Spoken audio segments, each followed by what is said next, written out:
It's paradise since the first time I saw you standing there. But it seems so long ago now, yeah. It's paradise, but no map can show us how to get there. Come on up, baby, let it love.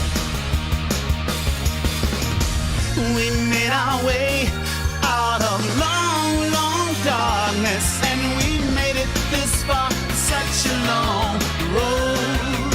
So let's go, shining all the way. Oh, we're on our own path now. We can take it anywhere that we wanna go. Ooh, sweet songs of love. Oh, can you hear it too? I am always looking at you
Hello, everyone. Apologies for not streaming again last night. It's Pisco's fault. Okay, it's not my fault. I was ready. Pisco, I messaged Pisco like, hey, are we ready to go in like 20 minutes or whatever right before we're supposed to start? And I don't hear anything from him for like multiple hours because he fucking fell asleep and slept through the show. So, and then he wakes up at like 11:30 and he's like, you want to do it right now? And I'm like, no, I don't want to do it right now. Like, I just fixed my sleep schedule. I'm not trying to like go to sleep at like 3 a.m. Is he tired again? Is he secretly a boomer? He's very openly a boomer. Looks like I'm going to have some quality value-tainment tonight at work. Yeah, you're going to be value-tained, all right? People getting burgers just to watch this. Okay, but before we do this, I don't know what to do because, like, the Henry Sisson, Adam Friedland show interview just, like, stopped being paywalled. But then there's also this insane Piers Morgan panel with the woman that was in, like, the Settlers. Cenk. Average Cenk face screaming, of course. So, I don't know. Becomes a communist, instantly sleeps through work. Classic. Many such cases. All right, let's do this because I have a feeling like we're not gonna, if we're starting in like at like 9 p.m. so in like 40 minutes I won't be able to finish the Harry Sisson thing, and I want to get all the way through it, so I'll do this. Have the right to commit war crimes, to commit a genocide, to kill all those children, and then hide and use as a shield. Oh, everybody's an anti-Semite. When you have a terror regime like the Nazis who do engage in genocide, unless you finish them off completely and defeat the idea of militarism, that Hamas can achieve its objectives through military objectives and not diplomatic. We'll do anything but talk about the IDF's conduct. We can go back fucking multiple decades to talk about the Nazis. We can talk about Hamas. We're not going to talk about anything the IDF does, right? Objectives, then you will never have peace. You cannot bomb it into submission. The camera is one of the cleanest I've seen. OMG, thank you. It was not looking that good because I had never like bothered to actually set up the camera filters inside the camera. And so my VODs just from like a week or two ago look really, really terrible in comparison because I look very, very like pale and washed out. But now I think it looks probably better than ever. They're replacing dead Hamas fighters at a rate of 5 to 1. This is going to come back to haunt you for years. Tell Rabbi Shmuley that he'll burn in hell as well, because obviously he's a shame to Jews. Free Palestine. All right. Morgan, listen to this. They attacked Israel on the 7th of October. They massacred Jews. What is not clear in what I say? All you want is to take over the West Bank and Gaza. You want them all gone. That's the bottom line. As you said, the audience will judge. Okay, that woman is so insane that she will be able to make Rabbi Shmuley look normal by the end of this. I guarantee it. Israel's illegal occupations in the Palestinian West Bank are under intense scrutiny after a US citizen was brutally beaten to death by settlers. A 20-year-old who just opened an ice cream business at home in Florida was attacked on Friday night while visiting relatives and died before reaching hospital. Mike Huckabee, the US ambassador to Israel and normally a fierce advocate for settlers, called it a criminal terrorist act. The West Bank is 50 miles from Gaza and separated by uncompromising Israeli checkpoints. But violence has surged since October the 7th.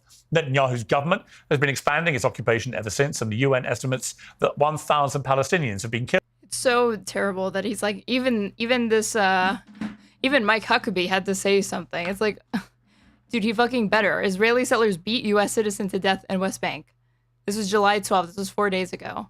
Israeli settlers in the occupied West Bank beat a U.S. citizen to death, according to local officials, during a Friday confrontation between a group of Israelis and Palestinians.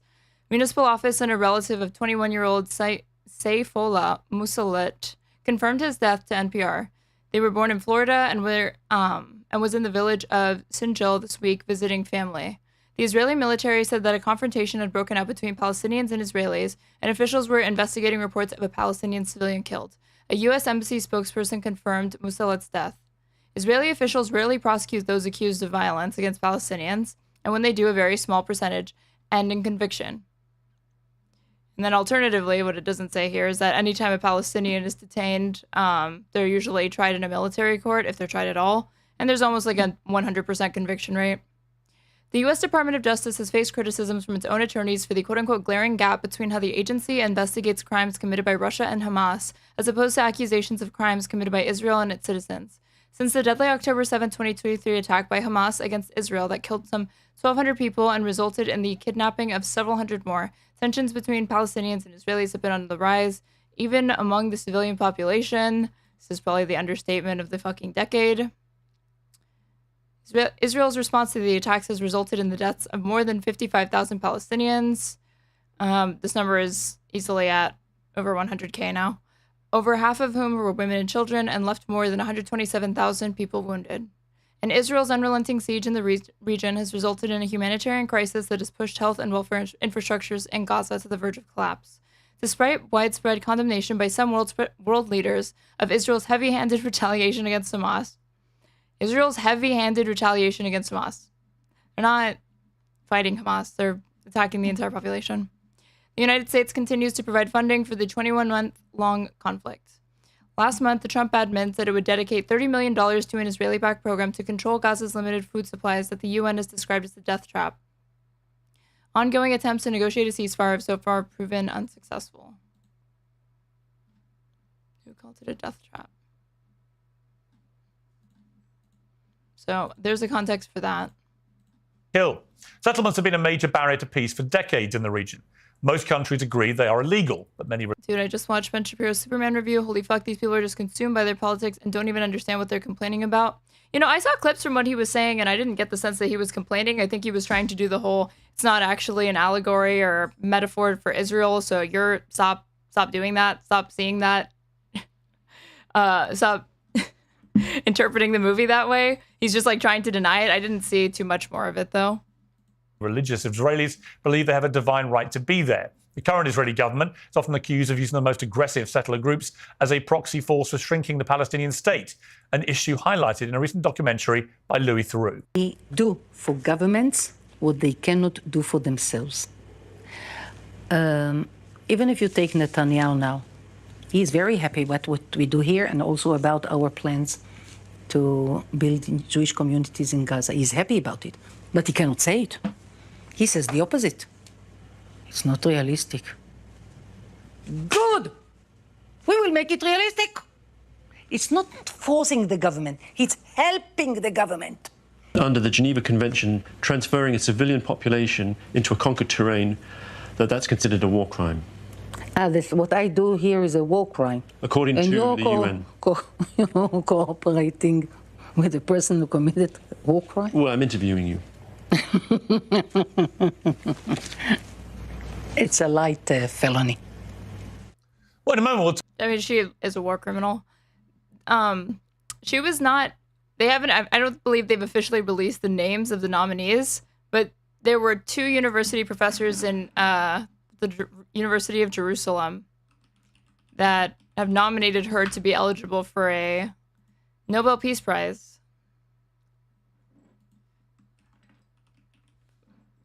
In March 2025, Weiss was nominated for the 2025 Nobel Peace Prize submitted by Israeli professors Amos Azaria and Shalom Sadiq of Ariel University and Ben-Gurion University. I think I said University of Jerusalem, these 2 universities. They stated that she contributed to, quote, decades-long efforts in strengthening Jewish communities and promoting regional stability. This nomination has caused widespread condemnation by social media users. Isn't that a fucking terrible end to the sentence? Like, not by different nations, not by different leaders, not different human rights groups. Like, only people on social media see this as egregious. But I only put so much prestige in that award. Like, Henry Kissinger has that award.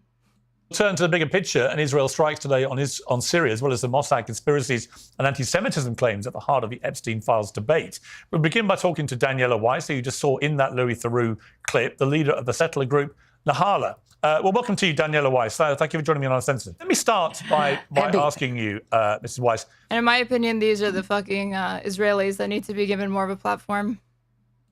You're known as the godmother of the Israel. Not people in the West trying to whitewash the attitudes of Israelis right now. It should come from them, and then people can make up their mind. Israeli settler movement. Is your ultimate ambition for all Palestinians to be removed from the West Bank and Gaza? You ask if it's my, it's what I want. It's not ambition. Ambition I put into positive things. I mean, when people have to move from one place to another, it's not a question of ambition. I think there is no choice now especially after the massacre of the 7th of October. The Gazans finished their chapter of history in Gaza, and they will have the terrorists themselves will be killed in the attacks of the Israeli army, of Tzahal, and those who support them will go to A little bit of a slip going on. She said they, I mean the terrorists and the people that support them.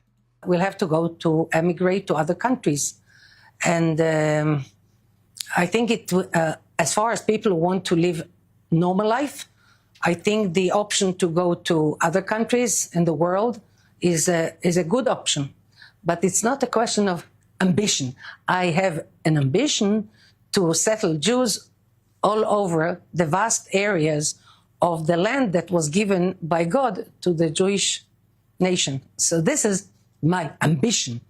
And in the midst of things, with the attacks of Arabs in different periods of history, and especially I emphasize now the last attack, the last massacre on civilian.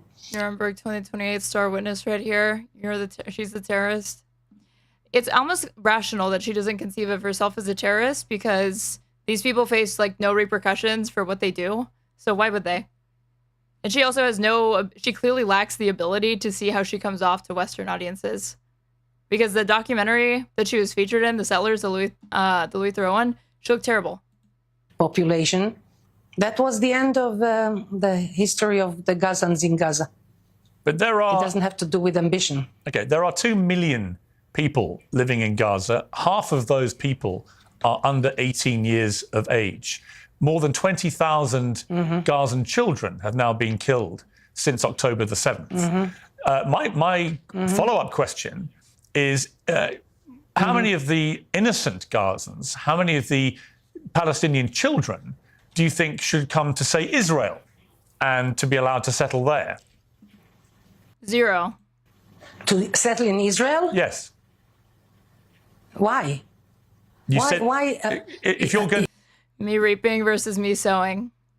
If you tell them to leave, well, because if you tell them to leave their home, and you say that they should live in other countries, why would Israel not want to provide a home for them?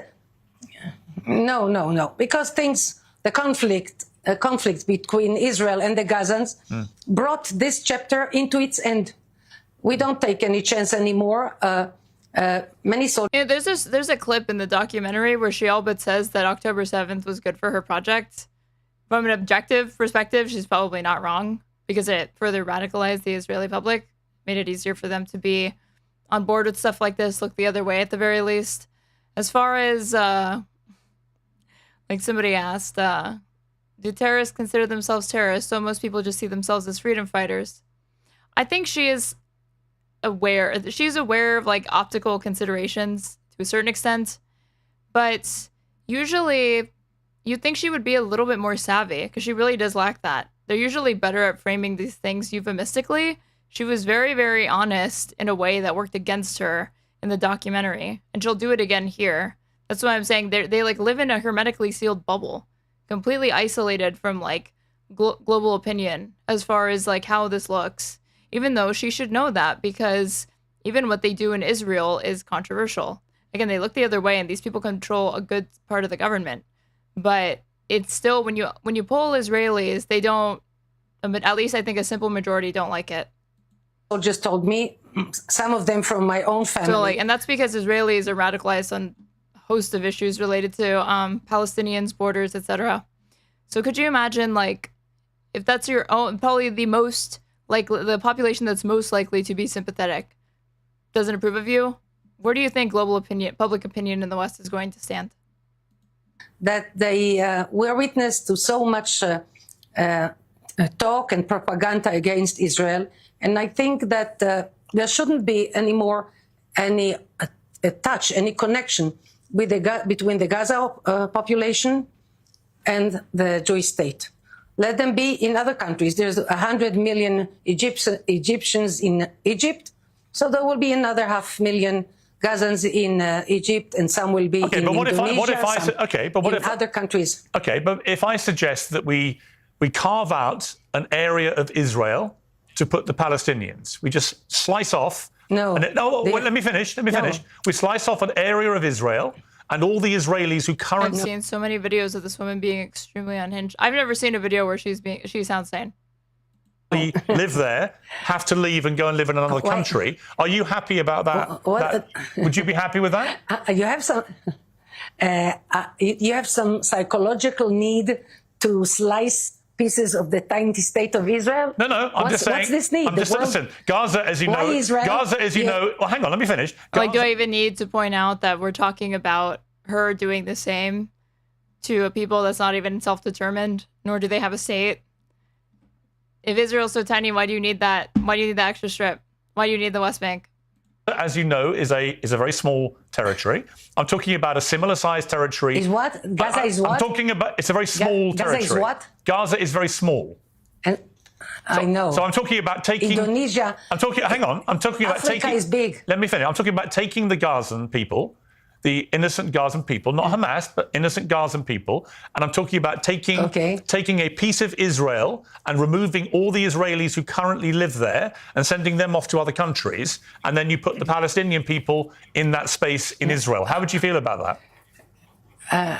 It's not a question of feel. It's not going to happen. Right. Why would that be wrong? Why would that be wrong, Mrs. Wise? Why would that be wrong?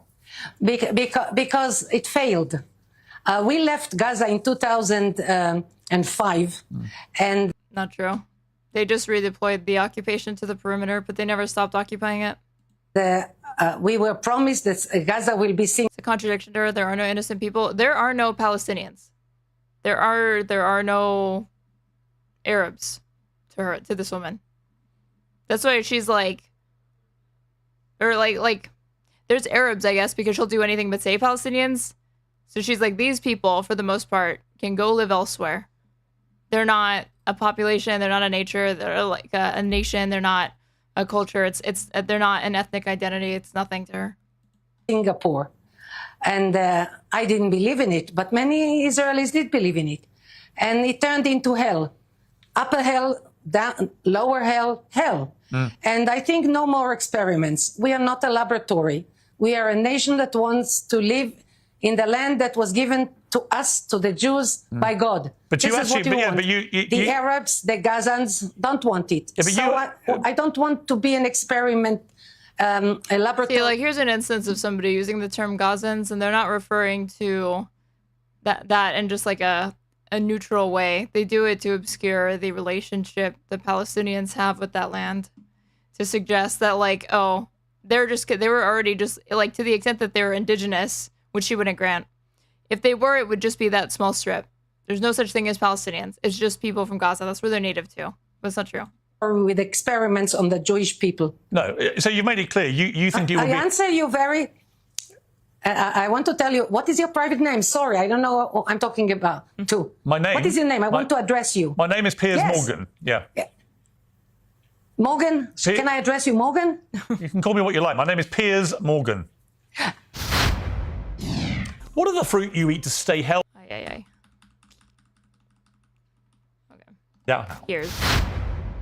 Piers, help me. She doesn't know his name. What the hell? This is not somebody who seems to be paying attention to things that are not herself. Piers, what? I want to address you normally as two people who speak. Call me Piers. So Piers Morgan. This is what my... Call me Piers. Piers, okay. So I want to tell you, you want to proceed with an intelligent dialogue, or you're the interviewer and answering. Let's continue. But if you want to repeat this experiment of putting Gazans in Israel, the answer is simple. It will never be. No, I heard you. I just wonder. So much. Okay. I just wonder. Okay. Hang on. I just want to give you a question. I just wonder. Obviously, you're outraged by the idea of Palestinian people taking the place of Israelis in Israel, and I understand that. But what gives you the right to then tell Palestinian people, innocent people, children, who've had nothing to do with Hamas? What gives... I hate her having a platform, but after listening, I think I agree. Put her everywhere and she'll be better at convincing the world that our side advocating. That's unfortunately the truth. These people have to speak for themselves, and people can realize what the U.S. is supporting. you the right to Because they uproot. attacked Well, us. let me finish. To uproot those people from their homes and expel them in what would be ethnic cleansing, which is a war. Palestinians are just an experimenter. Honestly, not even that, because Palestinians could be the best behaved people on the planet, and this woman would still be opposed to it because they're not Jews. Crime, as you know. They're Arabs. They attacked Israel on the 7th of October. Yeah. They massacred Jews on the 7th of October after we evacuated Gaza for their benefit. What is not clear in what I say? Well, what is not clear is that you have also, in going after Hamas in Gaza, massacred between 70 and 100,000 Palestinians. And at what point does that become disproportionate? At what point does the fact that you won't, that the Israeli government continues to prosecute this war in a way that kills so many children, does this become something which is completely unacceptable? Okay, not acceptable. So it's a fact. If they had not, you say that it is not acceptable. I understand that it's not acceptable by you. I think 70 to 100K deaths in her response is teehee. Because she knows that, like, she knows that there's not going to actually be any accountability for Israel. So they act with impunity. They can do whatever they want. So him being like, well, what if the roles were reversed? It's just fantasy land. It's not going to happen, and she knows that. That's why she acts the way she does. that if the Gazans And this the insane lady from the Thoreau doc. Yeah. hadn't started, the Hamas hadn't started the attack, there wouldn't have been a war. And Come on, Piers. Will this be what it takes for you to mention that there was already an occupation and a blockade before October 7th? We, for instance, as people who were evacuated from Gaza, in the past 20 years, I must say it's kind of a unpleasant confession for me, but this is the truth of the matter, that we haven't dealt with the idea of returning to Gaza, returning to our homes, because we said, okay, there was a contract, we gave it away, we didn't want it to happen, it happened, and that's it. The gates closed. Yeah, but here's the thing, here's the problem, Daniela. You have no right, Israel has no right to just take Gaza, to just take the West Bank, to expel We didn't take Gaza. to expel 8-9 million Palestinians. You have no right to do this. You have had no right to occupy Gaza for the last So what God do you knows how suggest? long. Where do you think you have this right to do all this? I'm actually surprised she doesn't at least have like some better answers. I was expecting them to be vulgar and look terrible, but she's just like laughing at the question. She doesn't even have like planned, like, I honestly don't think she's really usually in a position where she's made to justify herself. Furious at the idea of any part of Israel being given up for Palestinians, fine. Okay, but why would you then think it's fine for you to take over Gaza and the West Bank? May I ask you, why do you repeat the same question 3 times? You know, I don't see your face, so it's kind of difficult without the gestures. So well, let me simplify it for you. What gives you the right? What gives you the right to think that you can expel millions and millions of Palestinians?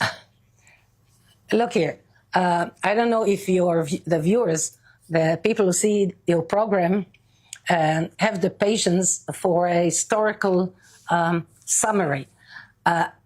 As the State of Israel was established in 1948, 3 days after the Holocaust, and 3 years after the Holocaust, and 2,000 years after the dispersion, after the Romans dispersed the Jewish nation. And then somehow there is an ingathering of the Jews in the land of Israel, the biblical land. And the biblical land that we hold to now is very tiny. We tried, according to the partition plan first, to be satisfied with a tiny, tiny piece of land where we have independence. And then when we were small, I would say tiny, and even without Jerusalem, we tried to manage a Jewish independence in the biblical state of Israel, and we were prevented from living this way. I was born before the state of Israel. She's laughing to make this question seem like a joke, but she actually just makes her look like a stark raving lunatic. Well, the funny thing is, like somebody pointed out earlier, she's trying, her attempts to be like cute and patronizing just come off like she's senile given her age. So not only is that like backfiring, but then this other rhetorical strategy just looks terrible. So I know all this history from my own flesh and blood and my own family and my... How old is she? She's 79. She was born in Mandatory Palestine. That's how old this lady is. Father wounded in the War of Independence. So we tried to live in a tiny land, and the Arabs didn't let us live. So then there was a 6-day war, and where I live now was liberated. I say liberated. I should find it, but I remember finding this, like, it was like a Zionist propaganda guide. And one of the things it outlines to people that are trying to advocate for Zionism or the pro-Israeli project, they say don't mention the formation of Israel, don't talk about these things because there's too much information circulating in the public surrounding the Nakba, and Israel has lost too much narrative control, that if you could get into a conversation with somebody who just knows a little bit too much and will be able to push back on you.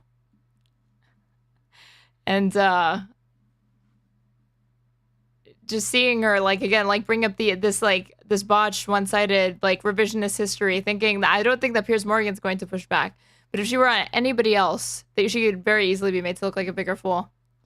Nice episode last night. Blame Pisco. I addressed this at the start of the stream. Because it's the heart of our homeland in the 6-day war. And since then, we tried to live peacefully. And the Arabs don't let us. So how can you try to change facts? Now, you gave me a chance to relate a tiny summary of history. If you have another way to put it, please go ahead. Okay, I'll put it this way. I'll put it this way. I am a guest. Let me put it this way. The UK government has sanctioned you personally in May of this year. You were described as having been involved in threatening, perpetrating, promoting and supporting acts of aggression. A light felony, she called it. And violence against Palestinian individuals. You've been described as the head of extremist settlers. The vast majority of the international community, including the United Kingdom, consider the settlement illegal under international law. Last year, the UN's top court, the International Court of Justice, said that Israel's occupation of Palestinian territories is against international law, and Israel should stop settlement activity in the occupied West Bank and East Jerusalem and end its illegal occupation of those areas and the Gaza Strip as soon as possible. So that's a bit of history for you, which is that you have been seen as the godmother of Probably would appear some pushback. Israeli extremists who believe that you have a right to all this land, you have a right to settle where you want to, you have a right to expel all the Palestinians and to take over their land. And I say to you that actually, under international law, you do not have that right. It's actually a crime, what you're doing. And you should stop doing it. So that's going to burst into laughter at the idea of international law. It's interesting. My question for you is, why do you continue to break the law? I don't know. You present things in a very journalistic way, so I don't know. Well, they're facts. You say, do it. Everything I just read you is a fact. Yes. What facts? I just read you the facts. I can read them again if you didn't hear them. Morgan, listen to this. I never hide what I do. I am being interviewed by you and by everyday media. I mean, she's not wrong. She doesn't. That's why she looks so terrible. People come to this. Usually they're a bit more clever about it. Home and to the hills where I establish communities. And I tell what I think and what I do and what I plan. So if there is anything in what is so openly exposed that can be considered illegal. Well, you're committing war crimes. What is illegal in what I do? You're committing war crimes. Why?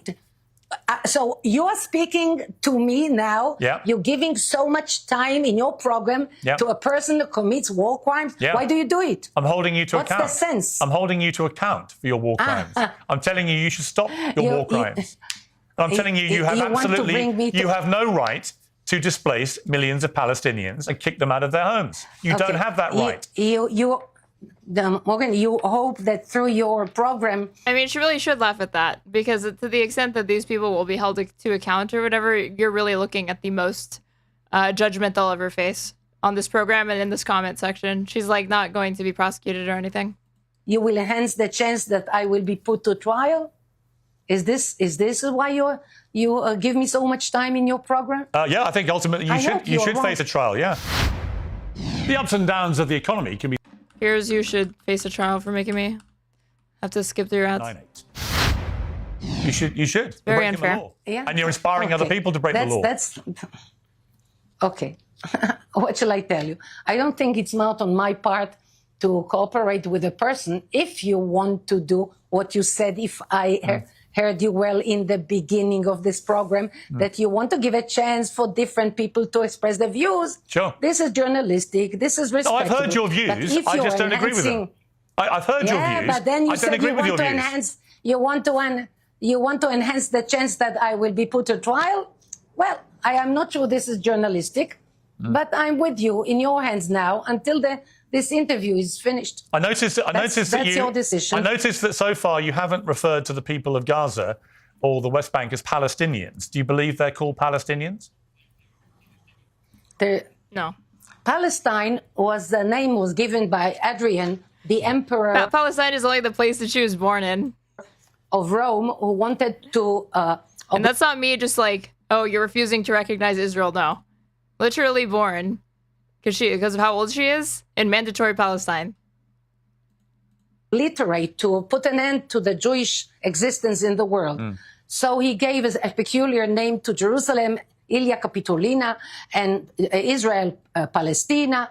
And he tried very hard. And indeed, we were dispersed. And somehow, after so many years and so much persecution, we returned. And we are a successful nation. Are they Palestinians? So why should I support why should I support the distorted idea of Adrian, who failed? And now, after the revival of the Jewish state, Arabs from different countries come here and want to enjoy the treasures, I would say. This is literally the, like, for a land without a people, for a people without a land. Again, like, this is, like, such outdated propaganda. Most of them are spiritual. But this idea that, like, it was completely empty, then the Jews came, the Israelis came, and the Zionists came, and they made the desert bloom. And then these deceptive Arabs surreptitiously entered and called themselves Palestinians so that there couldn't be any self-determination for anyone but Arabs in that region. Of the Holy Land. Right, but just to be clear, you don't believe they're Palestinians. The Jewish success. You will not refer to them as Palestinians, right? I think that Palestinians were invented by Adrian, and that the Arabs that come to Israel today want to get for themselves the success of the Jewish state that was created here after many years of dispersion. Okay, and Mrs. Weiss, how do you feel about the fact that over 20,000... Who is Adrian? I don't know. She's on a different level of revisionism, because I'm not sure if that's like a... I don't know who Adrian is, some sort of like religious figure or leader. Palestinian children have now been killed since October the 7th in Gaza. I think that the Palestinians, as you said, you see, I said Palestinians, the Gazans and all Arabs around should stop attacking Israel. Right, I just asked you how you felt about 20,000 children being killed by the IDF. So how do you feel about that? I think that the parents... How can you feel about how can you feel some way about something you don't think about? Should be very careful before they teach the children. Adrian from the Roman Empire? Oh. To hate Jews. She thinks about the Roman Empire a lot. To kill Jews. No, that wasn't my question. That wasn't my question. Sorry to be persistent, but my question... That was your question. My question was, how do you feel? My question was, how do you feel? How do you personally feel about over 20,000 Palestinian children now being killed since October the 7th in Gaza? How do you feel about that? I think that Arabs, Gazans or Jordanians or Syrians, whoever, should be very, very careful with the way they educate the children. Yeah, that wasn't my question. Now, that wasn't my... Not even like, oh, Hamas uses human shields, it's all their fault. Just like this, like really just going for they do it to themselves. Many of them. Can you answer my question? Answer. That was my answer. So you don't care? You have no thoughts about these children at all? You choose your questions, and I answer them the way I believe is right. But just to be clear, you have nothing to say about 20,000 children being killed. Nothing at all.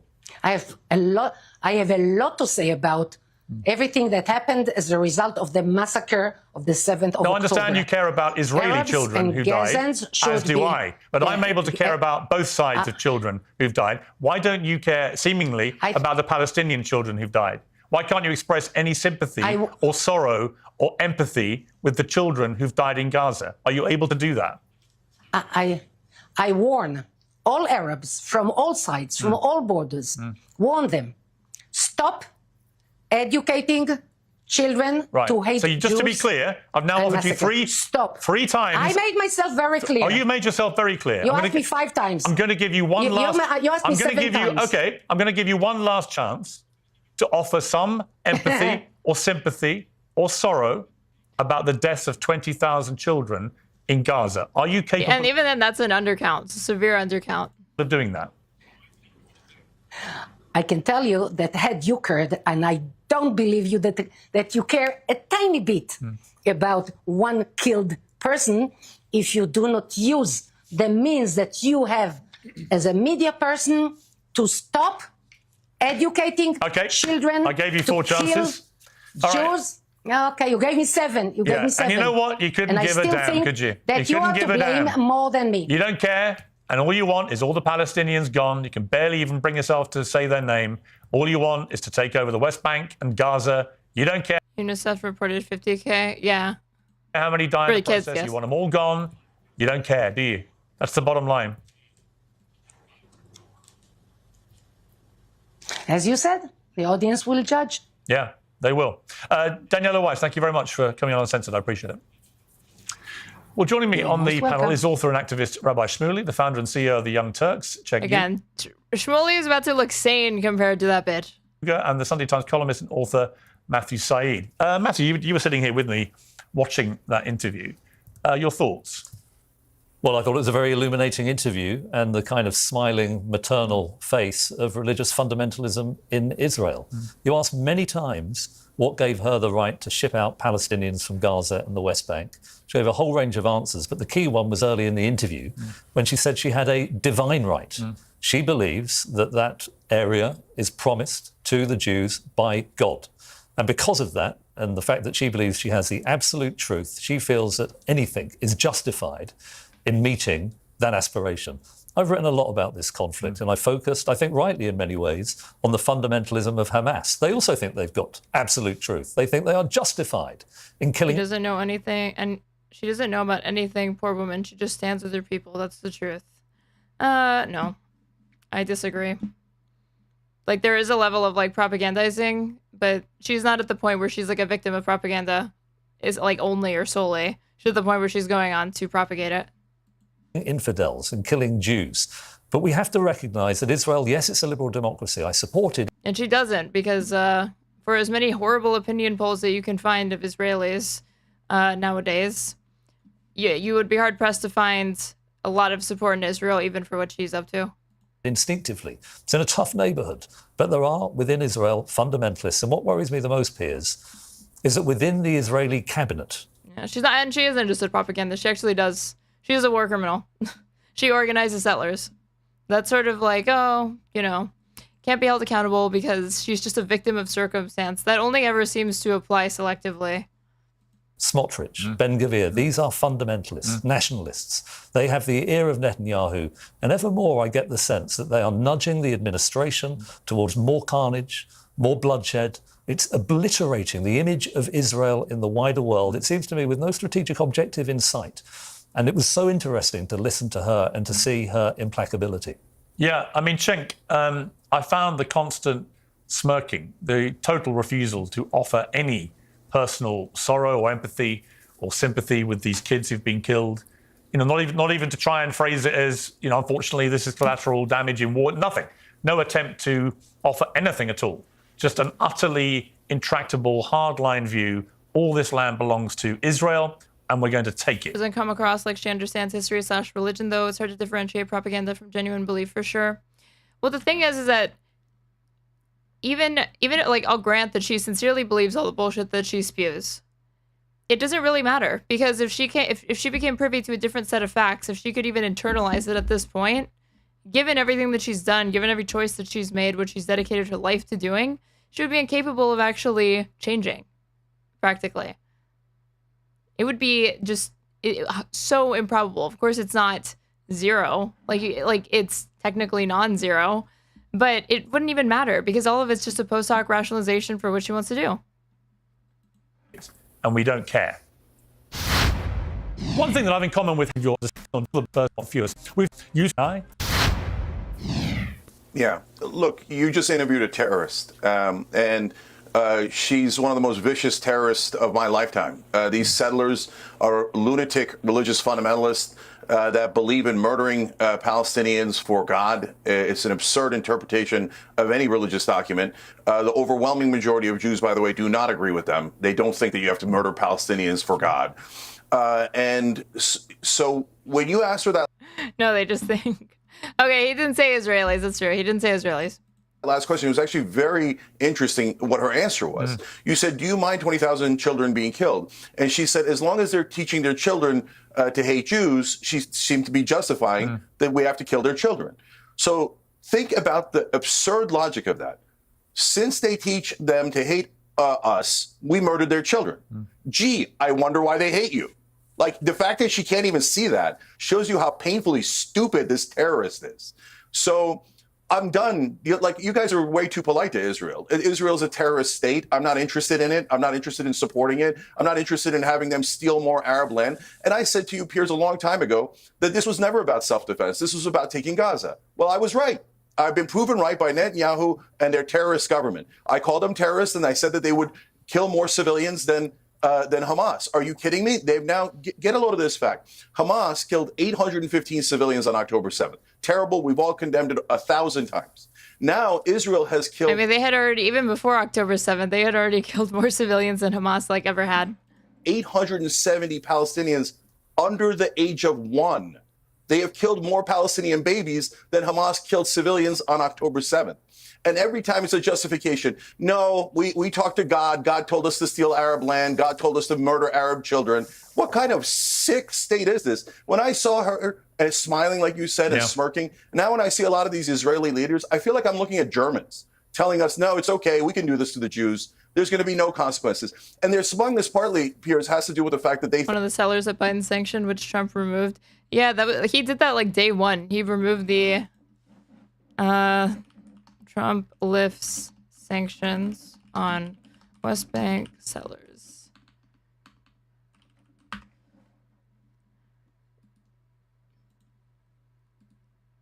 January 21st, 2025.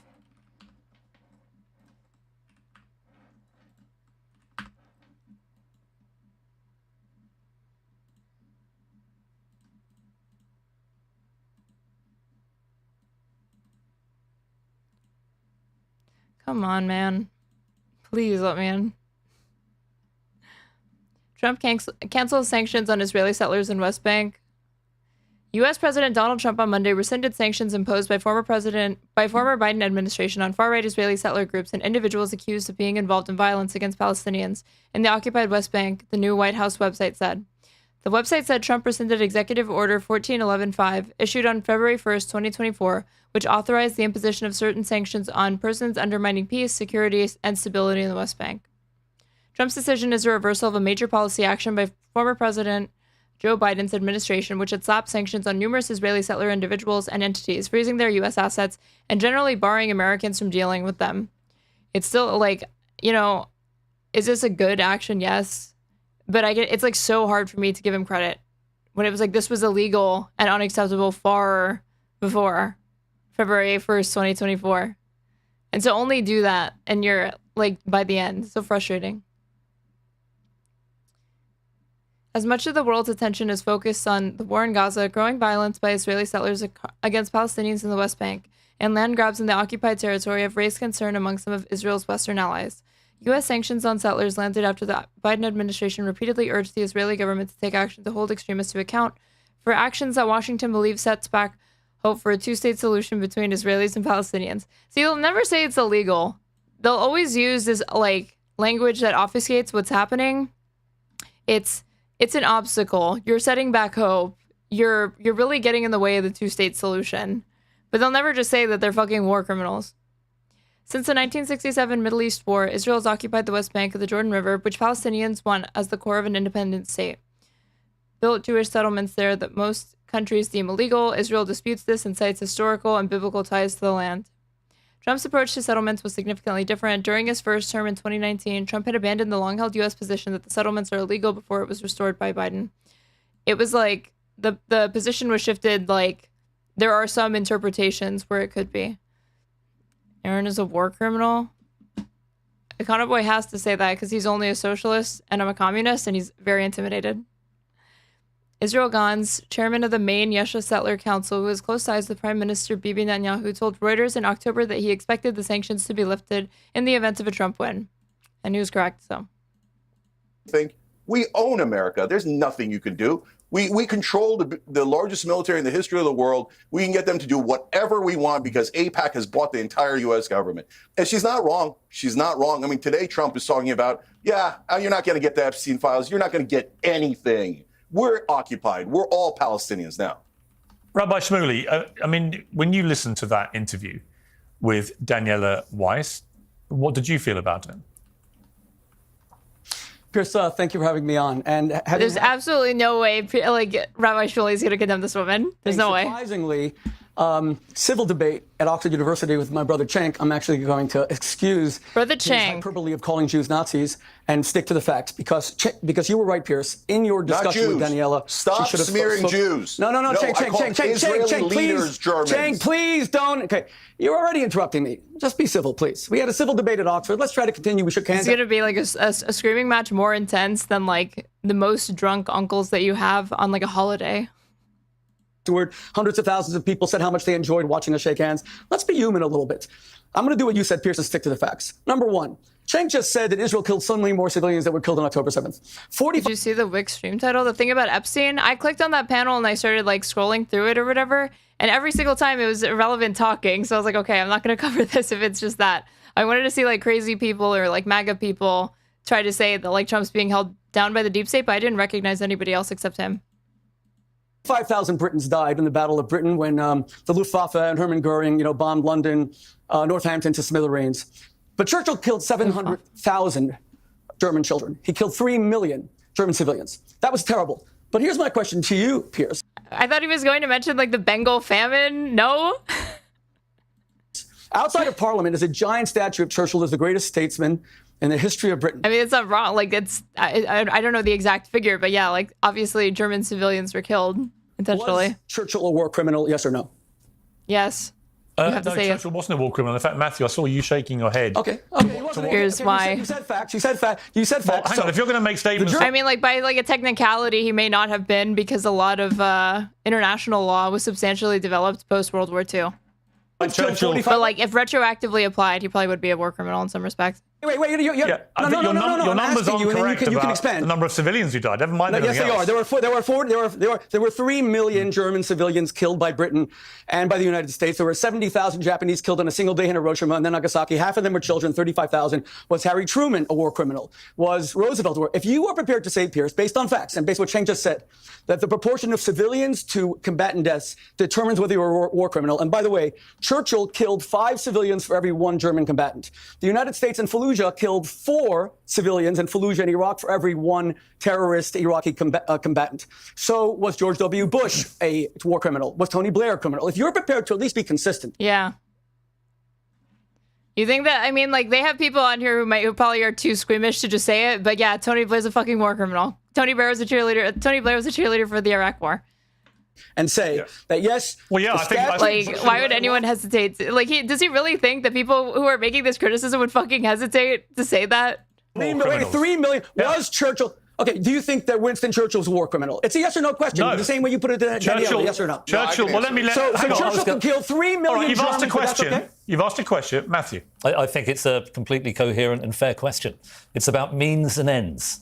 Is the means justified to achieve a given end? For what it's worth, I think that consequentialist approach is legitimate.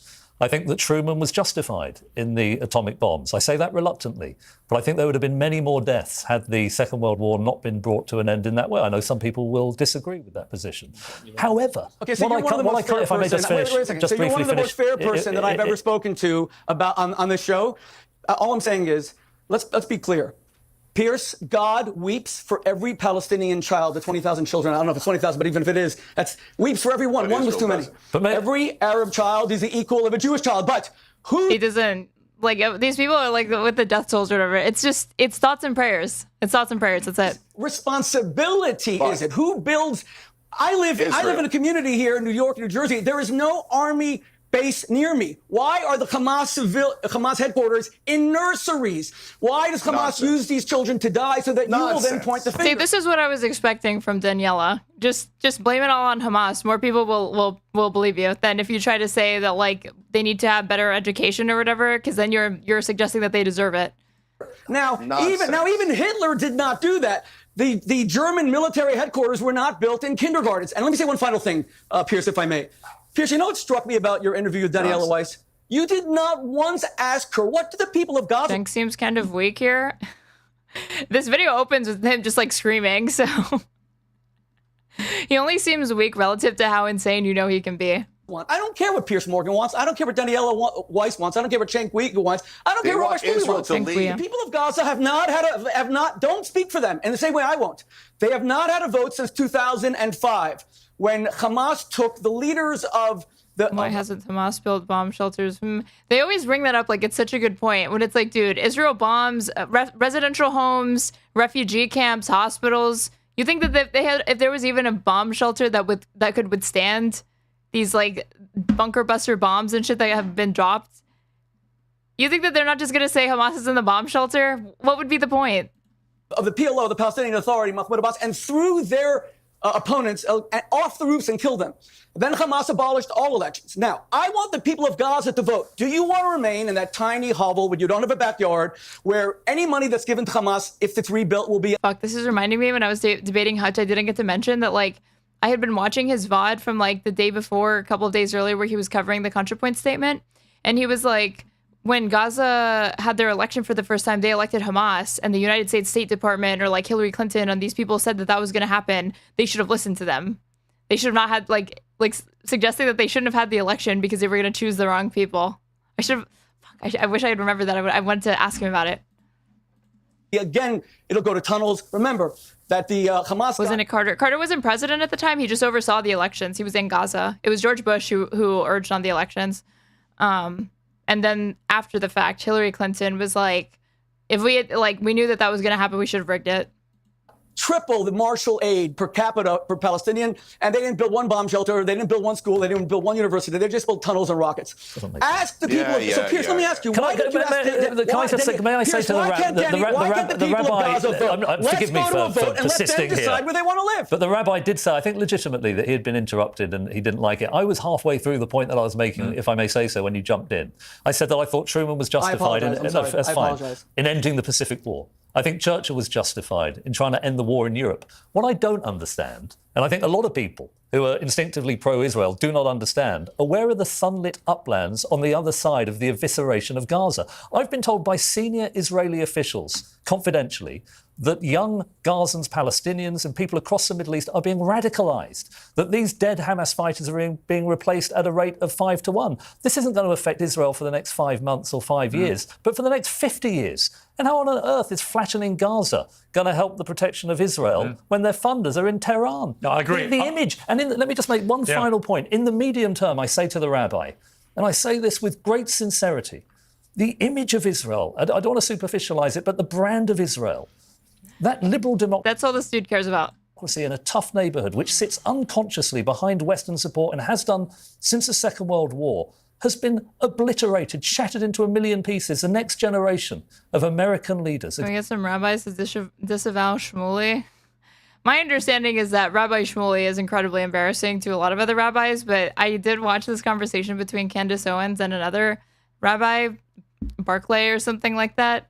And he scolds her because she said that he's like an unholy rabbi. And he was like, who the fuck do you think you are to say that somebody's like not acting in conformity with the Jewish faith? You're a Christian. It was anti-Semitic when you did that. And then she was like, you also called his daughter a hag, which is an anti-Semitic stereotype. And she was like, yeah, and I also called her a witch. And he like doubled down on it. But even that guy... who was like he was like complimenting him, but like I have a feeling only like far like extremist type rabbis are behind Rabbi Shmuley. I think most see him as fucking embarrassing. I'm pretty sure I've even seen Ben Shapiro say that he's embarrassing. Where the most salient image in their minds is not going to be the Holocaust, as it is for our generation. It's going to be emaciated Gazan children dying in their thousands, being starved via a blockade. I say to you, I understand why. Oh, shoot, did I get a raid from the pond? Welcome, guys. Israelis and Jews rallied around Netanyahu after October the 7th. Who wouldn't after an atrocity of that kind? But I believe you've been goaded into an overreaction that will... Or maybe it's not from the pond. If it's from Queenman or whatever, thank you for the raid. ...reverberate through history of great... Candace Owens legit hates Jews. This is true. This cannot be understated. I was watching her... She had like a conversation with Fuentes, and I was thinking about reviewing it to see, but like I started pre-watching it to see if there was anything good. But it's her just helping him like launder his own image. She barely actually presses him on anything. It ended up being that he was accusing her of stuff, just pointless like petty bullshit of like, you pretended like you didn't know who I was when you did know who I was, and like different times where they had spoken briefly and she had denied later like ever speaking to him or like knowing him. Strategic disadvantage. Pointless. But she was having to be like, don't you think it's stupid to say that people like Dave Smith can't be trusted, or like, because she plays this clip of him being anti-Semitic to him, and she was like, you guys share a lot of criticism, so like why wouldn't you ally with him, especially since he's on the right? And he's like just coming up with every single reason to not do it. But he was like trying to present himself as more reasonable until she like pulled up that clip, and then he dropped the pretense. I want to do well. I see you.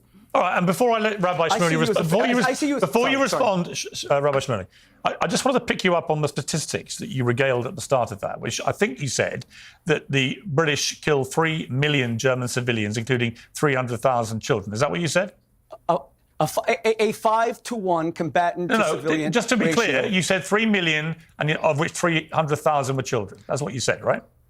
Right. The British decimated Cologne, they decimated Berlin, they decimated Hamburg, they decimated Dresden. In Dresden, they killed 30,000 in one night, etc. Let me finish my point. You were completely wrong.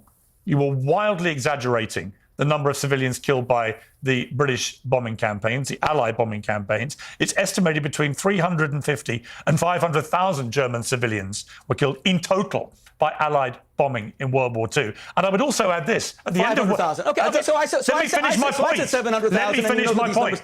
Let me finish my point. So it was a sixth of what you said. Also, I wouldn't be surprised if that stat is not correct, given that he was saying that like the amount of children that have died in Gaza and been killed is only 20,000. In fact. But the point, the wider... Plus, he started off with saying like Winston Churchill's not a war criminal, dude. What? The point is, we brought in the Geneva Convention at the end of World War II, specifically to address the issues of mass civilian casualties in World War II. The UK signed up to that. Most countries of the world signed up to the Geneva. Israel is a signatory to the Geneva Convention, and yet it breaches regularly the Geneva Convention, including, many believe, what they're now doing as a government in Gaza. I don't know how you could possibly say, by the way, I don't have the advantage of having researchers behind me or having a laptop. So can you ask your researchers how many German children... Yeah, World War II just happened, you guys. You can't expect him to know off the top of his head the facts and statistics that he voluntarily cited and brought up. Did Churchill kill? That's what I want to know exactly. Well, no, I've given you your chance to spew statistics. You were completely wrong. How many children? You were completely How many German children who were totally innocent? No, 1 second. You said that Churchill killed 700,000. And now you said that Israel killed 40 or 50,000. Doesn't that make Churchill a much bigger war criminal than Netanyahu? Yes or no, Pierce? No, he's not a war criminal. Churchill is not a war criminal. Why are we doing this? Why? He killed 700,000 civilians. Why? Why aren't you answering my point? You won't answer my point. If Netanyahu is a war criminal for killing 45,000 Palestinians, why is Churchill, whose statue sits outside Parliament, not a criminal for killing 8 times that amount of people? This is only an argument to like not have the statue. It's not an argument to exonerate Netanyahu. Please. Cenk. And by the way, let me just tell you, Piers, you can't say that this is Nazi dog whistle talking points, dude. The fact that like we're at the point where we have to whitewash German civilians and try to like distort different stats and engage in revisionism surrounding World War II and Nazis to downplay what Israel is doing now is just insane levels of, I don't even know what you call it. Knowledge that he didn't exist because the Americans used the Norden bomb site and only did precision daytime bombing. Mr. Saeed will know that. It was Churchill who said, I will not rest. I mean, they precisely and intentionally bombed civilians. Yeah. Not risk a single RAF pilot. I don't care how many Germans die. I will only do indiscriminate broad nighttime bombing. Churchill was out to decimate cities allow to somebody break the else to will speak, of the German people. So why is he not a war criminal? You won't answer me, Pierce. You won't answer. Yeah. Okay. Yeah, well, I'm trying to answer, but all you'll do is... Okay. We're going to join Pisco's Discord. Get started. because motherfucker's finally live now. Let's see.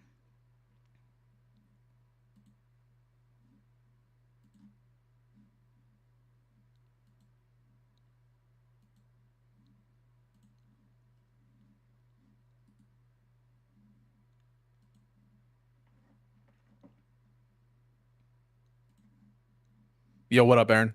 Can you hear me? Yeah, I can. When you definitely could. All right, cool. Once I was at, I'm gonna show you in a sec. One sec. How do I do this? Let me just make sure this is the right one. Boom. Holy crap! How are you? Oh shoot. Hold on, I'm fucking Can you see around me? doing my own thing. Yo, what the fuck? Get it done. Hold on. I can't take Get it this absolutely pressure. done. Yo, we about to have Drew Pavlou on though. This is about what again? What did he even read? Did he reach out to you to debate? Yes and no. No, I think probably I initiated it. But he did the most immediate one. I've been trying to like schedule it for a little bit, and then most recently I tweeted at him, and then he's like, "Do you want to talk?" And so technically it was me, but he initiated the most recent of it. And I think it's to discuss Mamdani and Superman stuff. We're not going to delve too much into Superman though, because I know that you haven't seen it yet, and so I want to be respectful. Well, to don't the let me audience as well. hold up your fun. Hey, listen, I just want to be respectful to you. I already watched your video. You got things wrong. You were getting things wrong in your video. Even though I haven't seen the movie or whatever. You were like, this movie was probably written before October 7th, but that's not true. It was written after. Prove it. Give me a second. I saw a website saying that James Gunn. I saw a tweet. No. Why would I, if I'm fact checking you, why would I go to Twitter to fact check? Are you telling me my whole video is wrong? Yeah, probably. I think All right, your video is stupid because your media analysis is Fuck like, you. Hey, you weren't supposed to watch it. why not? I can think spoil your videos are movies for dumb. myself. That's fine. Your movies suck. I mean, your videos suck. Do you make movies? You don't make movies, do you? What do you think? No. Listen, just show me the text where it says that James Gunn wrote it after October 7th. Gladly. That's Hold what I on. Oh, okay. Drew's going to join at 10 Eastern. Yeah, that's fine. Late to the debate that he wanted. Typical. Well, technically, I wanted it. I don't want to put too much on him. There's a civil war happening in Live and Learn. Did you hear about the Vanguard situation? I watched it live. I've never seen Josiah that mad. He was pretty pissed. I'm gonna be real. Why did you say he was stupid? Why did you do him like that? I might have gone a little too hard on him a little bit. Maybe you think? It wasn't. Sometimes I got really triggered. What can I say? Because I felt like Hutch was addressing his point, and I felt that I had to just get in there. I don't know. Maybe it was too hard. I make mistakes. I'm fallible. Did you apologize? You make mistakes. Never. Will I apologize? Yes, I will apologize. So you haven't yet. Why is it that you're reviewing my debate with Hutch, and the entire time you're like, my boy Hutch, I love my boy Hutch. You're just glazing him like every 10 seconds. One, do you get money or something every time you say that? Because you could not just give him a fucking criticism without preempting it with that, for one. For two, why are you doing that for Hutch, but you're for Josiah, who you said on a previous episode of the show, he's one of your biggest patrons? That's how you do him? Okay. Listen, I want to be very clear about something. It's not fake friends. I think people. Sorry, it's just shitty friends. Shitty friends. People will get the wrong impression because there was a yelling, shouting situation on Live and Learn, and people felt that I didn't give him enough support. Some people said that, and with you, I feel like it wasn't like this was right after that whole thing, and it could feel like I'm piling on. And with you, it wasn't exactly the same dynamic. And I think I did criticize him quite heavily at points. Quite heavily. Name one. I came at him strong like a bitch. Name one criticism. Name one heavy criticism. Well, the whole vase thing, I thought that was a little bit much, the vase tactics. Right. I said that he wasn't listening to you. He wasn't listening to you. You implied that he was sexist. Why do you gotta go there? Do you stand by this? No. Why are you doing this? Why'd you say it? Did you not actually think it? You said that he was being this. It was like tainted with misogyny or something. That he was saying that like he kept repeating like, see, this is what you 17-year-olds do, or like that like The fact that I liked Bernie at 17 was supposed to be indicative of my positions in like a significant way. Now that I was like brain melted by the debate or something, or not debate, that primary season. But was it okay? I'm gonna come out and say it. There might have been some implicit sexism there, some implicit condescension there. Maybe that's going up. No, but he also applied that to the Vanguard. I'm saying it's possible, but knowing Hutch and him being my boy, I'm gonna assume the best of him, and so publicly, again, are you getting paid every time you say that? I'm not. There's no payment happening. This is just so you just do it for free. I think that's even worse, actually. What, you think it's worse to be a paid shill or an unpaid shill? Yeah. Well, then how do you explain you shilling for the worst lefties of all time? Like who? I'm just sipping. This is unrelated to the conversation. I just need a second to sip my coffee. Coffee tactics. Yeah. Much less powerful, much less aura than water in a vase tactic. And using a straw, plastic even, not even like a metal or reusable one.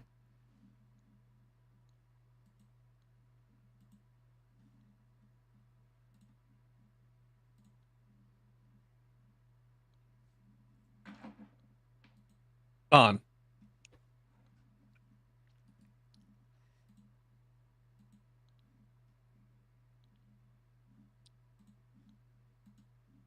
Okay, so go on. Right. I think that Hutch, what is her channel? It's Straighterade. And on Twitch, it's Straighterade _. So there's two different names, depending on your platform. You said this on YouTube, so I'm assuming you can just type in Straighterade. But you don't need to go there right now because you're here. And so you're watching everything that needs to be watched here. I'm still waiting for you to answer your question. What's the question? Answer my question? You said I shilled for leftist creators. I'm asking you to name one. You did? You didn't hear me say that. If anything, I looked in because Hutch already uploaded the debate to his channel, and I actually saw people being like, she doesn't even know anything. Is she a true leftist because she doesn't even know anything about leftist creators? So you think that the evidence shows that you are not aware of lefty creators? I'm aware of them, but that's different than actually watching them regularly. Yeah, you got me. I'm aware of who Hassan Piker is. That is true. Who are the lefties that you? Who are the lefties you most like on the internet, Aaron? Econoboy, Hutch, Pisco, Josiah. Live and learn. Who's being the unpaid chill now? Who's being the unpaid chill now? Not me. Not me. Yeah, I think you said that you would vote. How do you know that I'm unpaid? How do you know that statement was unpaid? It's a big assumption on your part.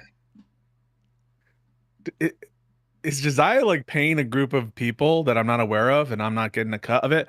Josiah, by the way, he had another conversation with Hutch today about the same thing. Can you imagine like circling the drain on an issue over and over and over? Yeah. I mean, most of live streaming is just doing that. Especially when you're having other conversations with other people, you're just going over and over and over the same shit. You're telling me I'm talking to somebody who's had the same debate with Rob Noor like 10 times. I'm sure there's one topic that you guys have gone over like consistently multiple times. Twitter files or Burisma, I bet. Are you a fan? No. Do you watch the show? But I did go. I have been scrolled through your channel, and it's like Rob Noor, like every other fucking upload. It's like a Rob Noor fan channel practically. Okay. This is not what happens. The film. My own odds are revolting now. This is what you've done. I back up my claims. The film's timeline also lines up with real-world events. Gunn began writing shortly after October 7, 2023, and finished the script by December. Filming began at the end of February 2024. Wait, no. Unless you can. Information I have. That's not the information I have. You weren't going off any information. You were just pulling that out of your ass when you said it. No. Superman script timeline. Oh my God. Superman script. Where are you getting this? Send me the link. I already sent it to you. Check DMs. And that's what I saw. So if it's wrong, or there's something else where he's clarified more and contradicted that or whatever, I'm telling you it was like, I can accept that, but it wasn't based on nothing. Like from what I saw, that was true.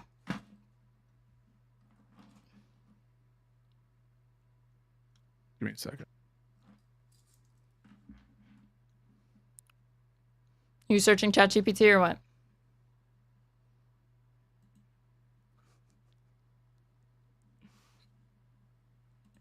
He's in the zone.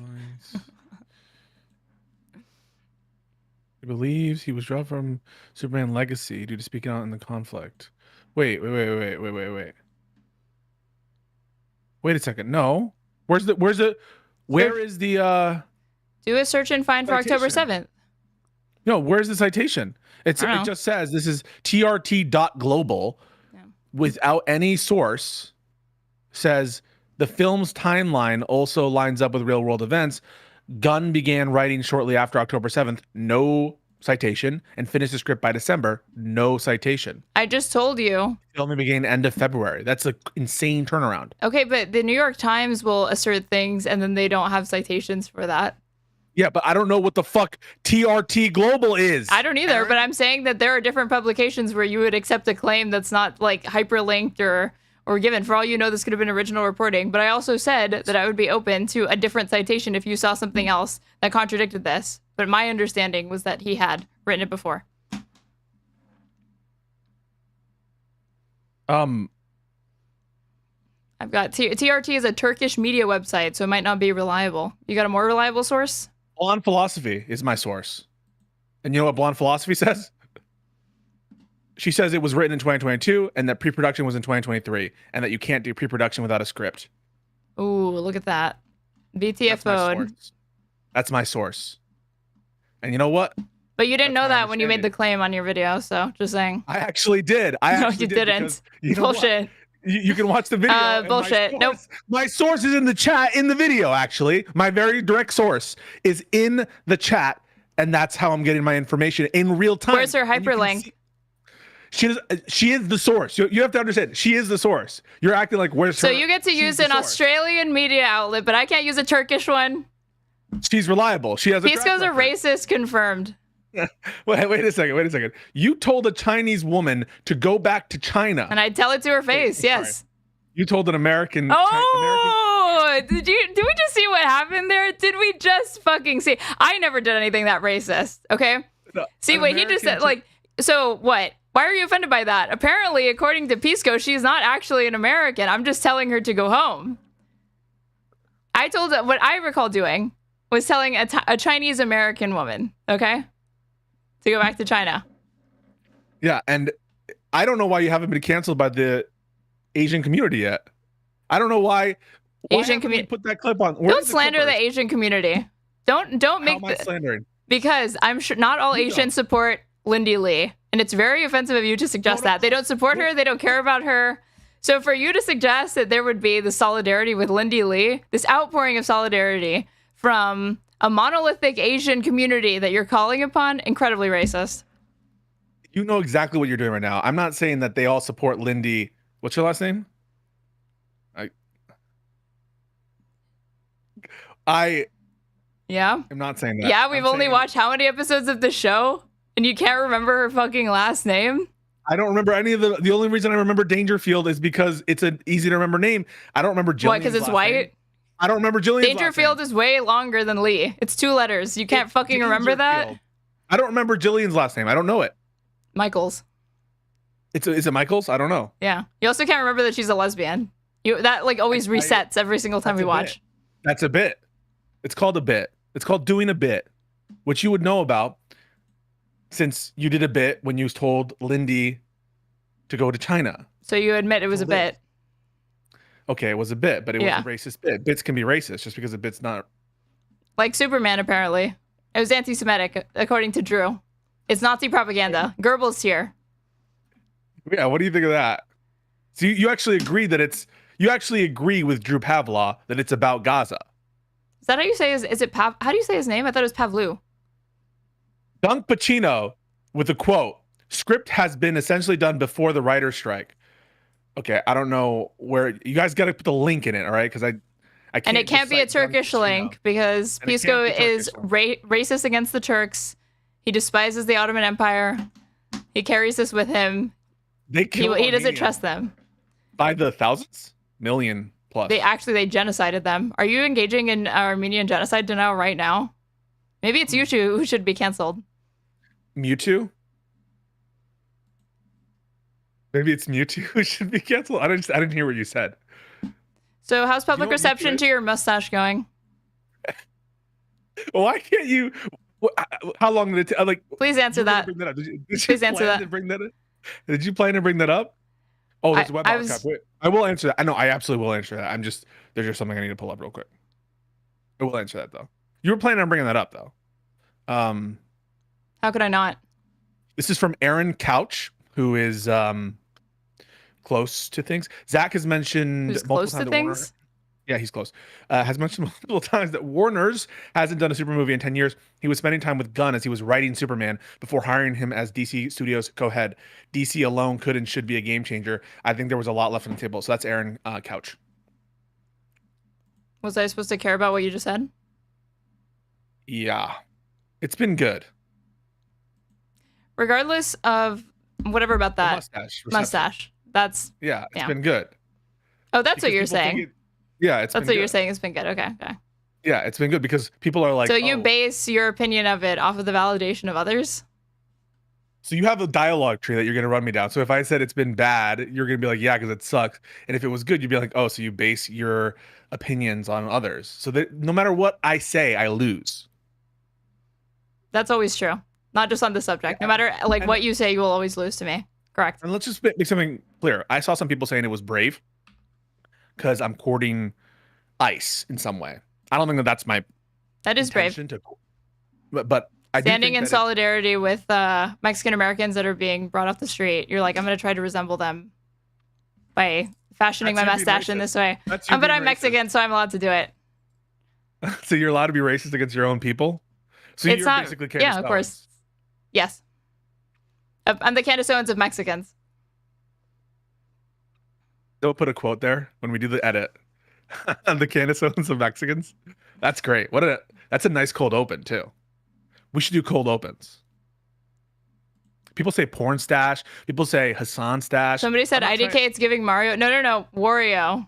It's giving Wario. This has been established. That's lore. So Drew Pavlou is coming at 10 o'clock. This is very true. This is a true observation from Econo Boy, your boy. What? Your boy, Econo Boy. That's my boy. If Jewish people can't be Nazis, which you said that they really can't be because of Stephen Miller, right? You were defending I Stephen didn't Miller's say that. honor, then Aaron can't be racist against Mexicans. This is infallible logic, and that's why Econo Boy is in my chat, not yours. Yeah, why are you in her chat? This is his and her take on her take. Because he's my boy, not yours. Well, no, it's his and her. Did you ever think that maybe you alienated Econo Boy by exclusively just because it's always my boy Hutch, my boy Hutch? When is it my boy Econo Boy? It was a debate between you and Hutch, not you, Hutch, and Econo Boy. Econo Boy and I largely agree on what we were talking about. Do you guys I think largely Hutch agree on wasn't- socialism? Because he's now a socialist. I wouldn't call myself a socialist. I didn't ask if you call yourself that. I said, do you largely agree? I don't know. I haven't. I'm gonna do a deep dive on his articles, and then I'll see if I agree. Make sure it has hyperlinks. It's what do you mean? It's make sure it's hyperlinked. You mean Every people single go claim that to he makes. Yeah. oh Make sure stop that being like this. if he asserts that James Gunn wrote it before or You cited after October TRT 7th. Global. It was a naked assertion with nothing there. We need a source like this guy. What's this guy's name? His name. He was close to it. His name was Aaron Couch. Aaron Couch. That's what we need. Anyway, what were we? We should probably talk about Epstein. No. Epstein. Epstein. Have there been Epstein updates? Oh, yes. So Trump released a message. I would like to read it to you. Okay. Is that okay? Yes. I will allow it. All right. Quote, the radical left Democrats have hit pay dirt again. Do you know what that means? The radical left Democrats have hit pay dirt again? Pay dirt? Hit pay dirt? What's that? I don't know what hit pay dirt is. This is a quote, direct quote. The radical left Democrats have hit pay dirt again. I don't know what that means. And next. Well, he's only the head of state, so it's probably not that important.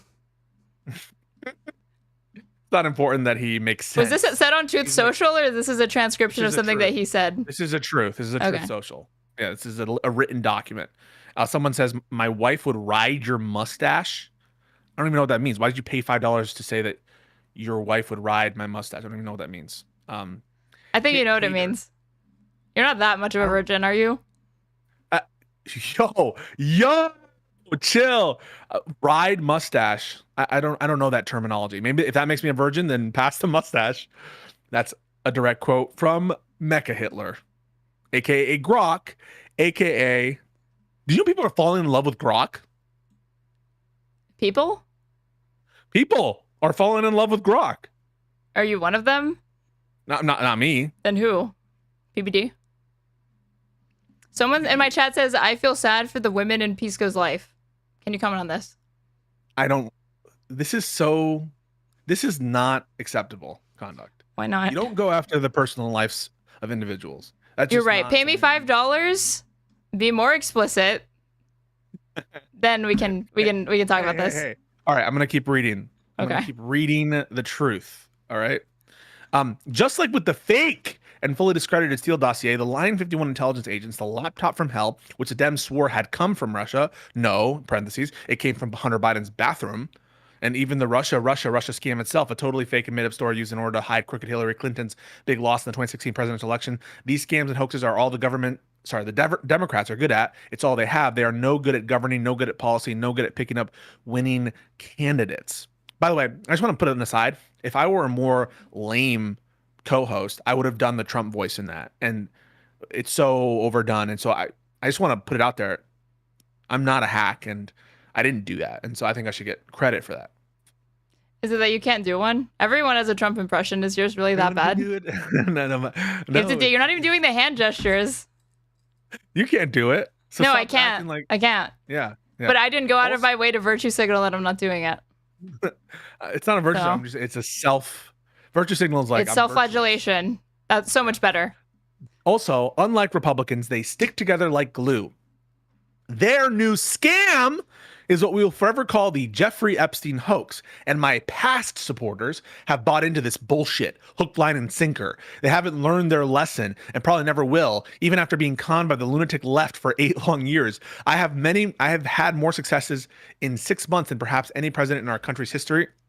And all these people want to talk about. That part he actually might be correct on. That part he actually might be correct on. Smart.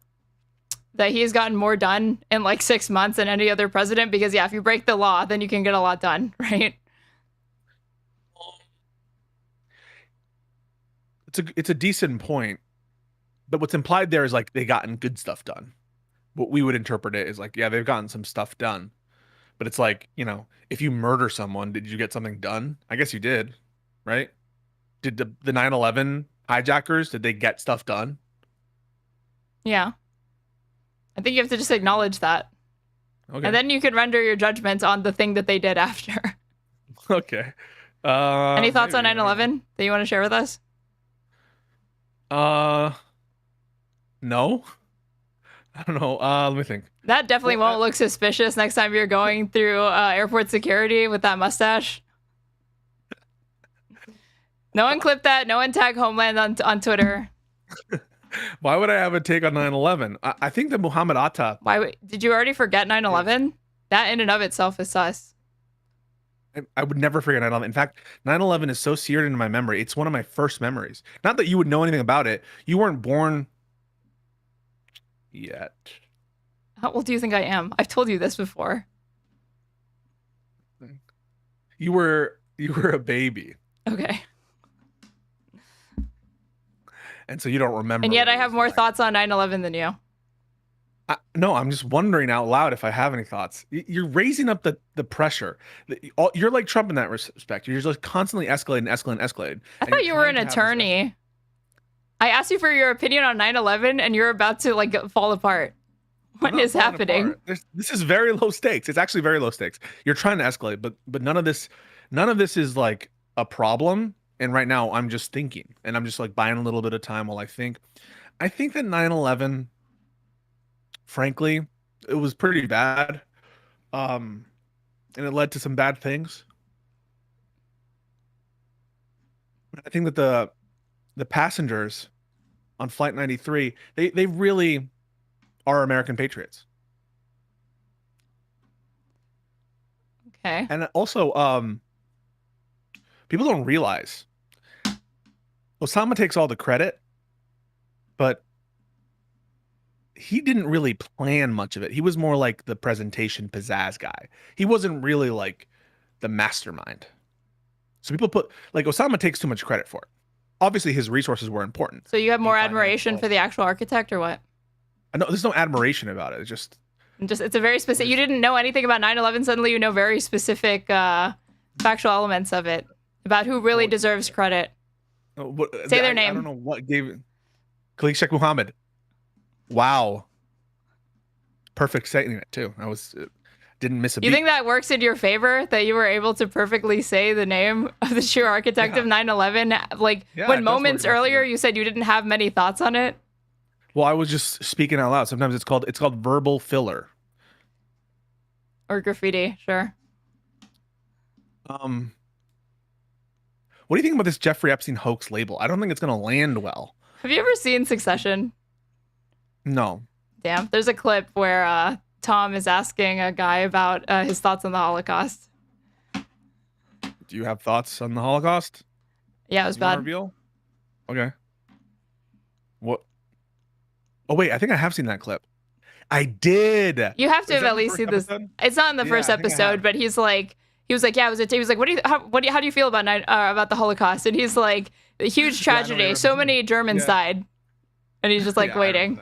So yeah, but you're comparing that to what I'm saying right now, and I'm just saying I was reminded of it when you had trouble coming up with any assessment of 9/11, but you could instantly and perfectly recall the name of the true architect who you feel deserves credit. He deserves a lot. I mean, he's still alive, you know. Right now, there was a court of appeals ruling that just basically said the Defense Department could have withdrawn the guilty plea. Isn't there a movie based on him? Isn't it called The Most Wanted Man? With Philip Seymour Hoffman? That's a great movie. It's one of his last movies. It's not a great movie, but I thought it was about him. But it's been years since I've seen it. Wait, you didn't like A Most Wanted Man? Nope. And that's because Philip Seymour Hoffman was my favorite actor. I didn't dislike it. It just didn't speak to me. You don't like Rachel McAdams?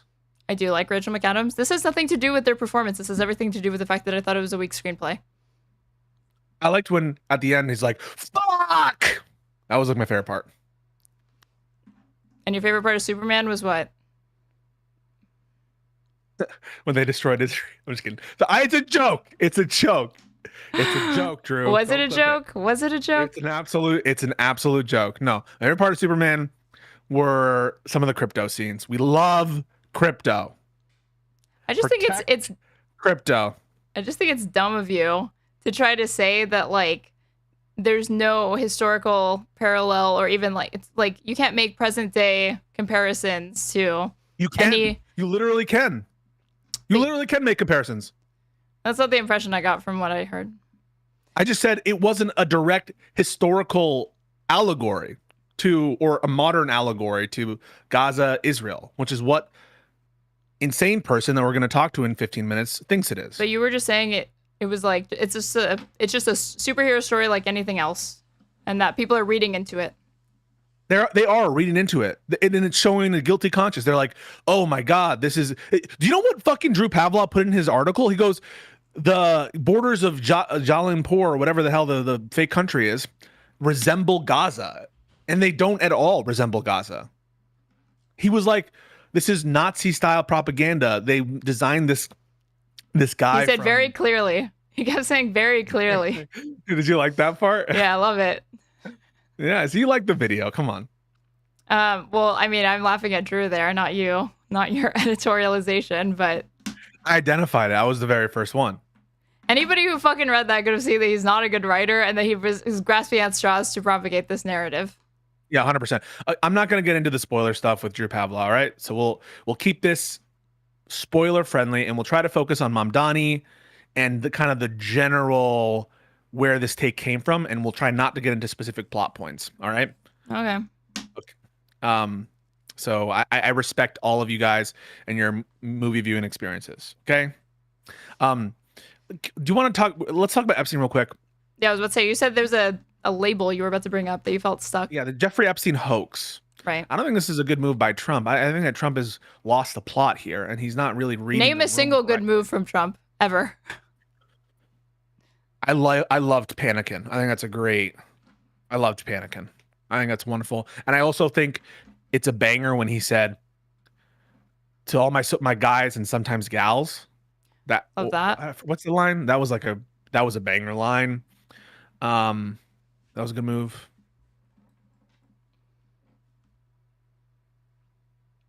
I think what else? Turning his head slightly at Butler, Pennsylvania. That was a pretty good physical move of his. I wasn't a huge to fan. avoid having stop it. Just giving my opinion. No more. No Are you more. serious? That's What not the funny. fuck is the point of this country anyway? There has to be some benefit to living in this country. I can't even say that. You're just trying to farm lulls from your chat. That's my genuine one of these- opinion. You think I'm virtue signaling over? That's my genuine opinion. I disavow. I do not agree with that, with what was just said. I don't. And I have to be honest. And you know what? Does your chat agree? Shame on you. Does your chat agree? If this really People are offends saying- you, you should ban every single person in your chat who agrees to be consistent. I You wouldn't want to support have your such right a toxic support your audience. right- I support your right to say it, Thank you. but I don't support the sentiment. Okay. I didn't ask your permission for it to say it, but I'm not Appreciate saying that you that. asked for permission, but I just want to say I will disagree with what you say, but I'll fight to the death for your freedom to say it. even on Twitch and YouTube in more explicit terms. No, if it breaks TOS, I won't fight to death to protect you from TOS. Damn, no more just press play. Just like that, he folds. Only for his boy Hutch would he do such a move. Hey, my For boy. Straighterade, no, not so much. Hey, my boy Hutch. What did you think of my His review girl so far? Straighterade, just nothing. I gave you your flowers. I thought you were doing very well in that debate. There was only one point I disagreed with you on, and I think And that I was agreed more with you. a I came semantic on to point. your it was a semantic point. Yeah, and so I thought you were doing very well. I thought there were good parts about what Hutch was doing as well, but I thought he wasn't listening to you for that part about when you were trying. And really, I don't even think that you were saying anything controversial. You were kind of just presenting an argument about what people in your experience mean by a certain phrase. Because he was And it trying to felt say that sometimes it's he was like fighting ghosts. it's crazy not for you. people to think this. And then he would boldly and confidently say that Russia definitely not only interfered in 2016, but like changed the outcome of the election. Which was weird because just a few minutes earlier he had said, or like not even like he had said, I don't really talk about that much. It doesn't really come up or something like that. But I'm like, if you believe in your heart of hearts that Russia actually helped Trump win, not just interfered, but actually led to Trump winning, shouldn't you talk about that more? I would talk about that more.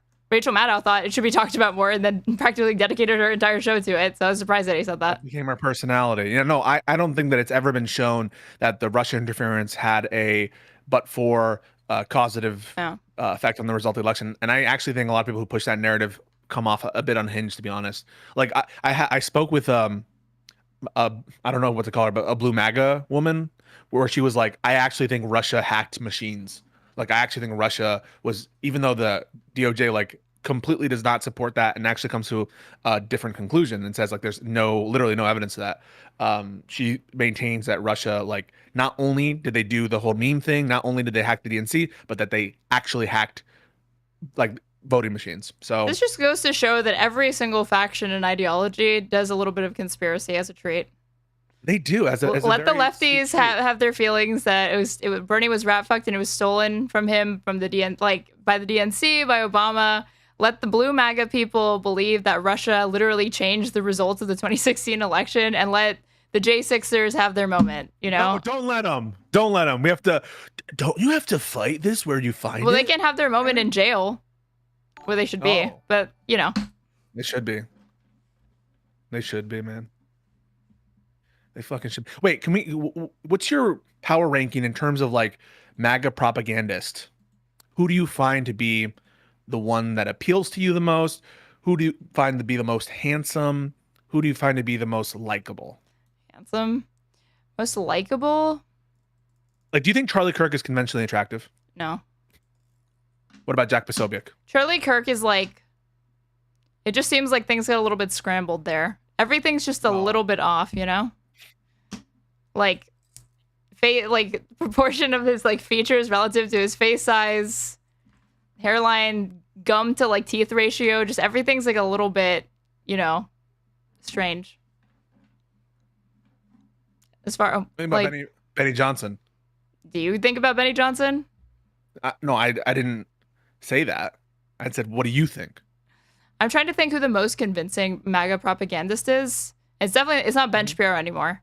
It's not like, wouldn't even really affiliate like Jordan Peterson. I don't know. That's Peterson hard. is off the deep end. That's hard, actually. I want to say Candace Owens. Wow. Self-report. Why? She's like anti-Semitic. That's why she plays well with the Trump base, correct? That's why she's highly effective. That's why she's dangerous. She got into a spat with Actually, Nicholas like J. you'll Fournier. actually find that the more bigoted they are, the more sway they probably have with the base. Bond Philosophy says Tucker. Tucker, I guess so, Getting right? A lot of applause. I think he might run for office. Why do you think that? I don't know. I think he might though. So you just threw Heard that. it You here just first. you just pulled that out of your ass and smeared that on the wall. You have no clue. Why? I don't think he'll do that. Dude. You don't think he will? No. These people have like a better everything just by keeping it to a media career. He wants power, doesn't he? Tucker, I think he wants clicks and views and money. Because all the things that he's doing now, he's known his entire time. This entire time. I think he's And like then a he would cunning actually have actor. to do the things that he's taught. Well, actually not really. But like his whole pivot right now is being like he got on the CPAC stage and he's talking about how like they need to be more concerned about like homelessness and drug addicts and stuff like that. I mean, he could, I guess, run on that and probably get elected, but following through on it, I don't know. And I don't see a cult of personality surrounding Tucker Carlson like I do Trump, where they'll just give him a pass on everything. So if he actually ran on that and then didn't do it. Is there anyone who's going to be able to inherit that cult of personality from Trump? I don't know if anyone has that talent. No, among the I don't see like, and there's not like a natural successor to me. I don't think JD will do it. I don't think he'll capture. Did you hear when Taftash was like, I don't know if you watched that. No. My discussion with her. Okay. She was like, I really like Curtis Yarvin and Peter Thiel. No. I'm just like, what? No. You like these people? Actually, now that okay, Joe Rogan has to be the most effective MAGA propagandist. Yeah, but he's like a bozo. Well, he's like at the beginning of the funnel. He's just like a stoner bozo guy. Or maybe like Flagrant. This Flagrant guy, I did not realize how big he was until recently. Who's Flagrant? I don't The even know who Flagrant Pod is. guy. I don't know who the fuck that is. I don't know his Holy name. shit. He's Did I like, entirely miss a guy? he seems to be like the Walter Cronkite for like gym bros. Like, Guys, for he's a those of you who huge don't know who Walter podcast. Cronkite is. Andrew He's like an Scholes, old- that's his name. Andrew Scholes. Oh, that guy's another bozo with a mustache. Speaking of, You keep saying like they're a bozo as if that actually makes it like that works against them when it actually helps. he doesn't have that edge. What edge? Like who does? Trump has that edge. No. Hollybots is in the chat. I know you really like her. Huge fan of Talibots. Sure, she's a huge fan of me. And when we start debating Drew on Mamdani, she's gonna be a huge fan of both of us. Drew fan. Oh no. Is Tali a Drew fan? Tali, are you a Drew fan? Do those exist? All right, we have a quote from Artemis. When I wrote that the Middle East conflict wasn't happening. So I tried to do little things to move it away from that, but it doesn't have anything to do with the Middle East. It really is fictional. That's what James Gunn said. You just got fucking owned. No. Who cares? I don't really care about media analysis that really centers the author or the like authorial intent. I think you should critically engage with the text.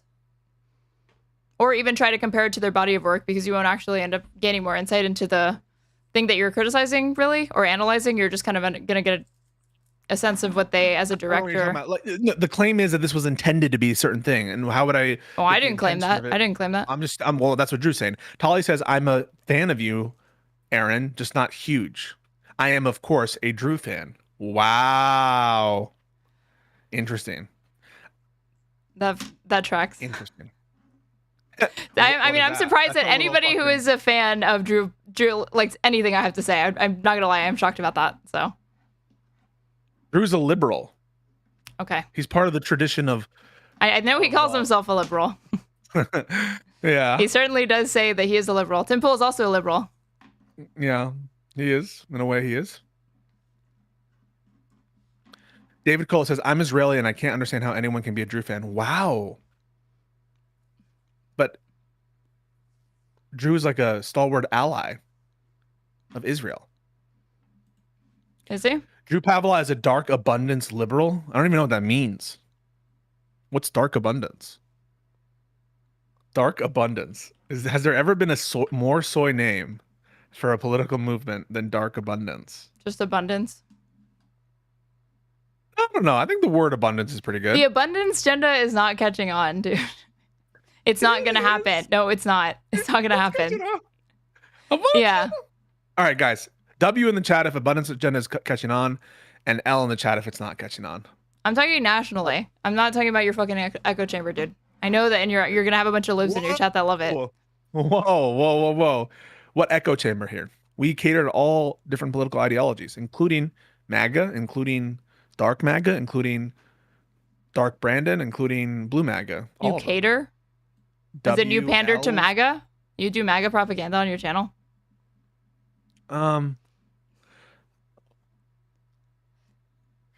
It's a tough one. We're almost at the time. It's 9:59. So we said we're never getting to her take, are we? It's like we couldn't start her take because we have Drew telling us last second that he plans on being 30 minutes late.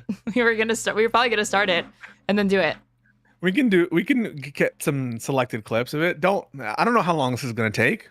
It might be very quick. Who knows? Did you see that Pam Bondi fired the prosecutor for the Jeffrey Epstein thing? This is apparently Comey's daughter of James Comey. Yeah. Pretty good move to do when you're like already under scrutiny for the Epstein stuff. Fire the prosecutor who actually brought this case back to life in your first term. I don't know. Stunning PR decision. Yeah, really awesome PR stuff. Right after the entirety of the Republican caucus votes down the release of the Epstein files, fire the person who brought the case back. I was watching PBD, and that's why I mentioned when you were like, do you know, are people becoming Grok fans? I said PBD because practically every episode he tells his producer to search something up on Grok or ChatGPT. Hey, pull up Grok. That's one of these things. Grok. Yeah, I saw that. That was so cringe. Just wait until her take starts doing it. That impression wasn't, though. That was awesome. You should always do impressions of Iranian expats with your mustache like that. Definitely bodes well for your image. I'm not going to give your comment any attention. I think it's disgraceful what you're implying of me. I think it's not called for. Frankly, I think it's a little bit beneath you. Damn, Econo Boy says that Maureen Comey looks like her dad in a wig. I'm going to show my chat. Ouch. Do we agree? What do we think?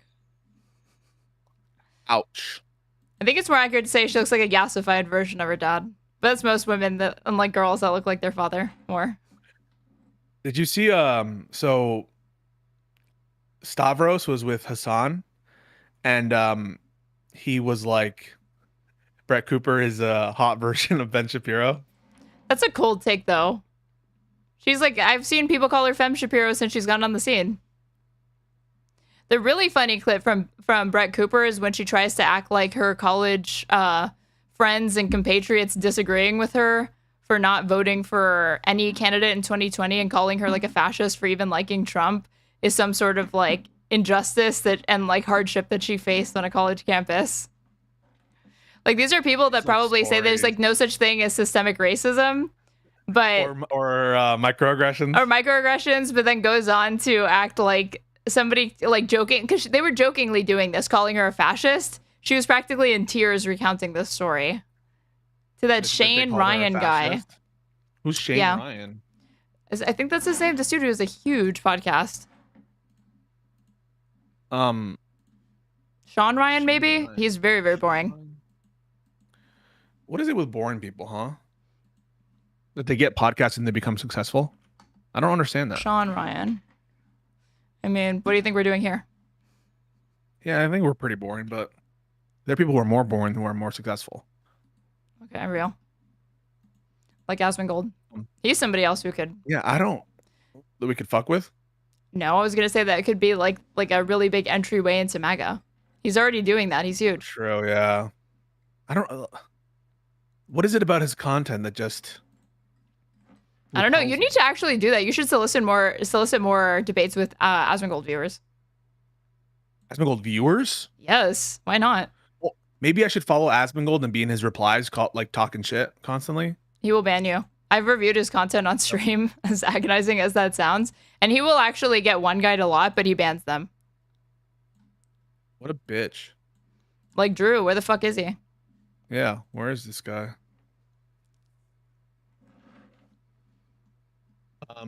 You need to join the Discord and join any of the voice channels, and we'll drag you in. Okay, we got some tweets. We got some tweets. The funny thing though about the PBD crew is that they can't. Adam can't bring himself to be soy and just say that the reason why he doesn't like the extended discussion about it post October 7th is that he feels it's like enabling and emboldening anti-Semitism because of all the Mossad conspiracy theories and all of that.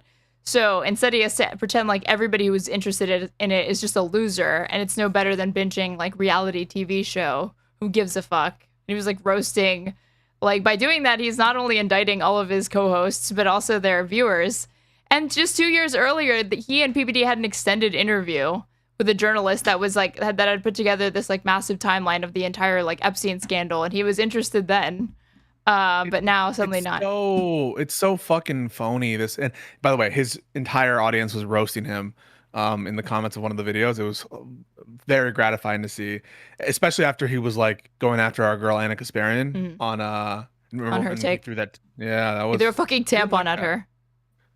That's outrageous. It is. He's disgusting. But I don't expect anything. What's the male equivalent of that?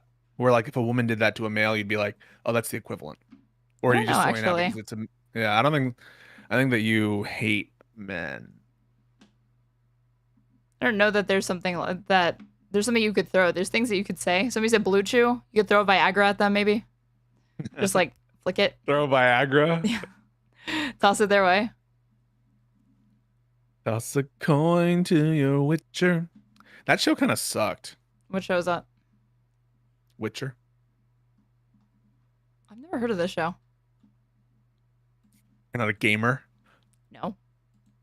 Unless you count Roller Coaster Tycoon. I don't. That's casual. Then I'm not.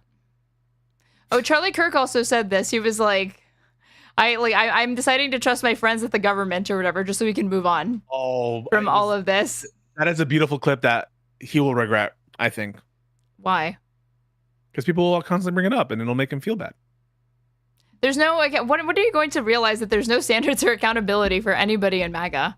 Ever. I'm not saying there's accountability, but I'm saying all of these people, it's not gonna, like, who's going to bring it up? If you're already talking to Charlie Kirk, you're probably a grifter yourself, and you can't insult him to his face because you need his audience. We have Drew. Very excited. Nice. Be nice. Be nice. I always am. Yo, what up, Drew? Yeah, can you hear me? Yeah, we can. You gotta turn on your video, and people will see you right away, though. So just be aware. Right. Okay. One second. How you doing, man? Thank you so much for joining. Yo, I love the bookcase, bro. Thank you, man. Listen, can you give me a moment? I just gotta try. I'm trying to add it to my stream as well. So I want to just quickly. Time. We're chilling. Thank you, man. Thank you. Yep. Cool. I love the hairdo, man.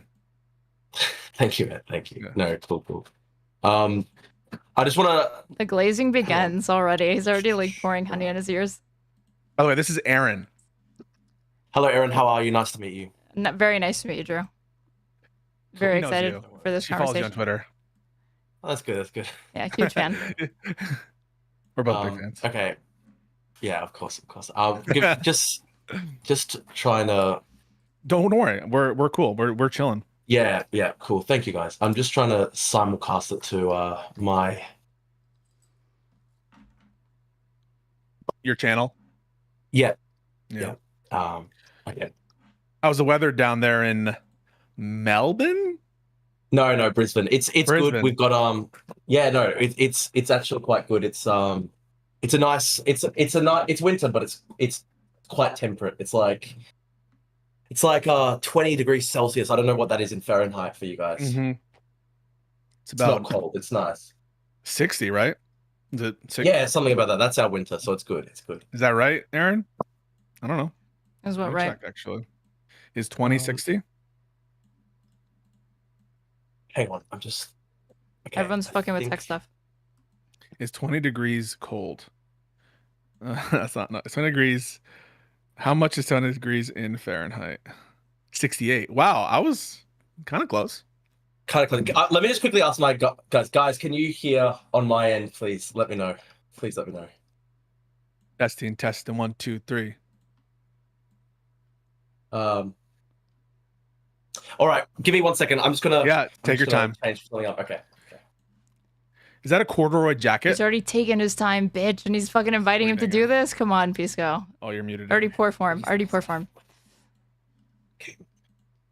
You have a question while we wait. Zero cool. What's your question? Australians have the best English accent. I won't hear it. It's all right. What animal was on his lap? I think that's a dog.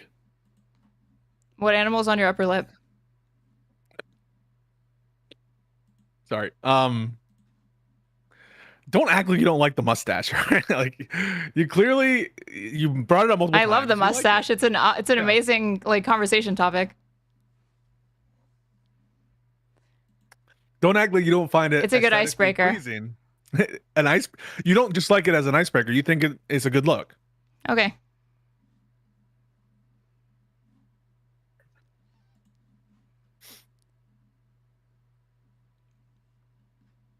Drew is to Aaron what Brett Cooper is to Ben Shapiro. Okay, Yo, what up? What up? Okay, I just want to quickly one last thing, guys. Can you hear me on my end, please? Please let me know if it's working. Is that a dog? That dog is really cute, though. Yeah, I'm dog sitting at the moment. Sick. Oh, for fuck's sake! There's something wrong with my end. Okay, one last thing. Okay. Although no, I don't think the same way Brett Cooper and Ben Shapiro look the same. I don't think I look like a female version of Drew Pavlou. Aaron has perms to make fun of it. That doesn't apply to you guys. That does not apply to the chat. Yeah, stay in your lane or pay him money. For money, he'll be a little pain piggy. Tollybot says I'm gay, and even I know the mustache is bad. Oh my god! Is bad? No, Tolly. Is bad? Yeah, she said it's bad. Tolly said it's bad. Ooh. Look at what you started. I think you started it when you made that grooming choice. It's just me though. Don't talk about grooming, all right? Not around Drew. Owned. I'm not owned. Well done. I'm so upset that he wasn't here to hear it. And obviously, I'm talking about his obsession with grooming gangs in the UK. That's all I mean. Yeah. Don't want to get into a very long discussion on that. I wish you were here to hear that.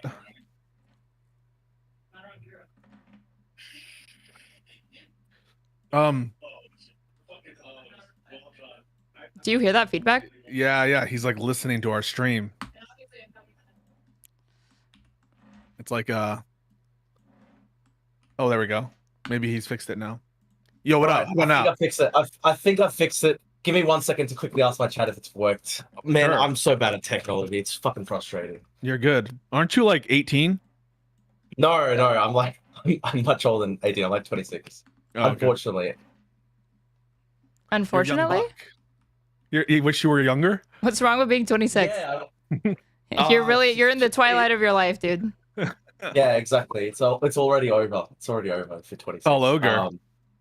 Yeah, exactly. 1 second. I'm just gonna make sure that it's streaming on my end. Fuck, it's just. Oh my god, man. I'm not good with tech. Okay. Okay, yeah, it's working. It's working. Okay, cool. All right. All right. And hey, Drew, and if you need audio from like one of our streams, I'm giving you permission to take it from either my stream or Aaron's stream. I've just opened up like your stream on YouTube and I'm just putting it on my YouTube. Okay.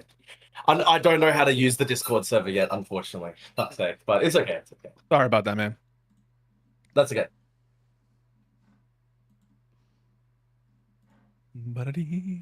Oh, you're like sharing the browser source of the stream. Yeah, that's fucking yeah, that's all good. legendary. No, I mean, Okay, I think it's not optimal, but I think it might work.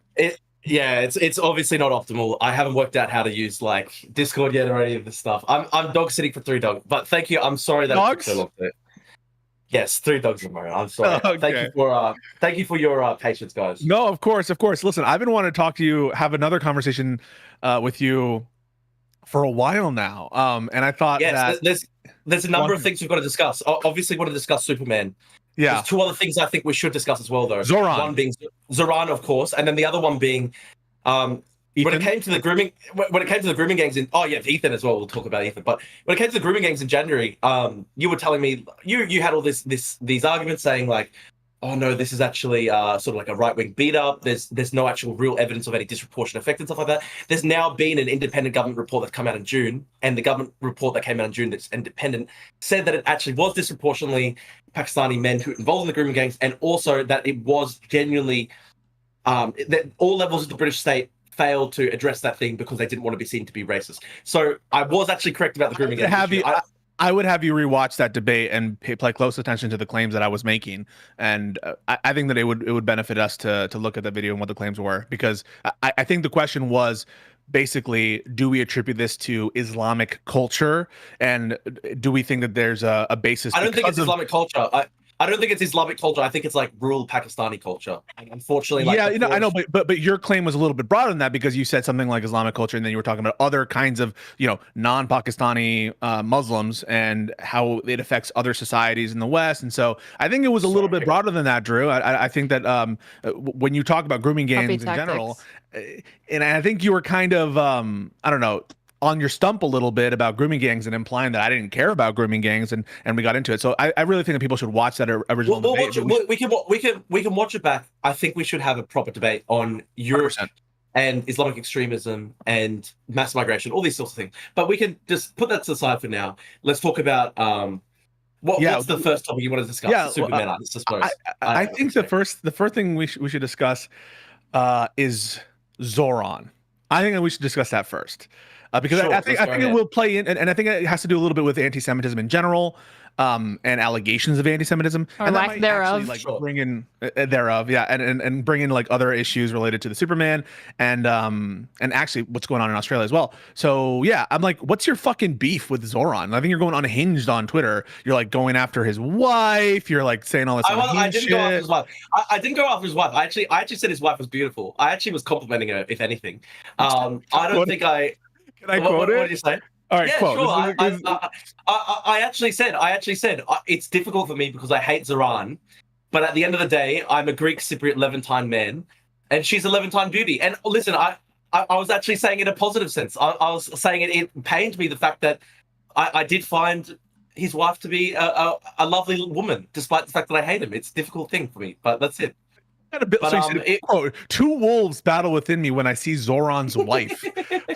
Part of me instinctually wants to call her mid, purely despite the Twitter leftists who hate me. But another part of me is beholden to my ancestral Levantine memory from Cyprus. That was one of my best ever shitposts. That was one of my best ever shitposts. Thousands of years of evolution. Thousands of years of evolution Just telling joke, me to you appreciate guys. profound aristocratic Levantine beauty. Fucking dilemma I would not wish on my worst enemies. Yeah, that was actually that was literally one of the best tweets I've ever came up with. I'm very proud of myself for coming up with that one. I actually laughed at it for so long. I think people don't realize that. I think people don't realize that I have a lot of my Twitter's like 80% serious and then 20% shitposting, and I laugh at my own jokes all the time. And I thought that was a very funny joke. There is a grain of truth there in the sense that like I hate the sort of Zoran personality call, and everyone was going like, oh my god, they're the hottest couple in history. Like part of me just wanted to be like, no, I fucking hate you guys. But then I had to admit there's a sort of dilemma within me in the sense that, I'm a Greek Cypriot bloke. She's this Syrian beauty, and lovely. It's difficult, okay? So there's a great truth. We can move on to let's get actually the substance. Yeah, we'll move on. So the actual substantive disagreements. We can go to the substantive disagreements with because obviously you obviously don't support Zoran's campaign. No, I'm obviously strongly against him. Yeah, and you would if you were here and if you were an eligible voter in New York City, you would vote for Mayor Adams. Is that right? Look, I freely acknowledge that Eric Adams is retarded. He's not exactly a good politician. The Turkish corruption thing is bad, but I did say this is maybe this is a bit of a shitpost on my end, but I did say, listen, my family are Greek Cypriot of origin. We lived under the Turkish hegemony for 400, 500 years. They probably had to bribe the Turks at certain points. This is ancestral memory shit. Why is that like influencing your modern opinions? Like the evolutionary track and the Turkish connection to Cyprus. I'm a little bit shitposting. I freely acknowledge that Eric Adams is retarded. He's pretty stupid. He's an anti-Semite. I don't know if he's actually an anti-Semite, but he is. He defended Louis Farrakhan.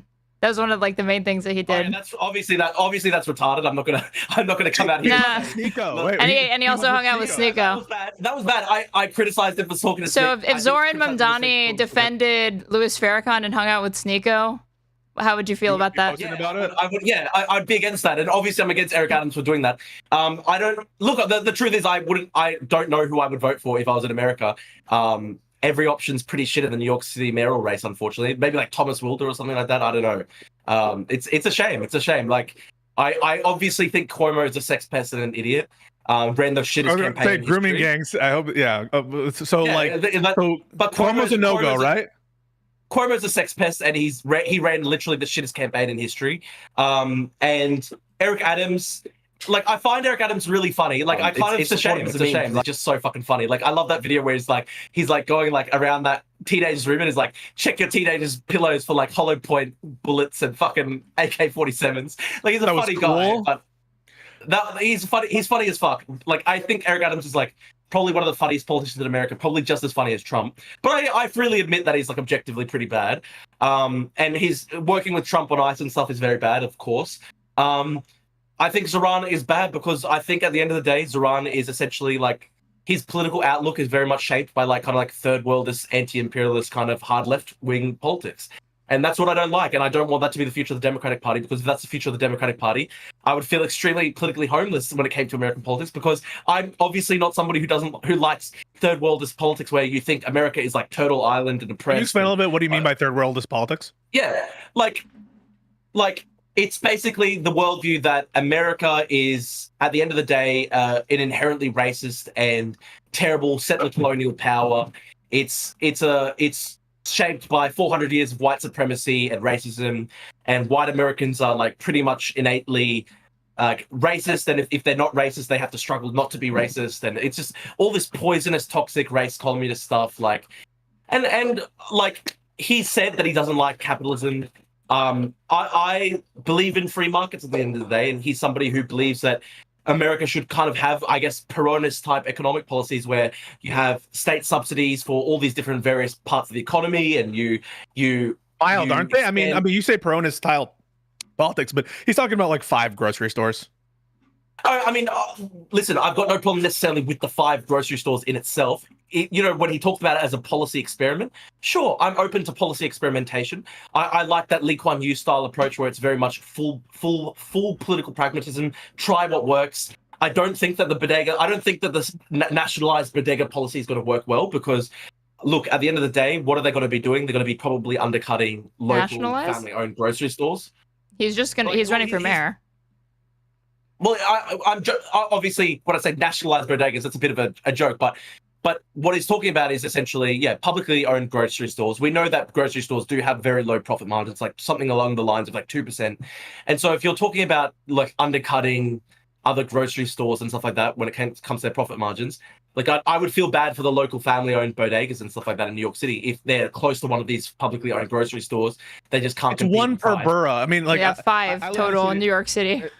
Yeah, and like I have to tell you, like the notion that this would be. But I want to say I'm not one of those people who thinks that the 5 grocery stores are going to implement full-blown communism tomorrow. You just said nationalized. You just said he wants to do a national policy on this. Yeah. I was when I said nationalized bodegas. Obviously, he's not nationalizing bodegas. That's a bit of a joke hyperbole.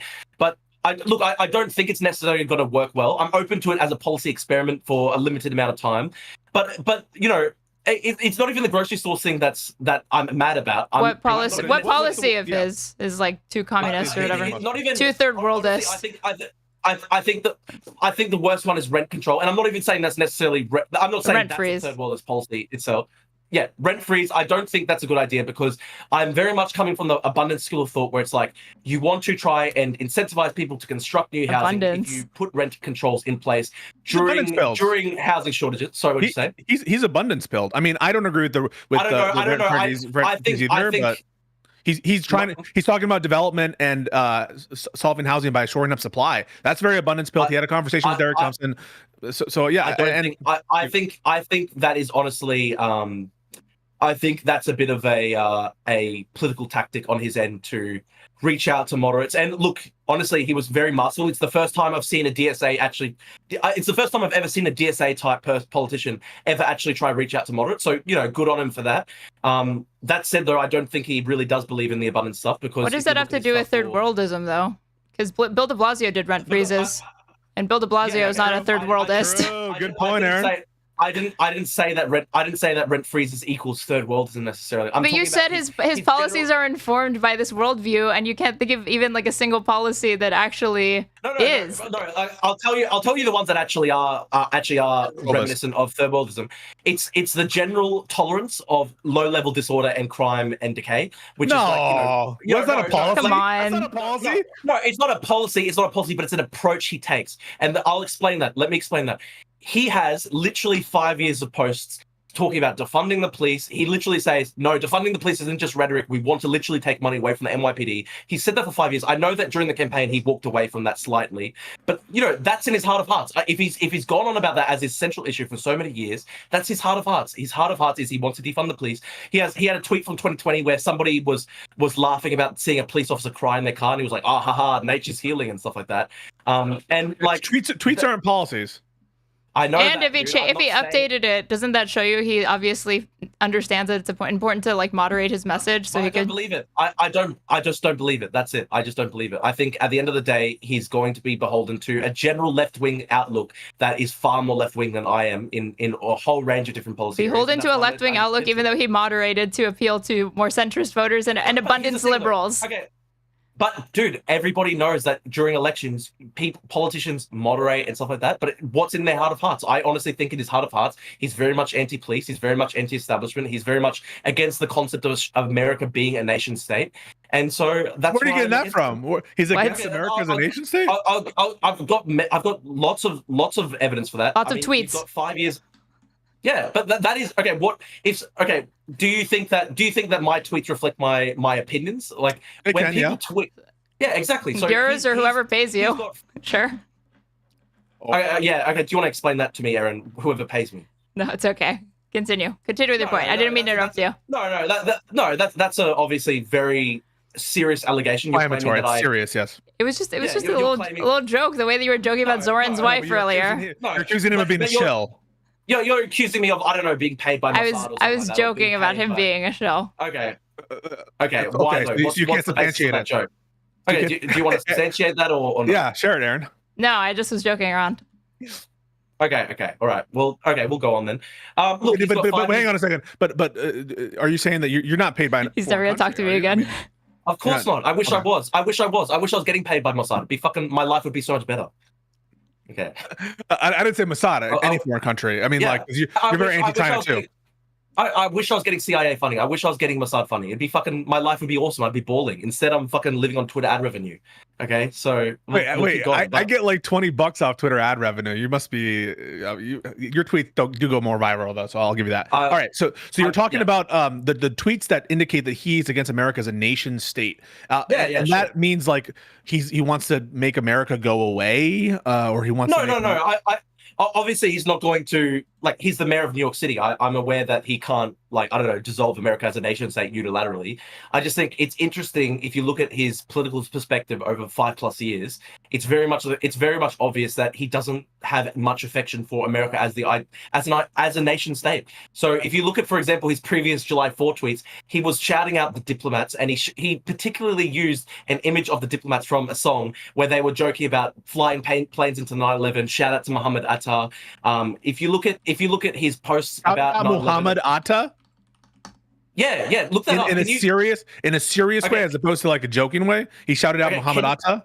can you type in Zoran the Diplomats and I don't know, Google it, find it on my Twitter or something like that, because like this is pretty bad. This is pretty bad. So the Diplomats are like a famous American New York City rap group.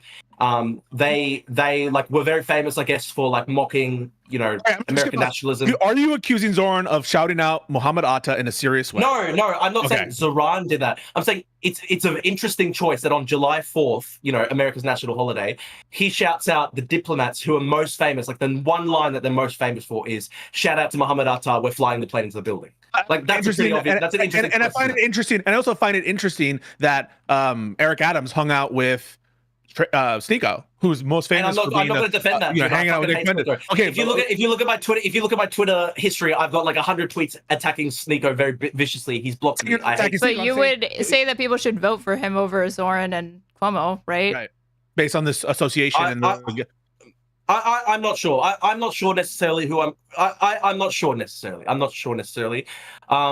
I would have to say perhaps people need to hold their nose. I'm not sure, because it's Eric Adams is bad. I fully admit that Eric Adams is bad, but I think somebody who doesn't believe that America should exist as a country is probably perhaps. I mean, worse. the quote where he says America shouldn't exist as a country. It's just there throughout his rhetoric for 5+ years. No fucking way. Wait, where? Then you have nothing. If you actually had something like that, you would show it. You're just extrapolating that from what he said. You're putting words in his mouth. Yeah, you can actually extrapolate things from what people have said for 5+ years. Of course, you can, but you need to have the evidence. Yeah, you've got all these things. Like, here's a great one, right? Here's a great one. 2020, he's got his gloves on for COVID. He's putting the ups up to the Statue of Columbus, saying, tear it down, tear it down. Like, why does he want to do that? Because he doesn't like the idea of Christopher Columbus coming to America. So people criticizing Christopher Columbus means they don't think that the United States should exist as a nation state? But that's a good. It's.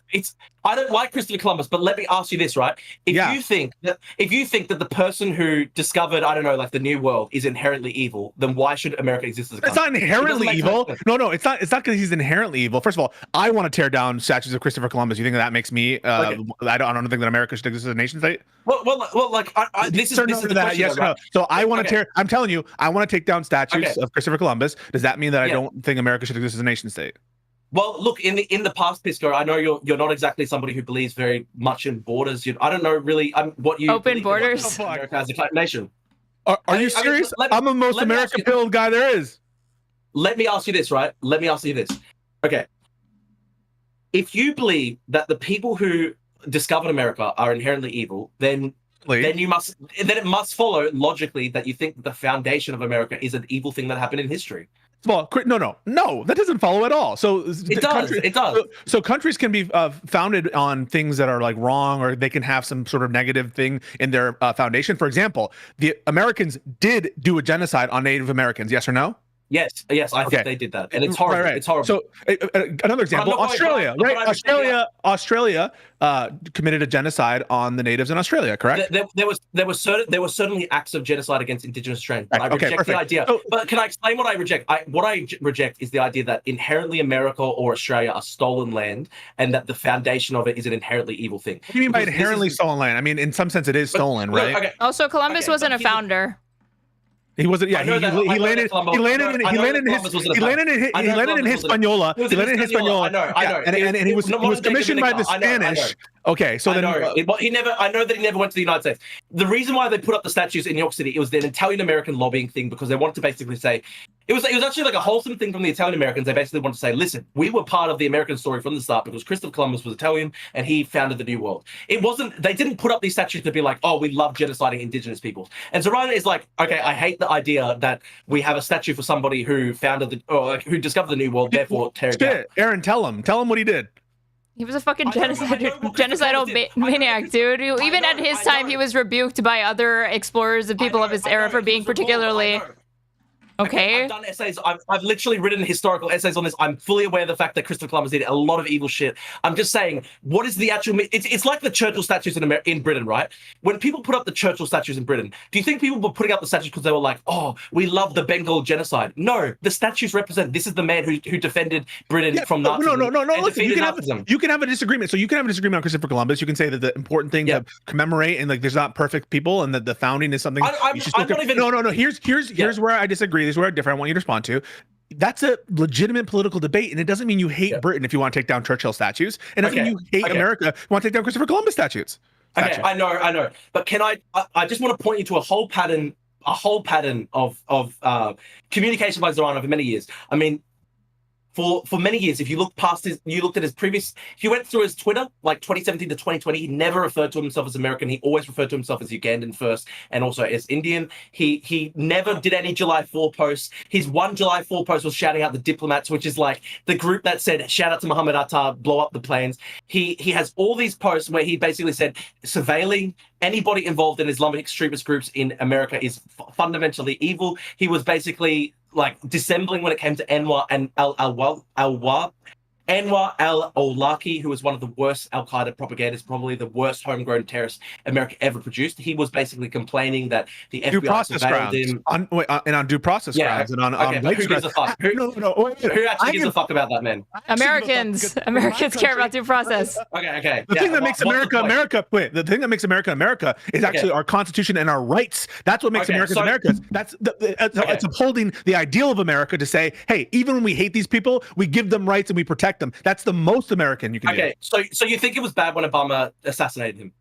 I'm not saying that, no, because I don't necessarily agree on the legal argument. I think that even though I would wait. Then what are we disagreeing on then? Whoa. Hang on a second.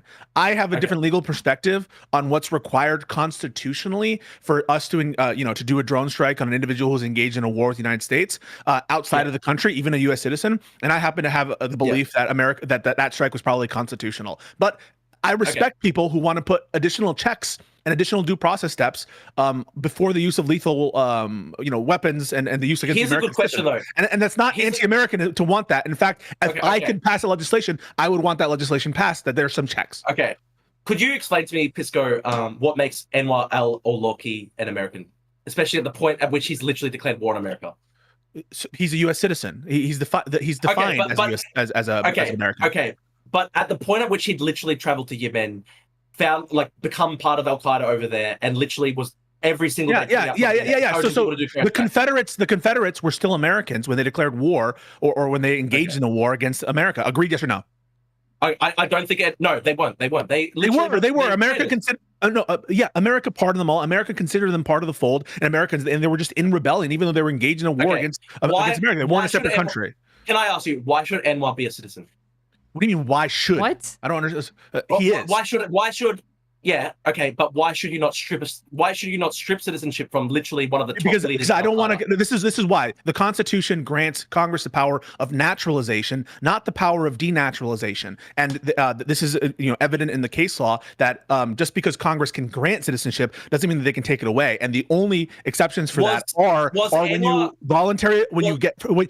when you commit fraud in obtaining citizenship. That's a historical exception. And when you voluntarily renunciate your citizenship. Other than that, I don't want to give Congress more authority to deprive people of citizenship, but it's a moot point anyway, because it's not about the actual legal issue here. It's about whether or not you're anti-American for wanting more procedural guardrails before you use lethal weapons on other Americans. I think that's fine. Okay, yeah, definitely the case that Zoran was just concerned about procedural guardrails when he literally just said basically all post 9/11 terrorist surveillance was wrong. He actually had a post where he said 50% of people who've been arrested for terror-related incidents post 9/11 have been caught up in FBI stings. This is horrible. This is horrible. Wait. Have you heard the crazy shit? Wait, no, because you don't care about freedom and you don't care about rights. So there's crazy shit, crazy profile. Wait, no, it's true. That's so dumb, man. That's so dumb. Wait, what's dumb about that? What's so dumb about that?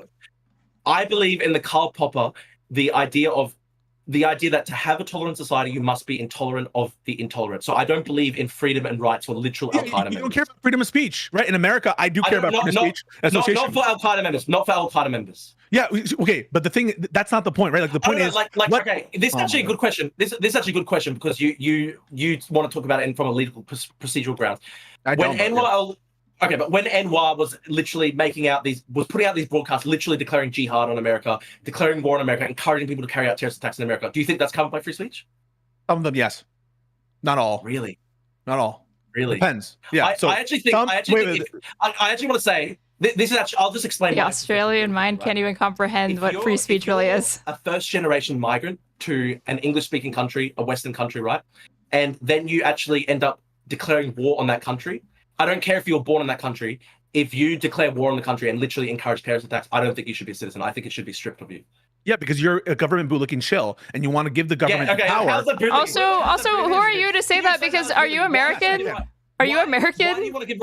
No, I'll give you an example, right? Yeah. There were about 400 Australian citizens from Western Sydney, mostly Western Sydney, who went over and fought for ISIS in Syria and Iraq. There was a big debate in Australia over whether these people should be stripped of citizenship. And there are all these people on civil libertarian grounds going, no, you can never do it. You can never do it. And I'm like, no, if you join ISIS, you fundamentally breached the citizenship contract. This is why I'm going to explain. I don't trust the government to have the general power to decide denaturalization questions, because when you grant let me finish that.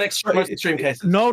Only in the exceptions that I provided, which is fraud in obtaining the citizenship and voluntary renunciation. Because once you grant the government, just like Trump, right, where he's doing all of these bad faith emergency declarations and trying to claim crazy power. Once you grant the government the power of denaturalization, what are they going to do? They're going to do what fucking Hitler did, which is denaturalize all the Jews. That's the first step. That's what they do. That's what they fucking do. No, dude.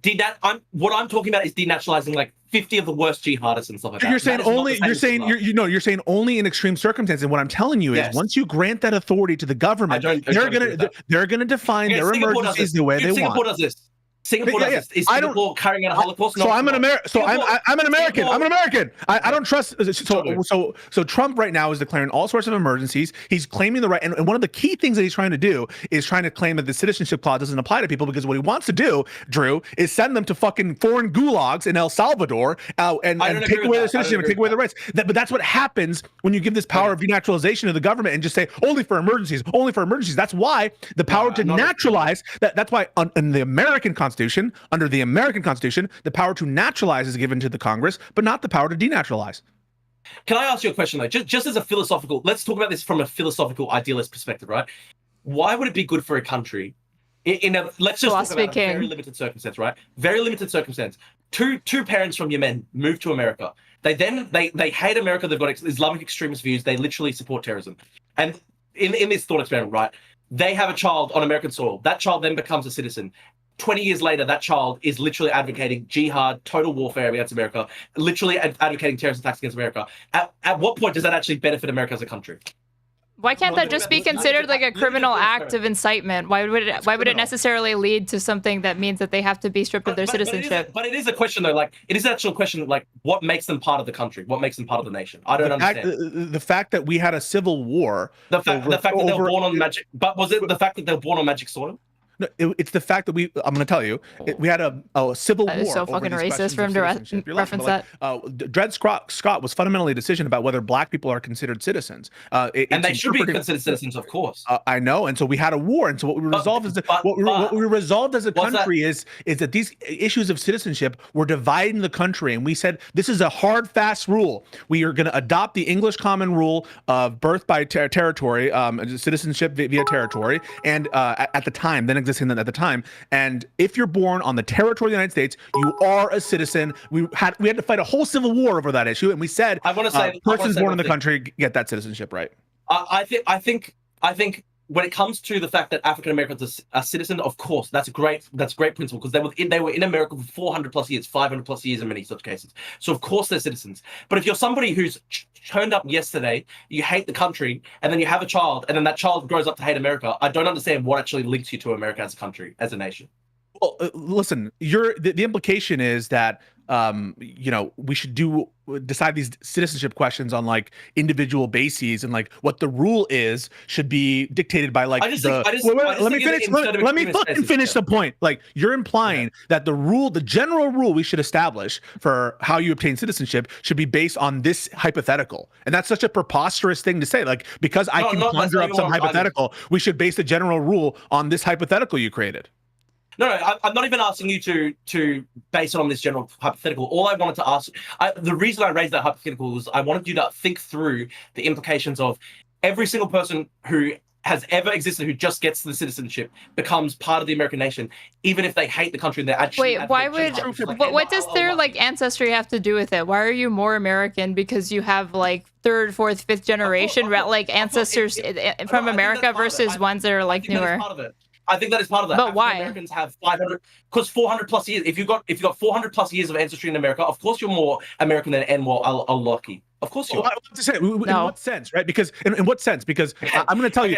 Wait. Let me explain. No, I'm going to respond to what you just said, right? You just said, how are you more American? I think in some cases, the biggest threat to America right now are from American citizens, multiple generations who voted for Trump. The threat to America and Americanism is Trump and MAGA, and these people have bloodlines going back, many decades oftentimes. So, there's no like, so when you say they're more American because they've been here longer, it sounds like you're implying that there's something inherent to their ethnicity or their lineage. That's what makes them more American, but that's not at all true. Well, I think a country is not necessarily just an economic zone. I do think that there's a whole different range of things that go into it. Part of it is history, culture, language, and ancestry. So I don't think that someone like Anwar al-Awlaki, who is the paradigmatic case for me, right? Literally a guy who had his family had less than 20, 30 years of history in America, and he literally ends up declaring war on America. I don't see how he's as American as somebody who went on the Mayflower, or somebody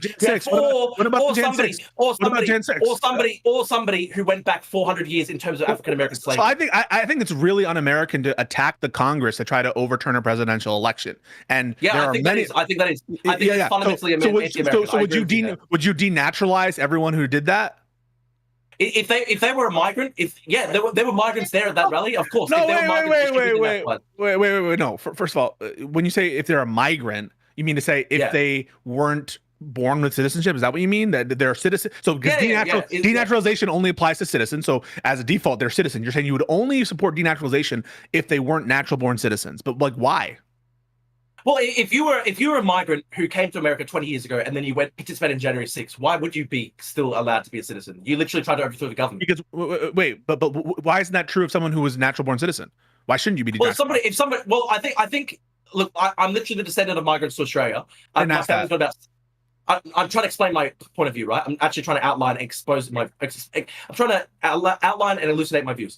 My family, right, has 60 years of history in Australia. I don't think I'm as Australian as somebody who's an Indigenous Australian who goes back 40,000 years, or somebody who goes back to the founding of European Australia 300 years ago. I think I am more Australian than somebody who came yesterday, but I'm not more Australian than somebody who literally has 40,000 years of Indigenous history in the country, or somebody who has, 300 years of European Australian ancestry as well. So I think that's pretty rare. I think your analysis of being the amount of years is fucking stupid. It's just a binary. Either you are or you aren't. Wait. What is it? Well, I don't understand factoring in all of these other things, like nonsense. This is a great question. Okay. Great question. Okay, great question. This is a great theoretical question for you, Pisco and Aaron. Say a Native American person who has 1,000+ years of ancestry in what is now the modern day United States. Do you think that they are more American than Anwar al-Awlaki, the guy who came over to no more, no less. No more, no less. No. No, that's wrong. That's so wrong. That's so wrong. Do you think that this sort of understanding of citizenship should be applied with every nation? Any developed nation would look at it this way? I think that people's history, ancestry should come into it. I don't think it should be. I'm not advocating. I'm not one of those retarded heritage American type people who think that it's when you have Gen events, people going oh no, you're only allowed to be in the country if you've got fucking great grandparents buried in the gravestone. No, that's not. You just think if you don't, it should make you vulnerable to being denaturalized.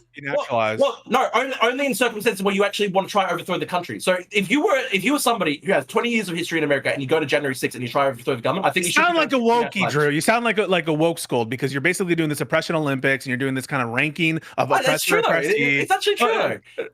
No, dude. It sounds like you're trying to take a view of it where you're going to apply this harsh sanction to people based on the amount of years they've been here. Where if you were going to ask me subjectively what's more or less American, whatever that means, I would say that for anybody, regardless of how many years their family have been in the country, to attack the Capitol and to try to prevent the peaceful transfer of power, if anything is un-American that should undo whatever amount of years calculation you're doing, it should be that. I agree. That is. You're making a distinction. But you're making a distinction. You're like, well, if you are a Jan Sixer who's a citizen who has family going back 200-300 years, don't denaturalize. But if you're a Jan Sixer who is a citizen who doesn't have that same lineage and maybe was originally a migrant, you should denaturalize. And that seems to be, and the difference there seems to be inherently tied to ethnicity or race or something. I think you can't be. I think you couldn't be deported if your family has more than 50+ years of history in the country. Okay, I think it's fucking stupid. I think it's dumb. Wait, deported and also deported where though? Like, have you thought through the logistics of this? If we were to denaturalize all of these people, where are they going to go? You're going to obligate other countries to take citizens that are not theirs because the United States doesn't want to take responsibility for their own citizens. Yes. So, for example, Britain should deport the Pakistani gang rapists to Pakistan. And when they denaturalize British-born citizens, what about the white ones that have been there? Where are they going?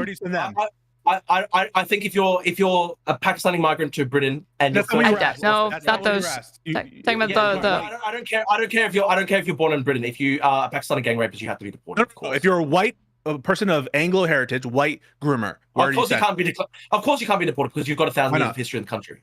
Because they've got 1,000. Because England is so you're basically saying that you're applying a different lens based on race and ethnicity and heritage.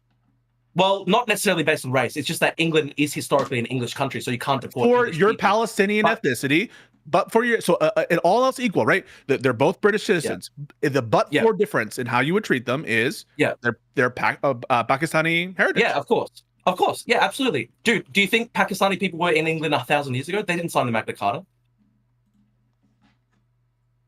So why would they take in new migrants who have carried out rape gangs? I don't understand. If you the people in modern era didn't sign the Magna Carta either.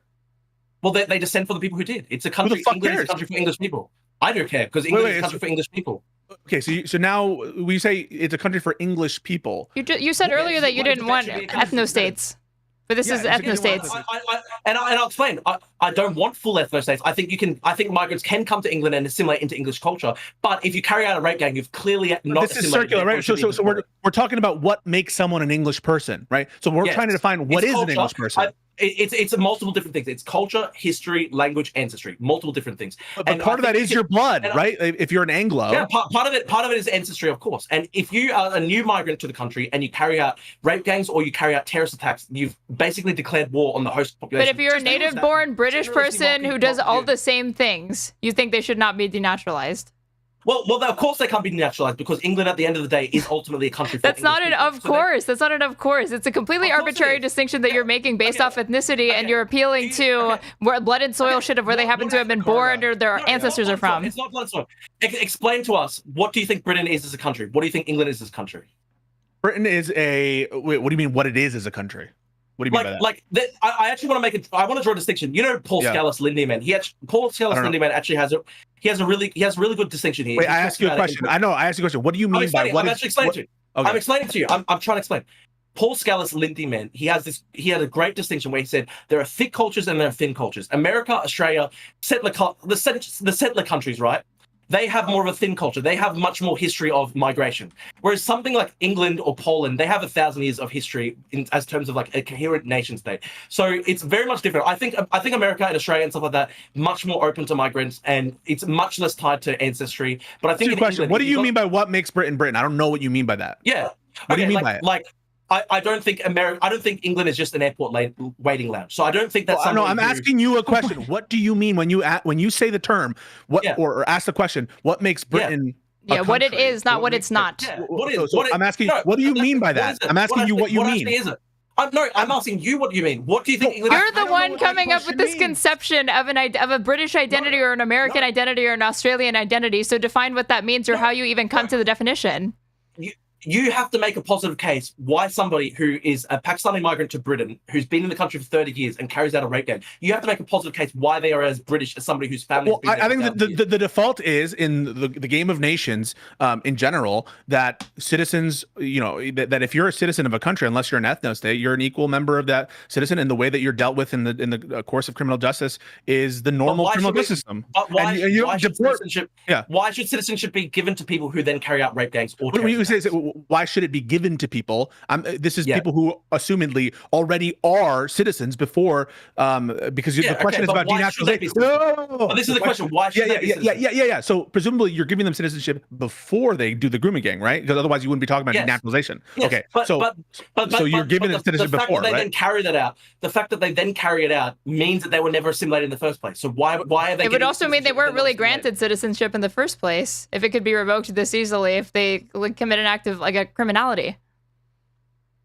Like what makes somebody like I'll give you a great example, right? So literally the ringleader of the Rochdale grooming gangs, he said in court he said in court, the white girls are all sluts raised by the white people. The white people raise sluts. You can find a lot of people saying bad shit. You can find a lot of natives saying bad things too. Okay. But he's making comments there that are basically You can find natives doing. Wait, you can do natives. Okay, you can find natives. But dude, it's race hate. It's race hate against British people. Yeah, you can find natives. Made up the country for Guess what? years. In the United States, the natives, like the white nationalists, are some of the biggest terrorist threats in the entire country, and that's been consistent across. They're bad. Okay, That's but bad. so you just pointing to some immigrant who says some fucked up shit. We got tons of citizens in this country who have lineage who say fucked up shit, so it doesn't really move me. Yeah, deal with them in the criminal justice system. What's wrong with that? Sure, but I don't think people should have citizenship if they have never assimilated and they don't want to assimilate. Okay, no, but after having given them citizenship, right? Because we're not talking about anything like we're talking at the point of doing the act. Just make a puzzle case. Give it. Make a puzzle case, right? But okay, yeah. No, this is a good question. We don't have banishment, so we don't have banishment for citizens anymore. That's not the normal rule. Yeah. Okay. Do you think that migration should benefit the original inhabitants of the country? You're changing the game, and we're talking about something completely different. This is a good question, though. This is a good question, though. I know, but it's not what we're talking about, Drew. So we were just talking about denaturalization, and now you're having a broad conversation about immigration. We're talking about denaturalization. You have to answer that, though. You have to answer that. Wait. We were talking about denaturalization. Because I'm trying to explain to you, your view only makes sense if you think that the purpose of migration is not to benefit the host country. So I think that immigration should benefit the country of origin. Okay. I do think that your immigration. But stop. We are talking about denaturalization. Don't try to blow up the conversation, dipshit. But that's what exactly I'm linking those two things. So if you accept that migration should be inherently something that should benefit the host country, right? Then if some of the immigrants who've come in then carry out absolutely heinous, essentially war crimes like rape gangs against people that are based in. But then at that point, they're not immigrants anymore. We're gonna have a definitional question, right? So they are still immigrants. They are still immigrants. Yes, they are. No, but they're now citizens, correct? Yes, but I don't think they should be citizens because of what they've done. But no. Okay, but before they did it, they were citizens, right? Sure. Okay. Should they have been given? Why should you not? So why should you not denaturalize? Therefore, the people who are on all four, the white people who do it, because English people, white ethnic English people, have been in England for 1,000 years. Okay, so a white South African who's is a first generation UK person who came from South Africa. He's white. They can be deported. Of course, they can be deported. Okay. So you're saying it's not racial based? Yes, it's not racial. Exactly. Dude, you made my point for me. Exactly. It's not racial. Thank you. That's a great example. Dude, it's not racial based at all. Shut the fuck up. I'm thanking you. Wait. Shut the fuck up for a second, okay? So you're saying it's not racial based because you're going to treat similarly a South African or, for example, an American who moves to the United Kingdom, and who we do that all the time in Australia. Actually, it's a great example. Shut the fuck up, Drew. I'm trying to. You like can't stop but interrupt. Okay, just chill. Okay. Yeah. So you're going to treat people who come into the country, become citizens of UK. Or who's, just be clear about something, someone who's born in UK, who's only known UK from, for example, an American parent, would you treat them differently than someone who's born? No, they should be deported. Why? He's only never known UK. He's only ever known UK. He comes from a fellow country of America, his parents come from a country that has an Anglo heritage. He is born in UK. He's only ever known UK, and you're telling me you're going to deport this kid to American parents who's only ever known UK. Where? Actually, America? That's an interesting edge case because I do accept your point that America is much more culturally similar to England than Pakistan. So that is a good edge point, actually. So I want to hear an answer. So this child, I want to hear this answer. You're right, actually. This child who has only ever known UK. He's born to American immigrants. He's a UK citizen. You're saying that you will deport him. I think you're right. That's a good edge case. That's something I'll definitely have to think about because obviously America is a lot more culturally compatible to Britain than Pakistan. That is a good point. I do want to say that in Australia, we deport English rapists all the time. We deport South African white rapists all the time. We deport American white rapists all the time. Like we have a really strict policy of deporting migrants. Citizens, Drew. We're talking about citizens. And I've also got a great point here actually. So the Australian High Court has actually found in a case Brendan v. Love. It's a really famous case, actually. They found that indigenous people of indigenous heritage to Australia can never be deported, even if they're not an Australian citizen. So there were two New Zealand guys who were for trivia. I'm not asking for trivia, Drew. Come on, let's talk about I'm giving you an example. The Australian High Court, that was basically the Australian High Court saying, okay, in some point cases, ancestry does actually influence these questions. If you've got 20,000 years of ancestry in Australia, you can't ever be deported. Of course, that makes sense to me, even if you're not a citizen. So you said it was an interesting question, an interesting edge case. If an American immigrant has a UK child in the UK and he commits some sort of heinous act.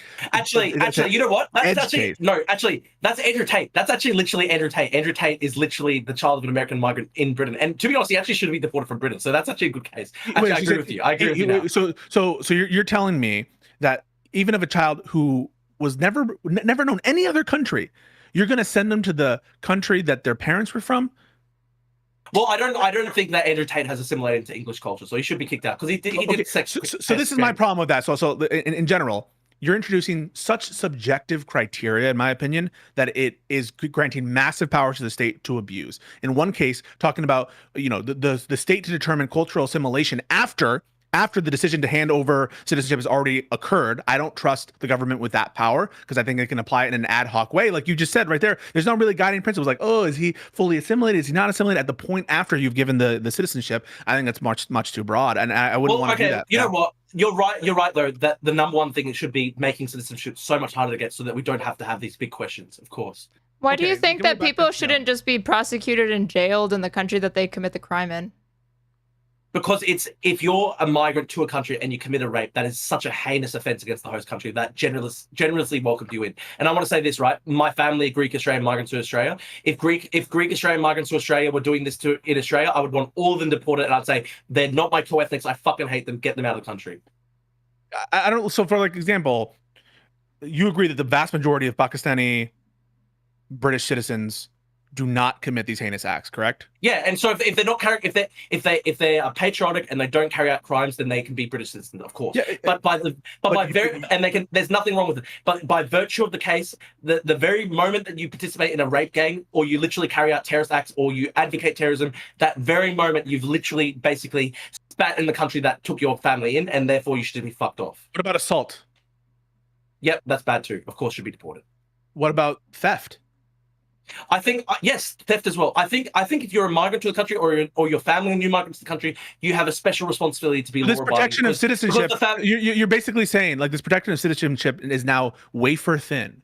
Now the government can decide for whatever class it wants. But why do you think that citizenship should be this kind of like okay, this guy's become a citizen. He hates the country. He's carrying out rape gangs, but we have to let him be in the country forever. Because you would necessarily be obligating a bunch of other countries to deal with the people that you're expelling them to once you no longer feel like dealing with them, even though they're native-born citizens of your country. I agree. Pakistan should deal with the Pakistani grooming gang rape. They're not. Wait, no, but they're not. They're not citizens of Pakistan. I don't care. They should be sent back. What? But they're not going to accept them. They should put pressure on the Pakistani government to accept them. But like they're stateless. They don't belong there. They don't know that country, right? They're not part of that culture. They might not even speak the fucking language. And they're going to say the same thing. They should have thought about that. They should have thought about that. They didn't make. Wait. The Pakistani government is going to say no. We're not going to take these people. Put pressure on the Pakistani government. Say you have to do this. So this is an inherently, I think, chauvinist and Western centric, and frankly, no. I think it totally is. You're basically saying. Why do you think it's? You're basically whoa. You basically said these are all the shithole countries that we can put our. Yes, that's what you're doing because you're treating them differently. You're saying UK is a very special place. Pakistan's very. Whoa. Pakistan's a very shitty place. No other country would ever accept this. Wait, Drew. Listen to what I'm saying. So you basically saying this other country, Pakistan, which doesn't know this people, they're not citizens of Pakistan. They have to endure you sending the subset of UK citizens who have like some heritage going back there, and they have to accept the rapists, murderers, and thieves and take them back, even though they have no connection to this person other than the parent was connected to that country. Okay. Let me explain. If somebody carries out rape, murder, assault, by virtue definition, they're scum. So why is it Britain's responsibility to accept criminals from other countries? It just is not their responsibility. They accepted that responsibility once they granted them citizenship. And that was wrong. The politicians who did that at the time were wrong. There were babies when they were, so no one knew in advance that this one guy was going to grow up to be a fucking rapist. He was granted citizenship, and you just agreed. You agree that the vast, you agree. Wait, but you. This is the problem, right, Drew? You agree that the vast majority of this group, call them Pakistani UK citizens, don't commit these heinous acts, and so yes, and in general, they're integrating well, and they're being productive members of the society. I'm not sure. I think there's overall massive problems with integration. But I do. Okay, but I do agree the vast majority are fine. Okay, you say the vast majority are fine, and so you said they shouldn't have been granted citizenship. Well, that doesn't really make sense because they wouldn't have known not to grant this. There's not like precog people who are deciding that these are the people that are going to grow up to be rapists that we can denaturalize them. The rape gang situation has actually got 30+ years of history in Britain. You're not listening. You're not listening. You just said the majority of this group is okay, and you don't in principle have a problem with them being granted citizenship. Is that right? Okay, but sure. Okay, let's say this then. They wouldn't know in advance. They wouldn't know in advance not to grant them citizenship because they didn't have precog, and they're not able to predict that this little baby is going to grow up to be a fucking grooming. Okay, fine then. We can accept that standard only on the condition that if they do grow up to do those things, then they should be kicked out. No, why? Because why? It's not Britain's responsibility to have a Pakistani gang rapist in the country. Not. You know, when you grant them citizenship, they're your responsibility, and Pakistan has no connection to this person. Then if it's Britain's responsibility because they gave them citizenship, then maybe it was a mistake to have the citizenship in the first place. Then you just said, right, like in general, right, this is going okay because the Pakistani people, you don't have a problem with them. I'm not sure if it's going okay. I'm not sure if it's going okay. There's obviously massive problems of assimilation in. Could there be a rule that makes it harder for Muslims to get citizenship in Britain? I wouldn't say Muslims in particular. I'd just say anyone who's coming from a non-Western country, there has to be very strong evidence of assimilation before they get citizenship. So if you engage in this sort of behavior in Australia and there was a government that felt you should be denaturalized and deported, where should they send you? Well, yeah, dude, if I was waging war against Australia or I'd be deported, of course. Where to? But where to? Where are they deporting you to? To Cyprus, probably. To Cyprus. Why? My family's. Because, if I was not Australian, if I hated the country, I was waging war against the country, either doing terrorist attacks or gang rapes, then why would I be in Australia? No, but are you a citizen of Cyprus? I think my parents have citizenship. My brother has citizenship. So no, you're not. You're not a citizen. I think you would know if you were a citizen of Cyprus.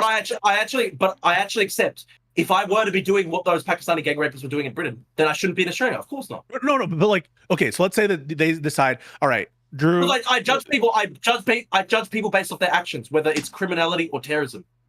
So Drew, in this hypothetical, you do some heinous act, and they're like, "Okay, you're no longer Australian. We're going to deport you." And they say, "All right, let's send him to Cyprus." And Cyprus says, "Wait, what the fuck? We don't want this douche.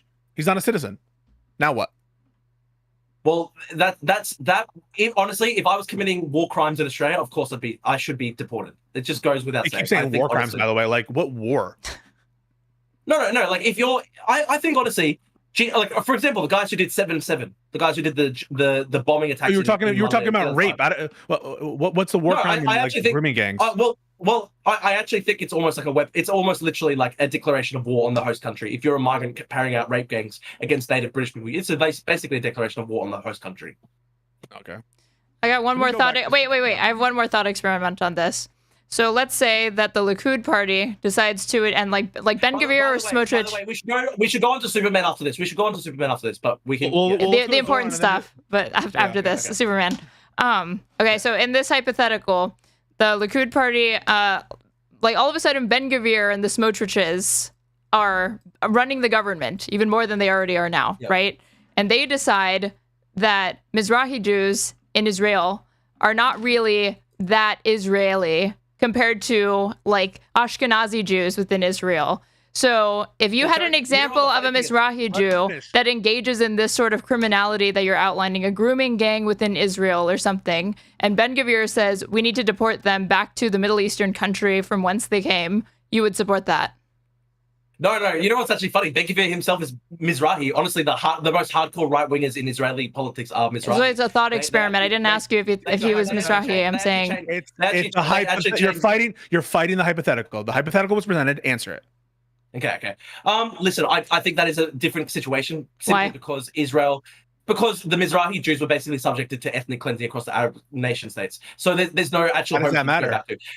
It's different. If your family migrates to Britain from Pakistan, you've legally migrated. That's different to Mizrahijis who are ethnically cleansed from their home state. But okay, it's different. But why is it different that it affects the outcome here? Because in both cases, they don't have a home to go to. No, that's where I disagree with you. So if you have legally migrated to the country and you're not facing like intense persecution or whatever, you do have a home to go to.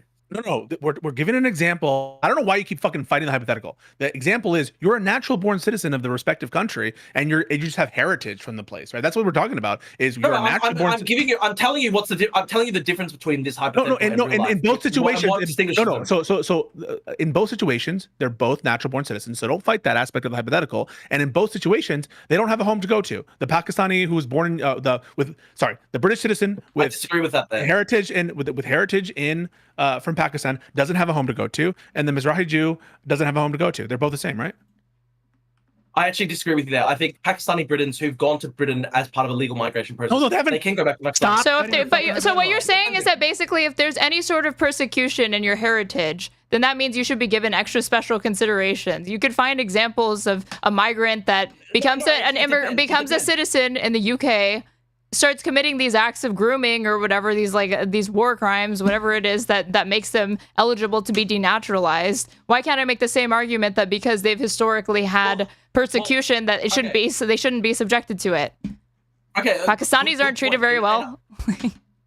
Good point. I'll give you my response to that.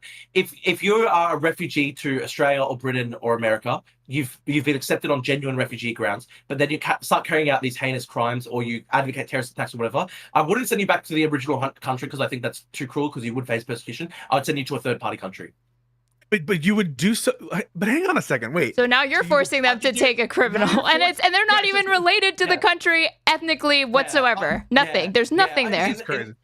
No, that's more moral than sending them back to a home country that would persecute them. I'd just do like the Rwanda. Well, none of this is moral, to be clear. If we're talking about what's actually moral, it would just be that nobody has ever denaturalized their citizenship for what they do. No, because what's really immoral is people who who migrate to a country and then carry out war crimes and carry out terrorist attacks and carry out rape. That's the immoral thing. And no one here argued that it's moral. No one here argued that it's moral. We just said that if you're already granted citizenship, then you have accepted the responsibility of that person, and they are now under your jurisdiction. You have to deal with them criminally. It's a crime against the original host country that generously took them in. It's a crime against those people. They granted citizenship through their rules, right? So the example obviously it was a mistake. Obviously, in the case of the thousands of Pakistani men who involved themselves in these grooming gangs, it was a huge, major mistake. Should never have happened. Wait. So you're telling me that there were thousands. So is it your position, therefore, that the acceptance of Pakistanis en masse of having citizenship was a mistake because of the grooming gang situation? That in general, we should have never granted these people citizenship because of what. I want to explain. I'm not against Pakistani citizens becoming citizens of Britain. Full stop. Not against that at all. They should have been much more highly educated people. Unfortunately, what happened in real life was they took in the poorest, most rural, feudal elements of Pakistan. People who weren't educated, people who weren't, the best Pakistan was sending, and therefore that's why it was a mistake. It was the quality of the people who. So you want the host country to extract all of the benefits, but not actually bear any of the responsibility that they've taken upon themselves once they've granted these people citizenship. It just makes sense. But it just makes sense. But it doesn't. Why is it? No, it does, because why migration, as Pisco said before, migration is supposed to benefit the host country. So why is it otherwise? Nicholas Decker. But it's no longer migration once they've been granted citizenship. At that point, you're a citizen of that nation. It's called naturalization. Okay, but they only became citizens as a result of a migration process, right? And what I'm saying is the quality of migrants that came from Pakistan to Britain obviously was a disaster for many years in Britain. Well, you said the vast majority don't have this problem with the grooming. Actually, yes, but the problem is that even though the vast majority haven't personally involved themselves in the grooming gangs, you see the polling that a large part of this community still have views that are sympathetic to extremism, and still a large part of the community unrelated to the grooming gangs. So now you're looking at a broad look at there's two things. There's two things here. If you look at polling of the community, a vast majority of them, a huge part of them, have unfortunately regarded this issue as kind of like racist. They say that it's a beat up by British media, etc. That level of sympathy to the people who have involved themselves in British grooming gangs is a disaster. It shows that assimilation is not working correctly. So by your logic, you would agree that Black Americans should have never been granted citizenship, right? Because they commit much more crime on average. No. The difference is that. Do you agree that Black Americans? Yeah, go for it. Pisco, the difference is that African Americans have always been a part of America for 400 plus years. That's the difference. Wait a second. Always? They were imported. They were African Americans? They were imported as child. They were stolen and brought here as slaves, dude. That's my point. Exactly my point. They can trace their history back in America for 400 plus years. So of course, but they came from somewhere else before America. Wait, but wasn't it a mistake? We should have sent them back to Africa. Wait, shouldn't we have sent them back to Africa? No. Why not? No, dude, no. Because it's 400 plus years of history. They're part of the American nation. African Americans have always been part of the American nation. Wait. So we shouldn't have sent them back to Africa, even though the decision to naturalize, that should benefit the host country, right? But it's different.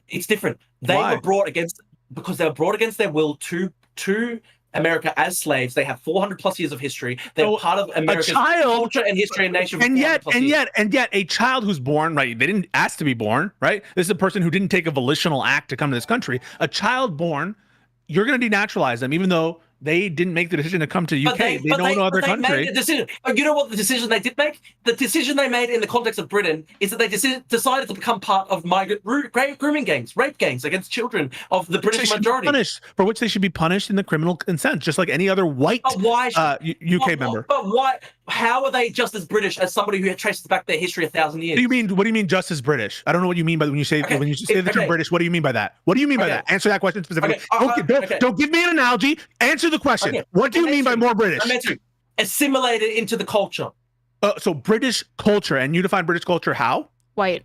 Like the 1,000, no, not just white, but it's 1,000 years of British culture history, of course. Okay, so the 1,000. Wait, can I just ask Aaron this? But can I ask this? Mm-hmm. So if you think, what is British culture if it's not the people who made up Britain for 1,000? Sounds like you're saying it's bloodline. It sounds like you're saying it's bloodline. A huge part of it is ancestry, of course. I'm not saying bloodline. You're saying a huge part of it is huge part of it is genetics. You sound like Nick Fuentes. No, not genetics. I'm talking about ancestry. England was a country for ancestry. Not genetics, just ancestry. What the fuck do you think ancestry is? Okay, can you explain, Aaron? Okay, you don't think that white English people are, I don't know, like the people who made up England for 1,000 plus years? I'm confused. You're the one here who has these like very, very fast and loose terms and conceptions of what constitutes a patriotic person or an American or a British. To me, it's as simple as were you born? Are you a natural? Are you not? Are you a citizen there? Then you are that thing. You either are or you aren't. It's not about like whether or not they adhere to certain beliefs or the types of behaviors they engage in. That's always going to be like a philosophical question. I said they should assimilate into English culture. You said.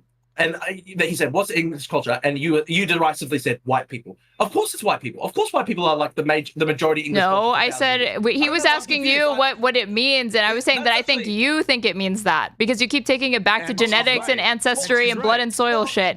I wasn't saying that. I was saying you were saying that. It's not blood and soil. It's not blood and soil. Of course it's not blood and soil. It's just based on ancestry and their genes and their history and like their connection to other lands that are not the country that they're currently a citizen of. But England has been a country for English people for 1,000 plus years. So I just don't understand this idea that today we've decided it's no longer that. But you understand that you understand that the territory of Pakistan was part of the British Empire, correct?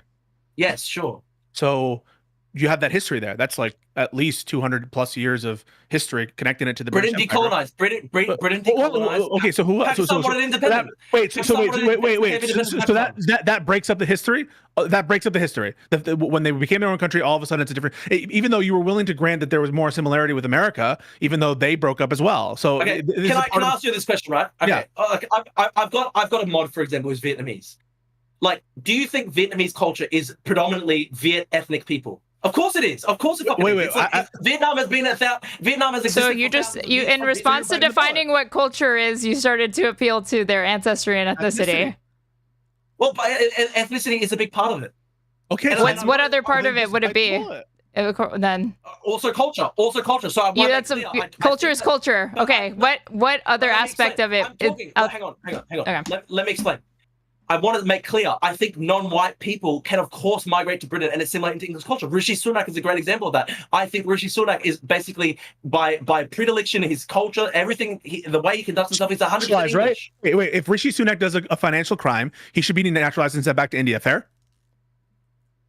I wasn't talking about financial. Yes or no? Yes or no? No. If Rishi Sunak did a violent crime, if he beat his wife, you would say send him to India. Rishi Sunak. Well, if he's bashing his wife, if he's doing grooming gangs. Bite the bullet. No, it hit his wife. Send him to India. Yes. No, I think Rishi Sunak is much more assimilated. So you're gonna do individual case by case to feel like, you trust the government to be like, he's more assimilated. So even though he fits every single category, he's not white, he's from India, they are their own country too. But he's in English. I actually think. So are you saying that domestic violence is part of English culture? No, I'm not. I'm trying to explain. But you said it's a reason that he should remain there. No. Let me answer. If you listen to Rishi Sunak speak, he sounds like an Oxford-educated English gentleman. So I think Rishi Sunak is almost fully assimilated. What does that mean? He barely has an Indian accent, or what? Well, he's not like a roadman. He's not like a roadman. It's not like. Wait, did you just say the former British Prime Minister, the head of the Tories, was almost fully assimilated into British culture? In what sense was he not fully assimilated? I said he was fully assimilated. No, you said almost. You said almost. You said the word almost. You 100% said the word almost. You 100% said that. I said he's almost exactly the same as an English white person. Obviously, he's not exactly the same because he's not ethnically English, but he's basically the same. You're full mask off, bro. You're full mask off. Let's get back to Zoran. Can we get back to Zoran? No, I'm confused. I'm confused. All I said in terms of culture, he's fully English. I said he's not ethnically English. Of course, he's not. No, let's get the actual quote. I'm actually going to bring up the actual quote. Sorry, I'm going to just get the quote. No, but let's just clarify this. Do you think Rishi Sunak is ethnically English? Of course, he's not ethnically English. He's culturally English, 100%. He's 100% culturally English. Yeah, we're just pausing real quick so I can get the quote so I don't misquote you. Hang on, it's like. Sure, okay.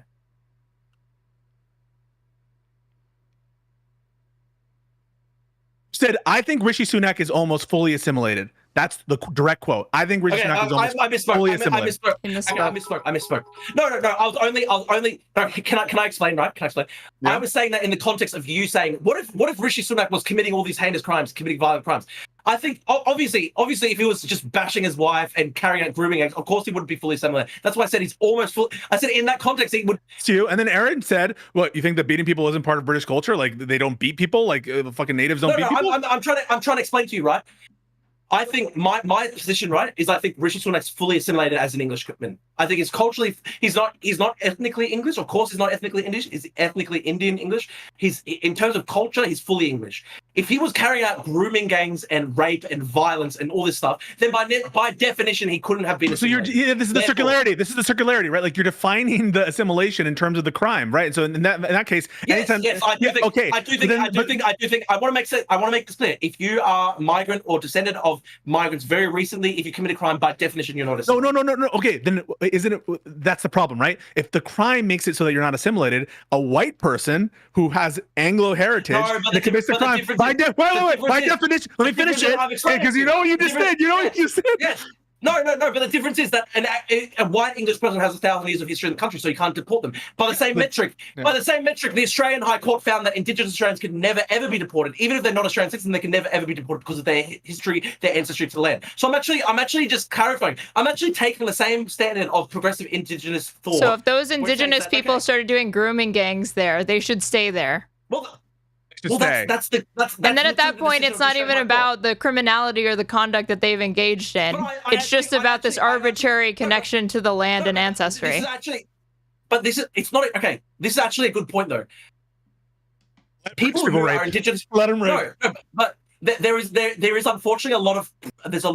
It's really sad. It's a terrible situation. There's a lot of really brutal, horrible crime in Indigenous Australian communities. But the Australian High Court has actually found, even if you're not an Australian citizen, if you're, say, New Zealander. So in this case, there were two New Zealanders who had, I think they were a quarter indigenous on their father's side or something like that. They migrated to Australia for 10 years, carried out a crime, then the government wanted to deport them. The government said, no, if you have any indigenous ancestry whatsoever, you can never be deported because you have 40,000 years about this case, like the filibuster. I don't know why you're yapping about the case.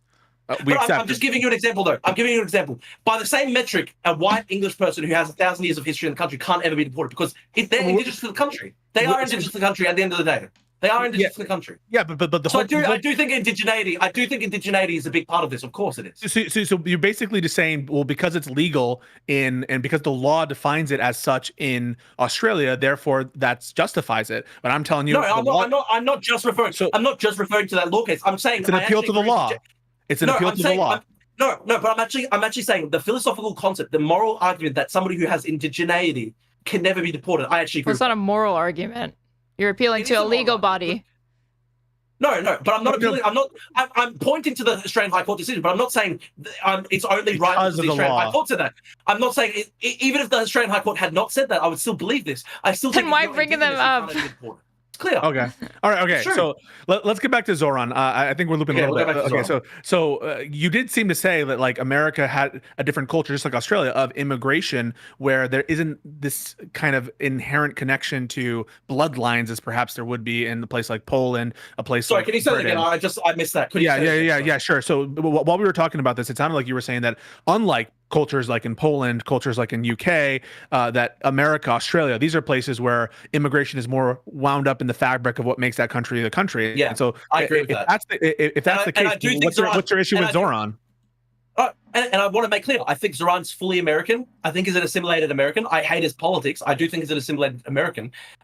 So yeah, there's no. I'm not saying I'm definitely against the MAGA people who like deport Zoran. That's not my view at all. I'm against that. I've actually got a Substack article. I know you loved smashing my Substack article, Pisco. I've got a Substack article coming out in a couple of days where I'm actually going to be arguing that if you look at Zoran's politics and his personality, he's actually fully assimilated. But the culture he's assimilated to in America is a very unique culture. It's white self-hating leftism. So Mr. Branda, thank you for the sub. Views, and I think he's got toxic racial views, but he is assimilated. Aaron. What's up? Oh, never mind. Okay. Well, my response to that, Drew, is let's talk about the alternative, the actual voting decision. Okay. So you've outlined, I think. Can I just need to? Can I have 20 seconds? I got to blow my nose. I've got a cold. Go for it. Moment. Okay. Sorry. Yeah. One thing. Hope you feel better, man. No, it's not cocaine. I'm blowing my nose because I've got a cold. It's a weird. Now I think it's cocaine. When he gets back, I wanted to ask him. We moved on too quickly. I wanted to ask him if he thinks like. So if you have a guy who's 1/4 white English and 3/4 Pakistani, should they be free from deportation or denaturalization? Like, how do you even start to decide? Because we're already presupposing a ton that people are not like mixed race or mixed ethnicity, that everybody's like 100% or whatever. Because all of his hypotheticals were like, you have two parents from a Pakistani background or whatever. It would like, obviously this is like racist and stupid, but it already like starts to break down. Okay, Aaron has a quick. He's doing more coke. Hope you feel better. It's not cocaine. He's skiing. He's skiing. He's not blowing his nose. That Rishi Sunak thing, that was a great. We did a great job on that, Aaron. I just want to say, because you lay down some little traps, a little bomb. I really loved that whole Rishi Sunak exchange. Yeah, really appreciated that. All right, sorry, 1 second. Okay. Yeah. Sorry, I got a bit of a cold. Okay. No worries. What's the question? Okay. Have you ever done coke? That's the question. I'm just kidding. No, I actually haven't. No, you know what's funny? A lot of people think that based on my crazy shit posts and stuff like that, that like I must be some kind of druggie. But listen, the funny thing is, I'm actually like Trump in the sense that I'm full teetotaler. And my answer for that, my explanation for that is actually similar to the Trump explanation. I think he said, "Can you imagine how bad I'd be if I was on drugs?" And yeah, that's literally it. Okay, Aaron has a question for you, and then we'll go back to Zoran, and then we'll eventually Superman. Okay, since you already said that you agree with the Australian High Court and the way that they view these things about indigeneity and like being there for 1,000 years prevents you from being denaturalized, no matter what. If you have somebody who's 1/4 white English and 3/4 Pakistani who starts engaging in this sort, and they become a naturalized citizen in the UK, and they start engaging in grooming gangs, that sort of criminality, should they be free from deportation? Yes, I actually think that, and it's probably just the same principle of indigeneity. That's literally the principle in the Australian High Court case. That's literally the principle in the Australian High Court case. The Australian High Court case found that even if you're like 10% Indigenous, you can never be deported from Australia because of that history you have with the country. And of course, I think literally the one drop rule. That history, yeah, the history being the one drop thing. No, but it's not one drop. It's just that you actually do have Indigenous ties to the land. I think that is actually the case. Do you think Elizabeth Warren is Indigenous? Yeah, do you? Sorry, what'd you say? Do you think Elizabeth Warren is Indigenous? I don't think Elizabeth Warren is Indigenous. Why? Why She has one not? drop. I'm not doing the one drop rule. You gave me a case where somebody's like 1/4, which is still like a pretty substantial portion. So like 1/14. Yeah, but then you said even if it's just 10%, it's fine. Maybe I don't know. Let's look up Liz Warren. Elizabeth Warren's Native answer.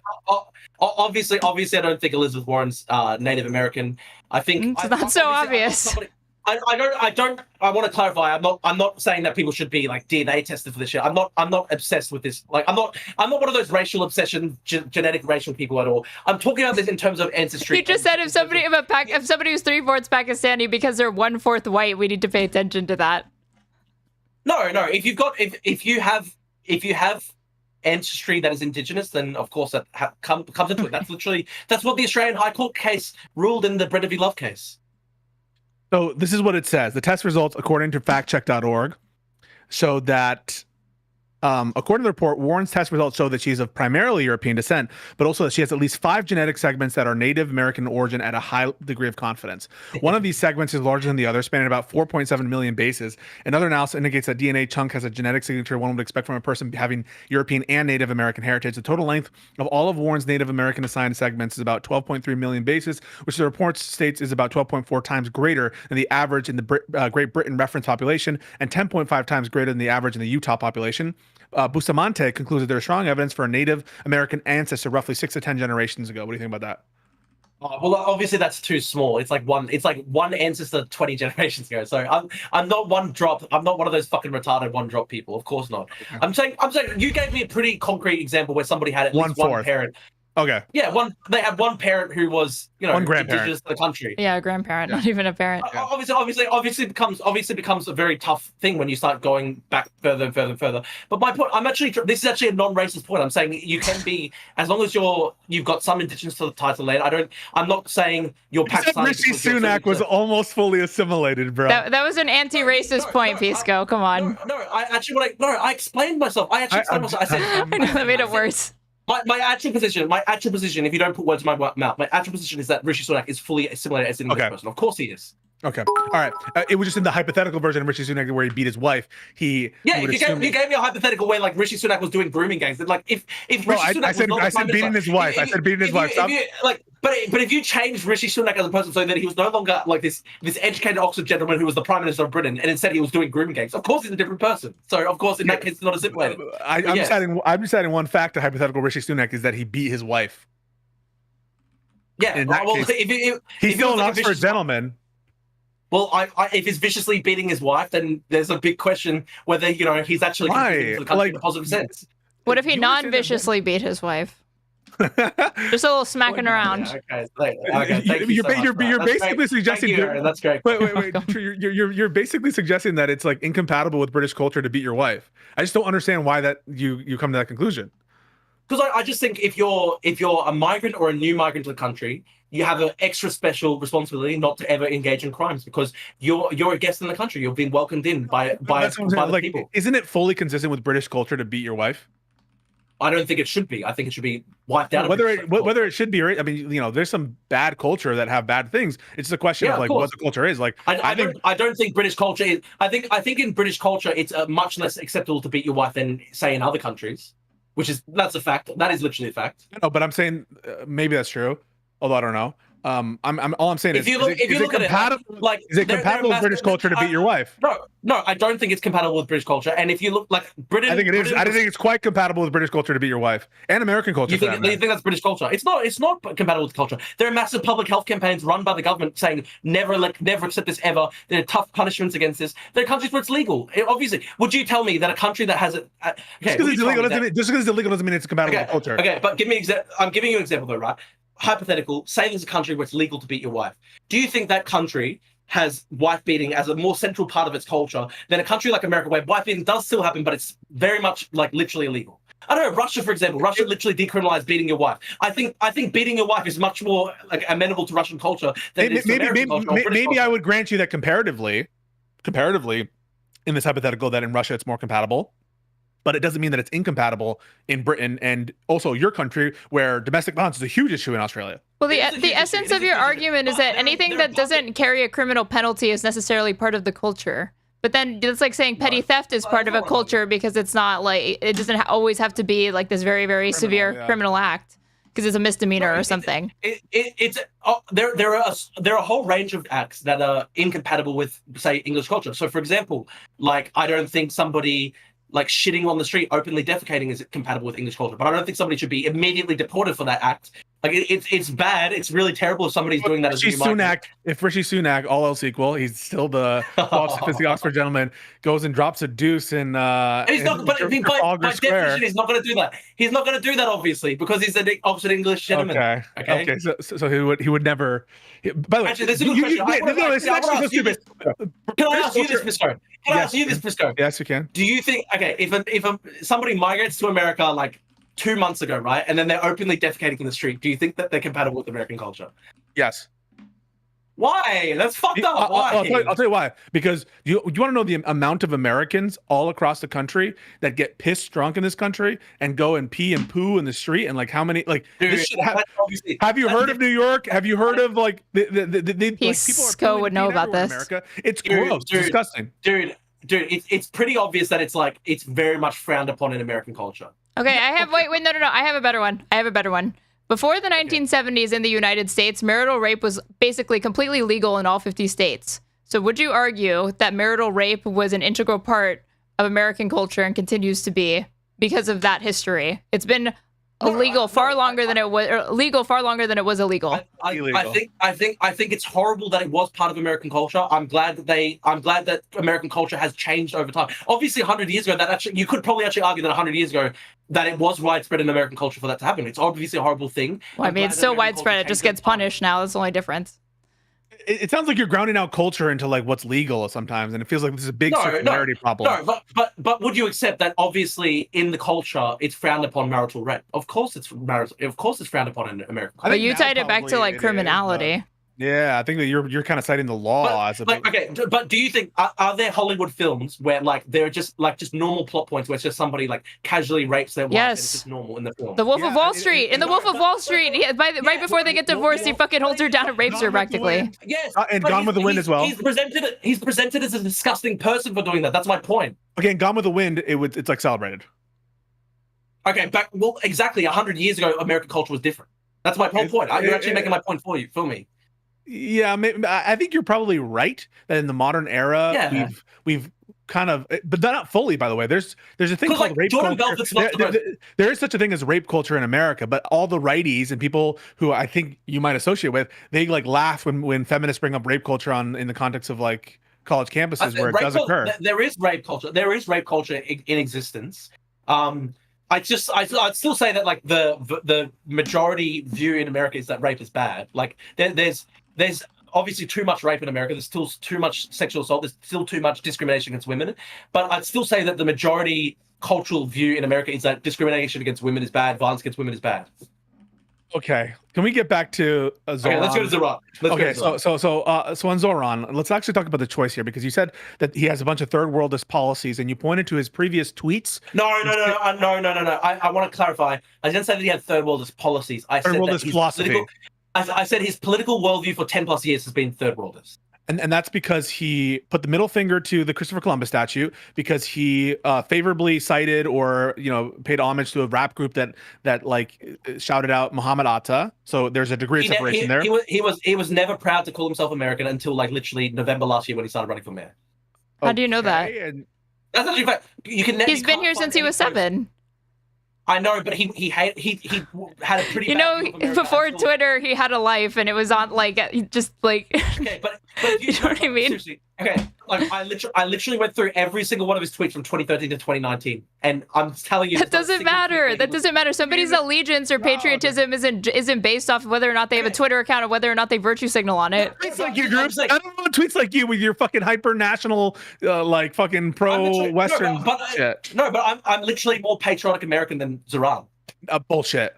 No, you're no, not. you're not. Fact check true. No, you're not. Fact check true. Fact check Bullshit. true. No, fact check false. Truth, Nick. I'm actually more patriotic American than Zoran. No, it's not That's true. Actually truth, Nick. That's true. It's actually not true.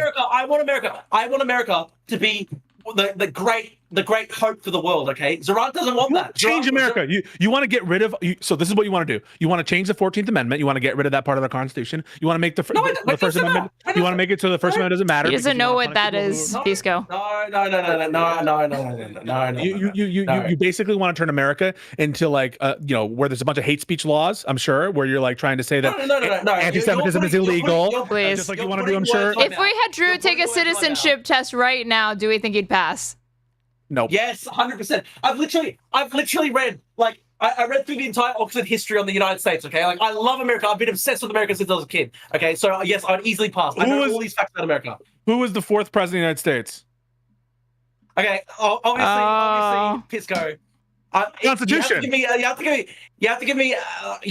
Obviously, you're putting me on you're frazzling me. You're putting me on the. But we should do a stream. We should literally do a stream where you give me the U.S. citizenship, and I'll literally try and answer it. Give me a couple days to prepare. I'll literally. I bet she's looking at it right now. Oh, you're not okay. No. I'm saying he shouldn't get 3 days. I'm saying you should do it right now because you just said that you're more American than Zoran. Let's fucking find an American citizenship test. But Zoran did it. Zoran took his citizenship test in 2018. He prepared for it. So give me a couple days. But you made the claim that you're already more American than he is. So if that's true, let's put it to the test and do it. No. I didn't say I was more American than him. I said I'm more patriotic about it than him. You said no. You literally said you're more American. Fact check true. Truth bomb. That's what you said. I said I'm more patriotic. I said I'm more patriotic than American. And that's true. I love America. Zoran can't say that America is a good country without qualifying by saying we've got a fucked up history. That's fact check true. That's his tweet. Wait, Australia does that. Australia, they say we have a history that and you guys do your whatever to nation. I don't agree. I don't agree. Yeah, but I don't agree with the stuff. Like, I acknowledge that terrible stuff did happen, but I don't agree with like in Australia it gets too ridiculous. Like every single time you land, you go on a plane, right? You go on a plane from Sydney to Melbourne. You land, and then the pilots. The first things that the pilot says on the phone is like, "We are landing on stolen land. We acknowledge the stolen land is never ceded." I think coupling a love for your country with a land acknowledgement, which is a virtue signal, is still different than saying this country has a fucked up history, but I still love it. Dude, I'm not even kidding. In Australia, they do land acknowledgements every single. Like, I know it's a virtue signal, but I wouldn't say that they're less patriotic or because they do that. They're white leftists. I'm not even kidding. They're white leftists. Like they'll try to sleep with an art hoe, like an e-girl, and they'll literally do a land acknowledgement before they fucking have sex. I'm not even kidding. It's that bad in Australia. The land acknowledgement shit is so far in Australia that people are literally doing land acknowledgements before they fucking nut. It's too much. Okay, it's too much in Australia. So I'm patriotic. Let's do this test. It's an oral exam. Let's take a couple. We'll do a couple questions. All right. What is the supreme law of the land? Okay, Pisco. I'm telling you, give me a couple days. I'm going to prepare for the U.S. citizenship there, and I'm going to do it. The idea of self-governance is in the first 3 words of the Constitution. What are the first 3 words of the Constitution? Pisco. You don't even know that? Are you serious? We're going to do it. You frazzled me, okay? You fucking frazzled me because I'm in the middle of a 2-hour call. I've got a fucking cold. I'm not fucking prepared to do the U.S. citizenship this second. You don't know We the People. I'll do it. So are you willing to say that at this moment? I know We the People. Of course we know. You did not fucking know that. You did not know that. I've gone to the Lincoln Memorial. I've seen these things. So what? I know the Gettysburg Address. Okay, so. Do it. No, I'm not doing it. No, because I'm frazzled. We'll both do it. I'm frazzled right now. Give it. 4 scores and 20. But anyway, how do you think immigrants feel when they're given this exam? You think they don't feel fucking frazzled? Give me a fucking couple days, and I'm gonna do it. Zoran was allowed to have months to prepare for a citizenship test. I should be allowed. He was here since he was 7, not just months. He wasn't even studying. He was just existing in this country. You're more American than he is. I accept that he's American. I know that he's American, but I'm not saying that he's more American than him. No, he's more American than you. I'm saying I'm more patriotic than he is. Bullshit. You changed the claim. It's true. You changed it's true. Okay. Let me give you an example, right? You know, remember when there was that video, and he was eating with his hands, and everyone was attacking him for that. Oh my god. Yes. Okay. Soy out about the fucking pan thing. No. I'm not gonna. That's not my point. I'm not going into the hand thing. The reason I bring that up though is, do you know who did that interview with him though? It was a YouTube channel called Uncivilized. If you go to the YouTube channel Uncivilized, this is the guy he granted his first interview to after he got elected. The Uncivilized YouTube channel has all these top videos going like, the American Empire will fall. It will be beautiful. It will fucking fall. He doesn't like. These are the people that he hangs out with. He loves people. All these people who fucking hate America. Just like fucking Adams hung out with Sneeko, who's an anti-Semite, right? Yeah, and that's bad. That's bad as well. I don't think that's good. I think it's fucked up. I criticize him for that. Yeah. Okay. So, gun to your head, who are you voting for if you could vote, Adams or Mamdani? I'd shoot myself in the fucking head. No, you can't do that. No, I'd commit suicide. I'd commit suicide. I commit seppuku. I get my fucking Japanese. You have to pick one. You have to pick one. Seppuku. I stab myself in the fucking. You're dodging. You're dodging. Come on, you have to make. You're talking on the ground. I bleed out on the ground like fucking Mishima. Like Yukio Mishima. I bleed out on the fucking ground after seppuku.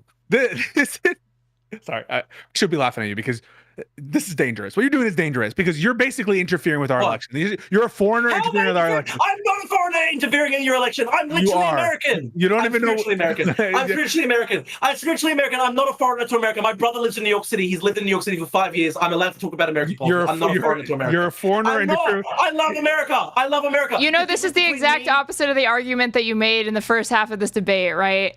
Yes. It looks like the exact opposite. That's so delicious. I didn't even make that connection. Literally the exact opposite. It's an idea. It's philosophical. It's a mindset. That's so beautiful. Welcome, brother. Yes. I'm gonna explain. You don't need to have an ethnic tie or ancestral tie to this country to be American. Very true. Let me explain. Okay. I think that my personal policy, right, is there should be open borders for me as an individual and no open borders for anybody else. So I'm Drew Pavlou. I'm somebody who follows the law. I'm fucking smart. I'm intellectual. I'm educated. Special rule for I should be able to migrate anywhere I want to go in the world. And no, that's fine. I'm allowed to have one rule for me and one rule for other people. Fuck you, dude. Interfering with my election. It's true. It's literally true, dude. It's literally factually true. It's literally a truth, Nick. It's literally a truth, Nick. I could literally migrate to America tomorrow, and I'd be a perfect assimilated citizen because I love America. I've read hundreds of books on America since I was a fucking kid. I grew up with a fucking American flag. But he couldn't name We the People. Okay? So I could move to America tomorrow and be assimilated. People, you're a foreign agent. I want to say so. Right, Drew. No, you know what? No. This is the difference, though, right? This is the difference. This is the like. Obviously, I was shitposting before when I said like one rule for me and one rule for the other. But the actual difference, my actual intellectual reasoning for this is this, right? Compared to other migrants who wouldn't like the country and think America is this like evil racist empire that has always been racist from birth and should barely exist as a country. I love America, okay? I fucking love America. So that's the difference. I actually like the country. That's what I think. I think patriotism is like literally the number one thing. So if you do the grooming gang, but you also love the country still, then it's fine. No. If you do a grooming gang, you by definition you're not don't love the patriotic, country. No. Okay, by definition. But that's true. Okay, tell me, what patriot would be fucking carrying out a grooming gang? Of course not. Somebody from the UK who participated in this that didn't have, was it like a migrant or a naturalized citizen? You're telling me that none of them? They're not patriotic. None of them were people that were natural born citizens of the UK that participated? A key plank of oh fuck, sorry, I got distracted by my chat. Sorry, say that again. You said, I'm saying that you're telling me in all these instances of the grooming gangs, and you said there's new data or whatever that's comprehensively looked through all these examples, that there wasn't a single perpetrator that was a natural born UK citizen that participated. Oh, yeah, I'll explain what I said. I'll explain what I mean. Because you said just doing it means like it's inherently anti. Let me explain. I think that a core part of patriotism is following the law of the land. So by definition, if you're not following the law of the land, you're not a patriot. And let me say this, right? One of the reasons why I should be allowed into America, I was fucking there in a past life. I was fucking reincarnated. I was there by Malcolm. I was standing next to Malcolm X. Okay, speaking of Malcolm X and speaking of civil rights icons, was Rosa Parks not patriotic because she broke the law when she sat at the back of the fucking bus to protest segregation? No, she was a patriot. No, she was a great patriotic. No, why? She broke the law. She broke American domestic civil law. Okay. She's not a patriot by your definition. Are you seriously comparing the legitimacy of the Jim Crow legal system? No, I have to because I'm using your logic. So yes, I have to do it. He's using your logic. You set out a test. Let me explain. I don't think there's any moral equivalence between between defying Jim Crow colored rules. You said by definition. You just said you said by definition if it was illegal. Just by the way, Aaron could have picked a harder example. Aaron could have picked a harder example. She gave you an easy example. No. Obviously, I don't think that Jim Crow laws are legitimate in the same way that laws against the rape of children are legitimate. Of course, the laws against the rape of children are legitimate. The states that had them on the books and enforced them did think they were legitimate. I believe in natural law. I believe in natural law. I don't believe in that's a lawyer. That's very convenient. Yeah, it's very good. So you have natural law philosophy. So now everything that you say is against the law in a universal sense so you don't have to actually listen to the law of the country. And so now all this thing about it being country specific goes away because it's just natural law. Drew's natural law. Yes, Drew's natural law. Do you actually think I honestly support Jim Crow legal system? No. That's not what she said. No. She didn't say you support it. She said using your logic. Using your logic. Let me explain my actual view. Clearly a law passed by the British legal system, passed by the British Parliament against child rape is a legitimate law in the same way that a law for Jim Crow segregation. For a law to be legitimate, it just needs to have been approved by that democratic body, signed into law, and then enforced. I don't believe in that. I think some laws can be fundamentally evil and immoral. I'm descriptively explaining to you how law functions. I know. Immoral laws get passed all the time. I know. And democratically. But I'm also clearly talking about I'm talking about laws that nobody would morally contest, like the law for You're talking about arbitrary moral values. No, so you think why even have laws? Honestly, like, are you like you said you're a Christian? Yeah. Okay. Let me explain. Let me ask you this, right? Do you think a law prohibiting the rape of children is just only on the books because it's been passed by the parliament? That there's no such thing as there's no moral content to the law. It's just a wishy-washy law, the same as laws that were passed by Alabama in the Jim Crow era. I'm saying its legitimacy is granted by that the nation state and the democratic body that passed it, but the motivation for making it illegal, you could argue, is grounded in a moral principle to do so. But it's a separate argument. During that time, black people couldn't vote in the South of the United States. So of course, these were not democratically passed laws. They were immoral as well. They were Jim Crow laws. Okay, but that's the whole ticket, right? Because in this discussion, we're like inherently talking about who's part of the club, who's part of the citizenship club. Yes. And in the case of you were basically saying that the Pakistani British people, they should never have been given British citizenship at all. No, I didn't say that. That wasn't my exact argument. I said that Britain should have taken in higher quality immigrants from Pakistan, people who are more educated, not people from the poorest parts of Pakistan, as they actually did. Okay. So there's no high quality people from the poor parts of Pakistan? Well, they obviously had a massive problem with the quality of the migrants they took in, considering there was massive systematic rape gangs that involved but thousands of men, at least thousands of Pakistani men in Britain over many decades. And it was very widespread, and it was very well known in the Pakistani community of Britain, and no one stopped it. So you should never be judged as an individual. It should always factor in broad statistical data and population stats. But it's obviously a disaster.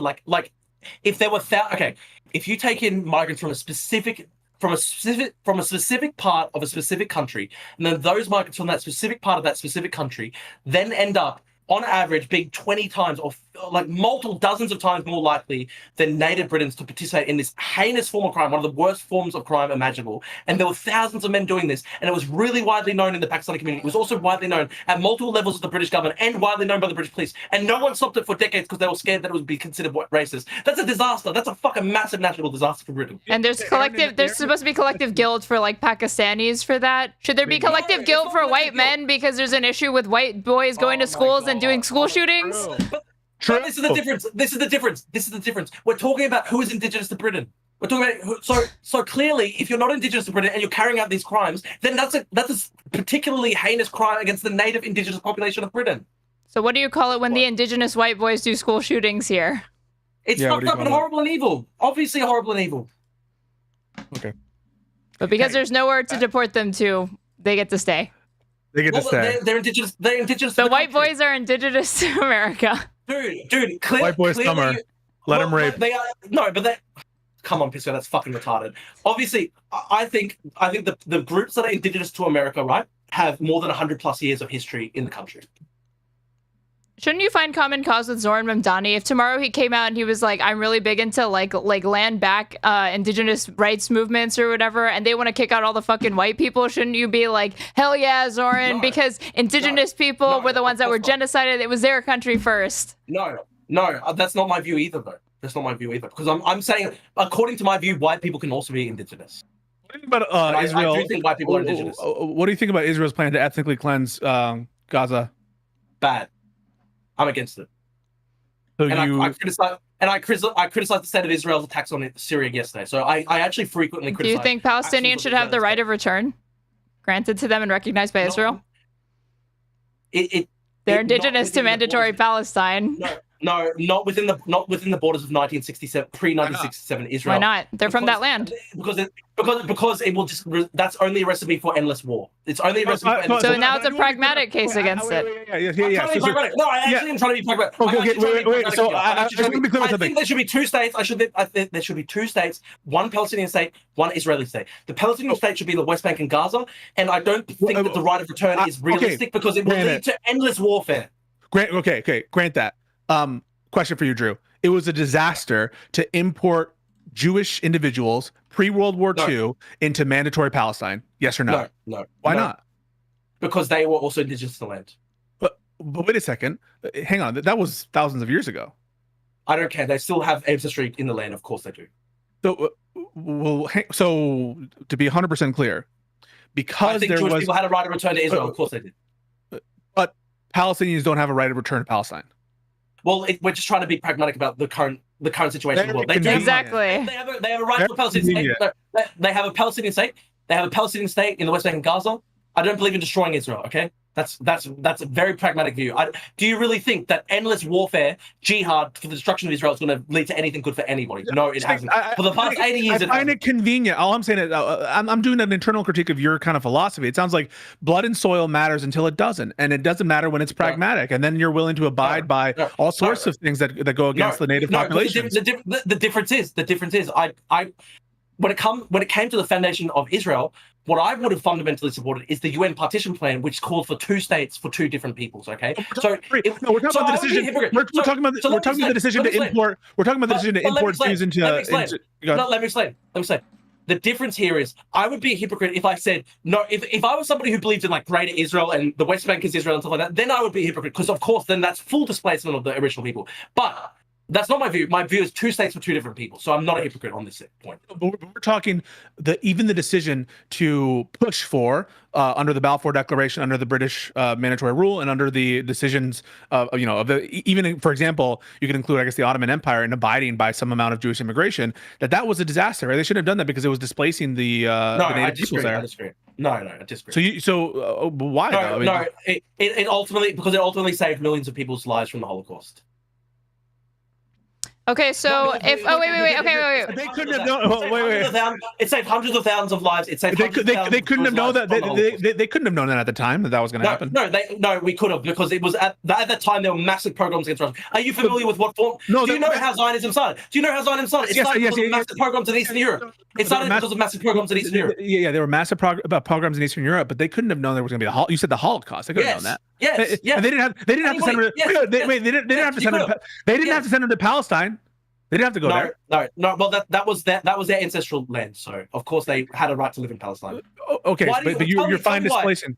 Explain to me why you're fine with Arab supremacy in Palestine, where they were never allowed to go. They're never. For example, here's a good point, Pisco. Are you familiar with the Cave of the Patriarchs, which is where within the Jewish religion, it's a very holy place. This is where it's considered that Abraham is buried. Now, for 600 years, the local Arab caliphs basically banned all Jews from visiting the Cave of the Patriarchs. Why is that legitimate, dude? Why is that That's legitimate? not legitimate. I don't think I said it was legitimate. I don't think it's legitimate to ban people from... So if you're arguing that, like, again, persecution entitles you to do some amount of, like, crimes to be able to establish a homeland for yourself, then if Trump's plan is followed through and Gazans are ethnically cleansed and expelled from Gaza, could they go on to expel another population from their state to establish Palestine on top of it there? The foundation of Israel was fundamentally not a crime. Of course it was not. If you buy into that view, you actually are buying into the view that the 7 million Israeli Jews that live on the land today should basically be genocided. Well, no, actually, we're talking to. No, of course you think. No, that's the logical view, though. If you think it's stolen land, I'm asking you that. I'm saying that internal critique. Yeah, it's internal critique. If you're saying that, again, historical persecution can grant a people the ability to, or like the right to dispossess another population so they can establish a homeland, then do you acknowledge that the Nakba occurred or no? No. No, the Nakba occurred. Did they displace her? Yes or no? Did they displace? Yes or no? Did they displace? I'm trying to explain to you. Okay. The 1947 war was fundamentally a war to annihilate the Jewish Holocaust survivors in Israel. If they had won, it would have been worse than the Nakba in a million different ways. Why are you referencing 1967? They would have killed every single. Well, but we're talking about the Nakba. I'm talking about 1947. 1947, which is the Nakba. Sorry, the Nakba. Yeah. So that was fundamentally a war between two sides. The Palestinian side, the Arab invading armies, they wanted to ethnically cleanse all the Jews living there. Most of them were Holocaust. A lot of them, a substantial portion of them were Holocaust survivors, okay? So part of the Nakba is the catastrophe that they... I'm not denying that. I'm saying, does that entitle a people to go on to persecute another population so that they can create their own homeland? But I don't agree with expelling Palestinians from Gaza today. So that's not my view. But if they were expelled, and there's a good chance that they could be, would you support if they did that to another nation? No, because they were persecuted. I'm telling you right now. My view is that there should be a Palestinian state in the West Bank and Gaza, and I don't agree with attempts to expel people from that land. Okay, but if that doesn't happen and they resort to doing that, would you support their movement for self-determination and expelling other populations to do it?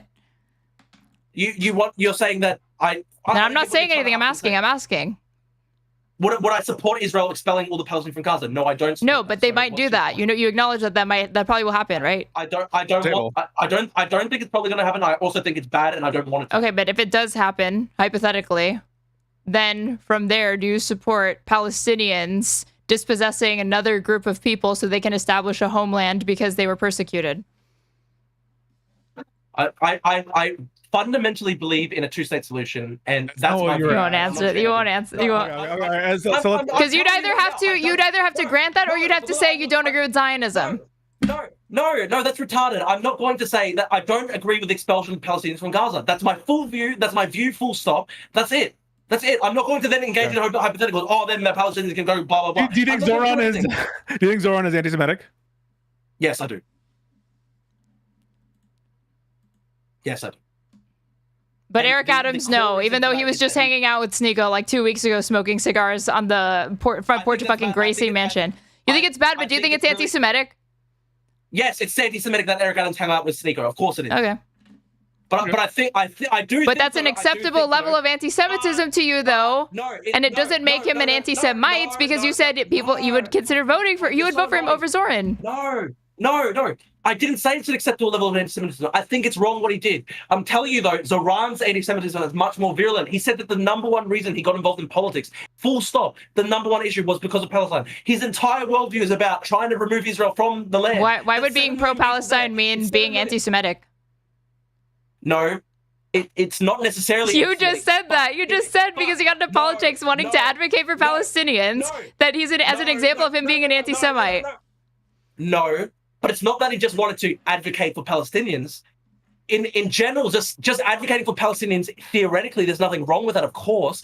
It's that it's coupled with over many years, he was just disassembling when it came to Intifada. He refuses to condemn the claim that globalizing the Intifada is bad. We all know what the Intifada is. The Intifada was hundreds of suicide bombing attacks against Israelis, okay? And he can't say that Intifada is a bad thing. So therefore, he's anti-Semitic. Therefore, that's a hint. That's a hint that he thinks that Israel should be destroyed. So you're okay with Americans that want to get involved with like public service and become like a politician, and their motivation being that they want because of Palestine? That's okay. I want to make it clear as well. I think if an American politician said the number one reason I want to get involved in politics is Israel, I think it's fucked up as well. Like Ted Cruz did. Like Ted Cruz that was did. fucked up. I literally condemned that. I said that was fucking retarded and crazy. Of course it's bad. Would you call him? But would you like call him like anti-Muslim because he said that?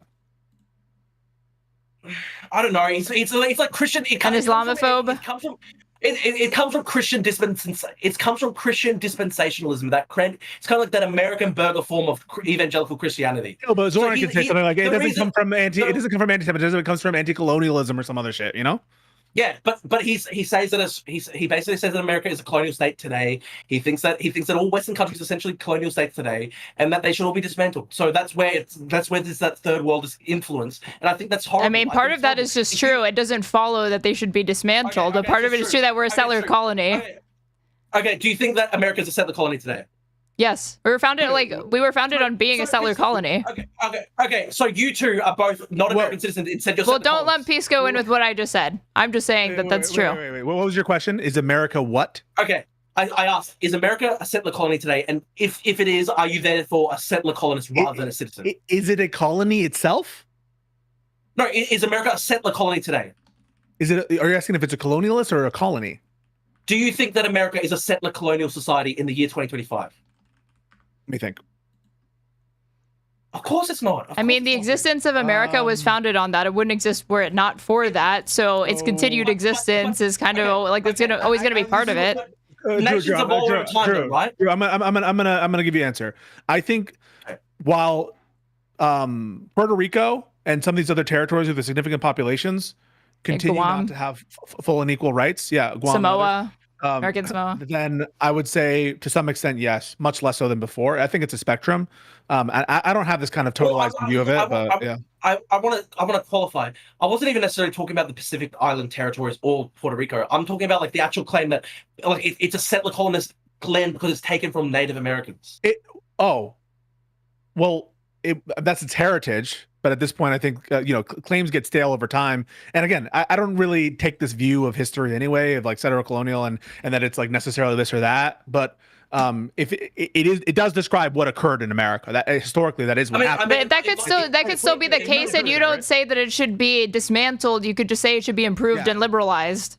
Right. Yeah. Okay, but the difference is this is the difference, though, right? Like my wallet. Okay, my wallet last week was stolen. You might have seen my tweets crashing out. Your what was stolen? My wallet was stolen in Australia the other day. Was it an indigenous person? No, I don't. No one knows who did it. No one knows who did it. Okay. They were almost assimilated. No one knows who did it. Okay. I don't know who did it. Nobody has found the person yet. Okay. Yeah. So my wallet got stolen from my car. I lost they took my bank cards. $1,000 was taken. They took my beautiful copy of Robert Moses, the Power Broker, which I had bought from Amazon for like $60 and had shipped to Australia. I was so fucking pissed. I lost my wallet, which I had to buy a new wallet. Philosophy. I had to get a new driver's license. It cost me more than $1,000, right? They took 900 of my bank cards. So my wallet was stolen. Yoink. When I say that my wallet was stolen, it implies that it was taken from me and it should be given back. Correct. I don't know that it does. When you say that something's stolen from somebody, you're making an implicit moral claim that it should be returned. No, it should be acknowledged, and then like ideally that would be like the best form of justice, right? But from there, if that can't be done, then it should be like it should be rectified in another way. You can settle it from there. For example, with a voice. I don't think the voice would have done anything anyway. But you support this new anti-Semitism framework that's being considered in Australia? I haven't read into it enough, but I've seen a lot of the retarded anti-Zionists have been saying, "Oh my god, just watch the R word because just watch the R slur because of TOS. I don't want to do that." Oh, okay. I didn't even realize that. Also, I don't think that that's necessarily what it means. Like, if I sue a company successfully for wrongful termination, it's not guaranteed that I'm going to be hired back to the company. What's more likely to occur is that they will acknowledge that I was wrongfully terminated, but then from there, I'm granted a settlement based on that acknowledgement. That's true. That's true, but it is also still the case that if you look at a lot of like the sort of post-colonial rhetoric from these people who talk about America being total islands, occupied nation, and stuff like that, a lot of them are saying that it should just basically. Did Zoran say it? What has Zoran said? Does Zoran want to unwind? Does he want to unwind the American government?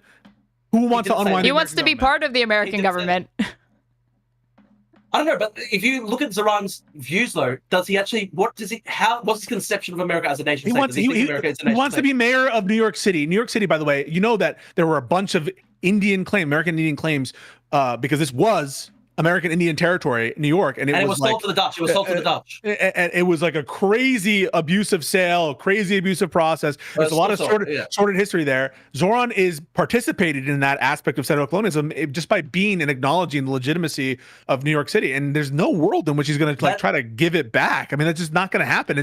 So you're fear-mongering on some bullshit that like is not ever a realm of possibility. Also, you don't just go off of what Zoran has said, because you already attributed to the fact that like him appearing on a YouTube channel meant that he probably endorsed everything that was on that YouTube channel, because you said they have crazy things. So then it doesn't even come down to what they've said and believed. It wasn't even that YouTube channel in particular. I was pointing to dozens of tweets that he's made over the years where he basically expresses a lot of contempt for America. He expresses a lot of contempt for white Americans in particular. He expresses contempt for America. No, but it's like you've opened the dam once you've said that speech that's not his can be attributed to him nonetheless because of a collaboration. That he bears responsibility for the collaboration. But let me just explain. That was just one data point among many that I was pointing to. The YouTube thing. That's one out of like 100 different data points. If you actually look if that's true, then within that argument, why did you have to say that it should be that speech should be attributed to him? What I'm looking at. I'm just saying it's interesting who he chooses to associate with. Interesting. But what I'm really saying is, if you look at all the tweets that he's made over hundreds of different tweets, there's all these tweets where he's expressing cold contempt towards white people as inherently all of them are racist. He thinks that America should be demographically transformed. He doesn't think that borders are legitimate. Then all these. So then you ask, okay, what do you actually believe in? If you believe it, do you really believe in America, Zoran? What's your conception of America as a state? This is a crazy standard. Like if this were the standard, well, first of all, I'm going to apply the standard right now to Adams, and I'm going to say the following: Adams hates America. Adams is doing bribery and abusing his office when he was borough president for the benefit of Turkey, and then when he was mayor as well. I'm going to say he hates America. He did a corrupt deal with Donald Trump, who hates America as well because of his anti-constitutional framework, saying he's going to support ICE, which right now is doing all this kind of like denial of due process, all that shit. So I think Adams hates America and what America stands for, and the choice really is between him, Cuomo, and Zoran. And between those three, who are you going to vote for? Okay, I actually already said that I'd commit seppuku. I don't have to. Wait. And also, if you're the company that you keep, how do you explain that Zoran Mamdani not only had support from Jewish constituents, but he also has Jewish people that are advisors to him? So true. Oh, nice space. What? So those Jews don't count? Those Jews don't count? They don't count. The only Jews that he associates with are really hardcore anti-Zionists. That is literally factually true. No. Brad Lander is a liberal Zionist. You say that Brett Len is a liberal Zionist, but he associates with people who say globalized intifada. So I don't think he's really a liberal Zionist. God. So now you're doubting the sincerity of Brad Lander being a supporter of Israel? I don't think. How is Lander a supporter of Israel? He's constantly supporting people who hate Israel and want to destroy Israel. No, so how's Lander a supporter of Israel? He's a Zionist. He doesn't agree with the government of Israel, but just because you don't agree with the government of Israel doesn't mean you don't like Israel. But it's not just Zoran. Like Lander has a history where he's over many years he's endorsed all these people who've said that Israel should actually be destroyed. So I don't think that Lander can be pointed to. Who did Lander endorse that said that? That said that Israel should be destroyed. There were multiple other extremist Islamist type. Okay, name one. Name one. Off the top of my head, I'll take that question on notice. I'll take that question. If you want to give me a minute or two to research it, I can. But I'll take that question on notice. I do remember reading about it. Can't pull the name off the top of my head because I can't remember every single person that Lander's ever endorsed, but I know that he did previously endorse. And we know that he's a self-hating Jew. He's one of the bad ones. I didn't say he was a self-hating Jew. I said that he had. This is a good point from the solicitor. But a fact-check true statement is that he actually did endorse people who have called for the destruction of Israel before. That is fact-check true. He has done. Drew, how do you deal with this criticism from Blonde Philosophy? Zoran doesn't associate with any Zionists because associating with Zoran means that you're not a Zionist. but it's not like he wants to make any like good faith attempt to reach out to Zionist Jews. Slander. He's a Zionist, but you're saying he's not because he associates with people like Mamdani. But no. It's not. I'm not saying Lender's not a Zionist because he associates with Mamdani. I'm saying Lender has for many different years, like, basically endorsed multiple candidates for government, for like aldermen and all that sort of stuff at the New York City council level and stuff like that. People who have had really extremist views calling for the destruction of Israel. That is true. I'm going to research this actually. And Eric Adams has hung out with Sneeko, who's a massive anti-Semite. And I think Eric Adams is bad as well. I'm not endorsing everything Eric Adams said for I know, but you're like saying you're being a little bit of a. I think that you're criticizing Mamdani definitely more on Twitter than you are Adams, and I think on his record too. Because it's not just like his actions, it's like his record and things that he's done. Beautiful. Okay, beautiful. Brad Lander has aided boycott movement against Israel. Beautiful. Like, there's all these incidents here. He supports boycott, divestment, sanctions. He supported all these different things that basically aim to dismantle Israel as a state. No, he doesn't. No, because they disagree with what Israel's doing, not because they disagree with Israel. It's not that he just disagrees with what the government of Israel is doing. It's actually that he's actually supporting people who want to dismantle Israel as a state. The whole point is to pressure Israel. The whole point of that is like pressure Israel to stop. Like they do they cite like the South Africa situation, right? As their I don't think that's legitimate. But dude, the BDS movement even advocates boycotts on leftist Israelis who are anti-Netanyahu and anti-Israel. So it's literally, at the end of the day, a movement for the destruction of Israel. If you're not even willing to... That's a key difference between the BDS movement and South Africa. The global left were working with left-wing Afrikaners and left-wing white people who wanted to dismantle the apartheid state in South Africa. But instead, the BDS movement and the whole anti-Zionist movement is constantly saying every single Israeli is a settler colonist. Look at what Baden Panada did. I'm not saying that you support Baden Panada. Obviously not. But if you look at like Hassan... Okay, here I can explain, right? Hassan Piker sits down with Baden Panada. Baden Panada is somebody who's repeatedly said that even the people who were killed in the kibbutzim on October 7, the left-wing anti-Zionists, the people who were critical of the Netanyahu government, all of them were justified military targets because they were settler colonists, right? What's the point of this? Hassan Piker sits down with Baden Panada, endorses all that, and then Zoran is... So because you're sitting down with us, do you endorse everything that we believe? But it's not that Zoran was doing a debate with Hassan Piker. They were sitting down together, friends, putting their hands around each other's shoulders, saying we're best mates. It's not like they were doing a debate. I watched that whole conversation. It wasn't like that. He pushed back on him at different points. But no, there were barely any pushback. They're obviously friends. They obviously like each other. It's so obvious. No, I don't think so. I don't think so because I don't think so. He's watched him and stuff like that, but I'm saying that the difference is that Hassan went on to Noah Samson's channel and he didn't stay live on his own. He was not interested in platforming him. I think he only did it because he wanted to participate in the fundraiser for Palestine with Noah Samson. Wait, you're talking about Baden Panada. No, Hassan has actually outright said that he agrees with He's actually fully endorsed Baden Panada. No, I just want to know that he's fully endorsed him, but I'm sure that they agree on stuff because he's watched his videos and I'm sure he agreed with points that he made. No, but Hassan's appeared with him, promoted his videos. What I'm only challenging is this idea that just sitting down with somebody and not having like a very uncivil debate means you endorse everything that they say. Dude, Baden Panada and Hassan, I watched their whole stream. They were literally joking about making my future son a janissary. Now, the janissaries were basically Greek children and Balkan Christian children who were stolen from their parents in the Ottoman Empire and forced to be they were castrated, made soldier slaves, to the Ottoman state. And they were laughing about this and ha ha ha ha. Yes, and then they said we shouldn't talk about this anymore because he's just going to stream about it for a bunch of hours and it's going to be the biggest day ever for him. And then you did that, I bet. No, but I mean, you watched the whole thing. Therefore, you literally watched the whole thing. Yeah, I did. Basically, sucking each other's cocks. They were sucking each other off in that fucking debate. They loved each other. There was no pushback at all. They fucking loved each other. No, they sucked each other off.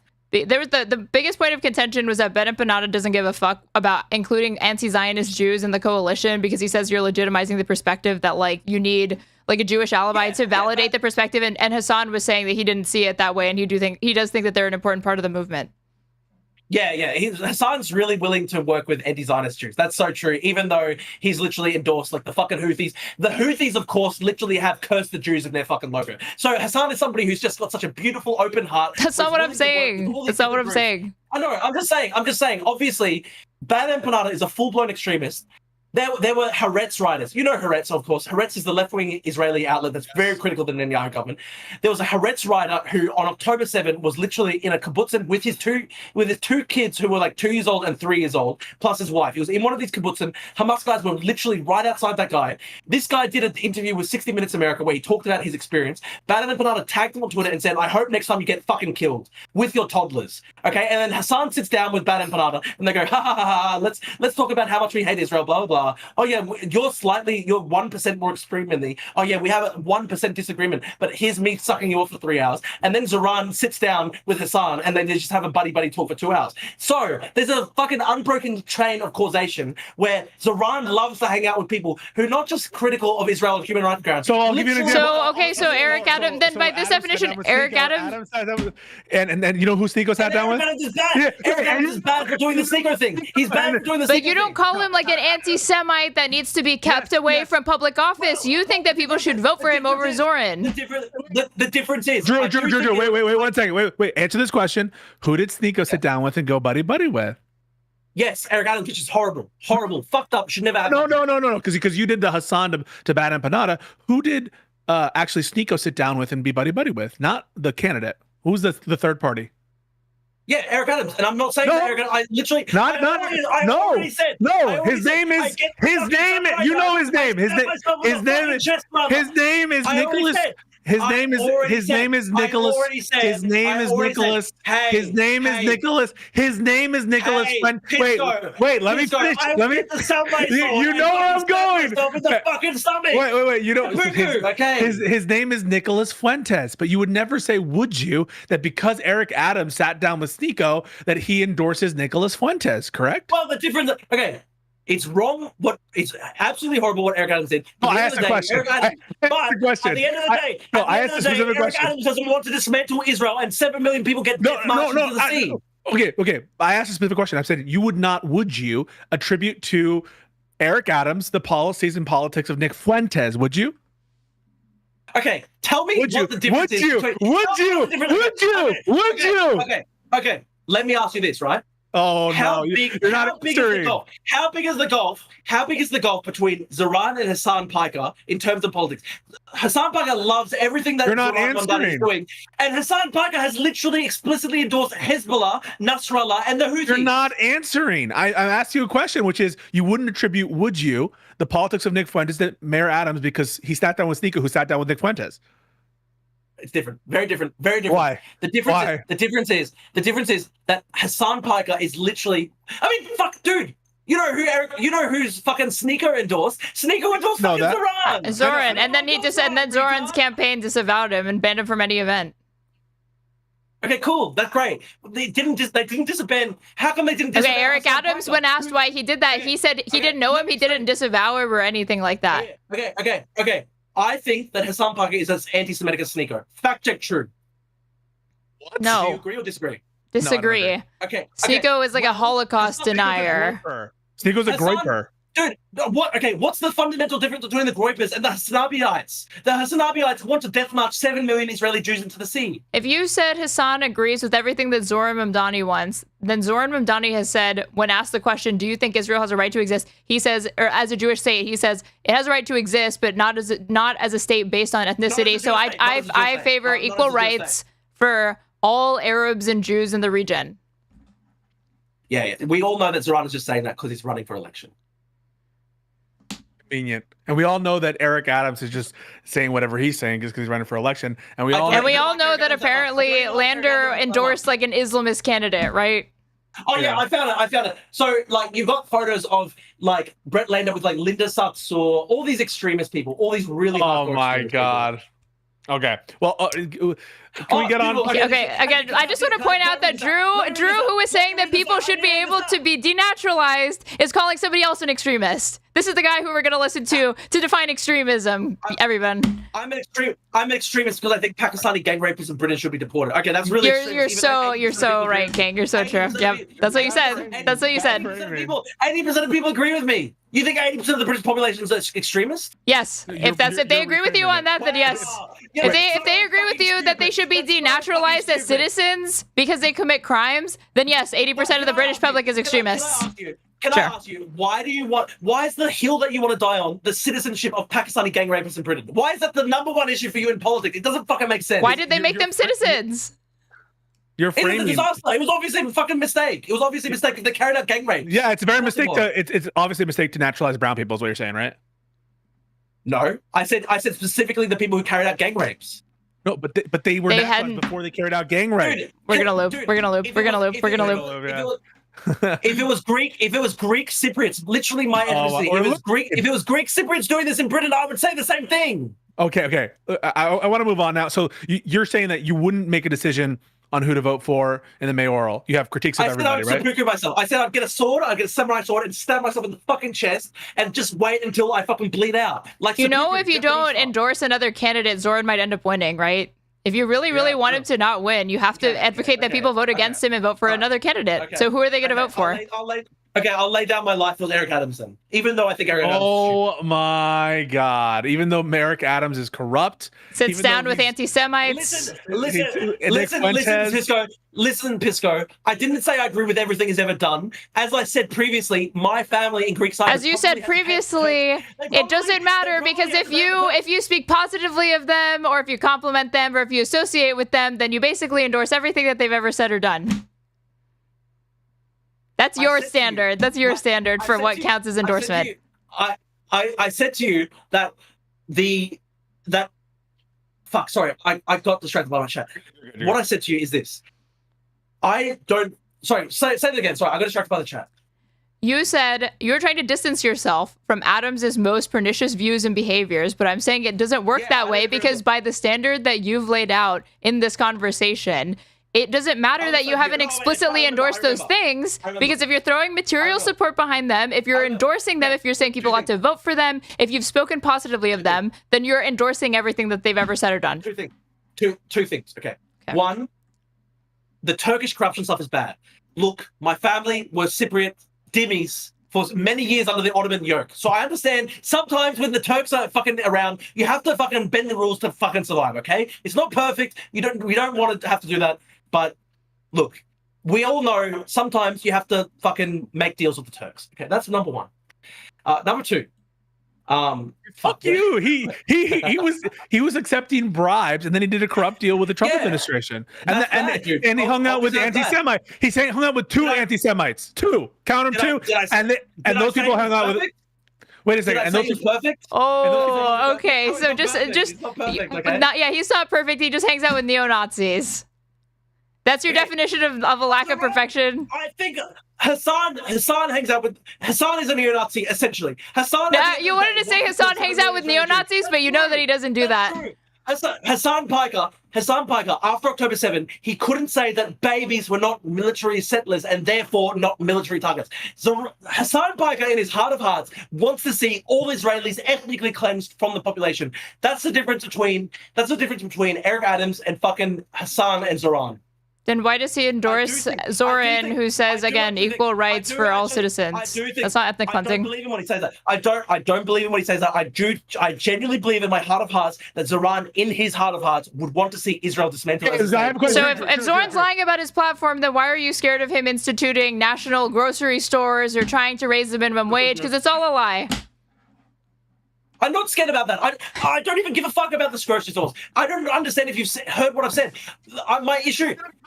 You're just virtue signaling. You don't give a fuck about New York City, and you want to saddle us with a fucking corrupt mayor because of fucking Hassan. No, let me explain. I actually like his policies. I like free buses. I like public transport, all this stuff. I'm literally a social democrat. I grew up as a Bernie Sanders supporter. I literally support all the economic stuff. I almost support all the economic stuff. If you just cut out the hatred for white people and the race communism and the hatred for like fucking Western civilization, then I'd support Zoran, okay? Okay, should Hassan be denaturalized? Oh yeah, should he? No, I don't think that. I think he's an Why American. not? Why not? He's Turkish. He's assimilated. What do you mean? You just said that he endorsed Hezbollah, that he endorses Hamas, that he wants to destroy Israel.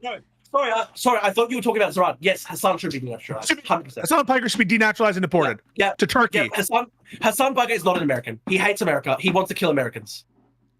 He celebrated 9/11, dude. He celebrated 9/11. He's not an American. Fact check, true. Truth nuke. Clip this up and post it around. Clip it up and post it around. It's fuck it, dude. We will. So who does Farrakhan lead? What's his organization? Farrakhan Lee, sorry. Louis Farrakhan. He leads an organization. Yeah, Nation of Islam fucked up. You guys, I know that he was born here, but he doesn't know that. Support the Nation of Islam. Let me explain. That's retarded. It's fucking psycho. But I don't think that at the end of the day supports the Nation of Islam. Let me explain. That's fucked up and psycho. I think Louis Farrakhan is fucked up and psycho. I'm just saying, at the end of the day, I don't think Eric Adams wants to kill all Jews in Israel. And I think that Zoran ultimately... He just supports people that do. He just hangs out with people that do. No. Zoran hangs out with people who want to kill all Israelis. Like Hassan wants to kill all Israelis. Wait. You think Hassan wants to kill all Israelis?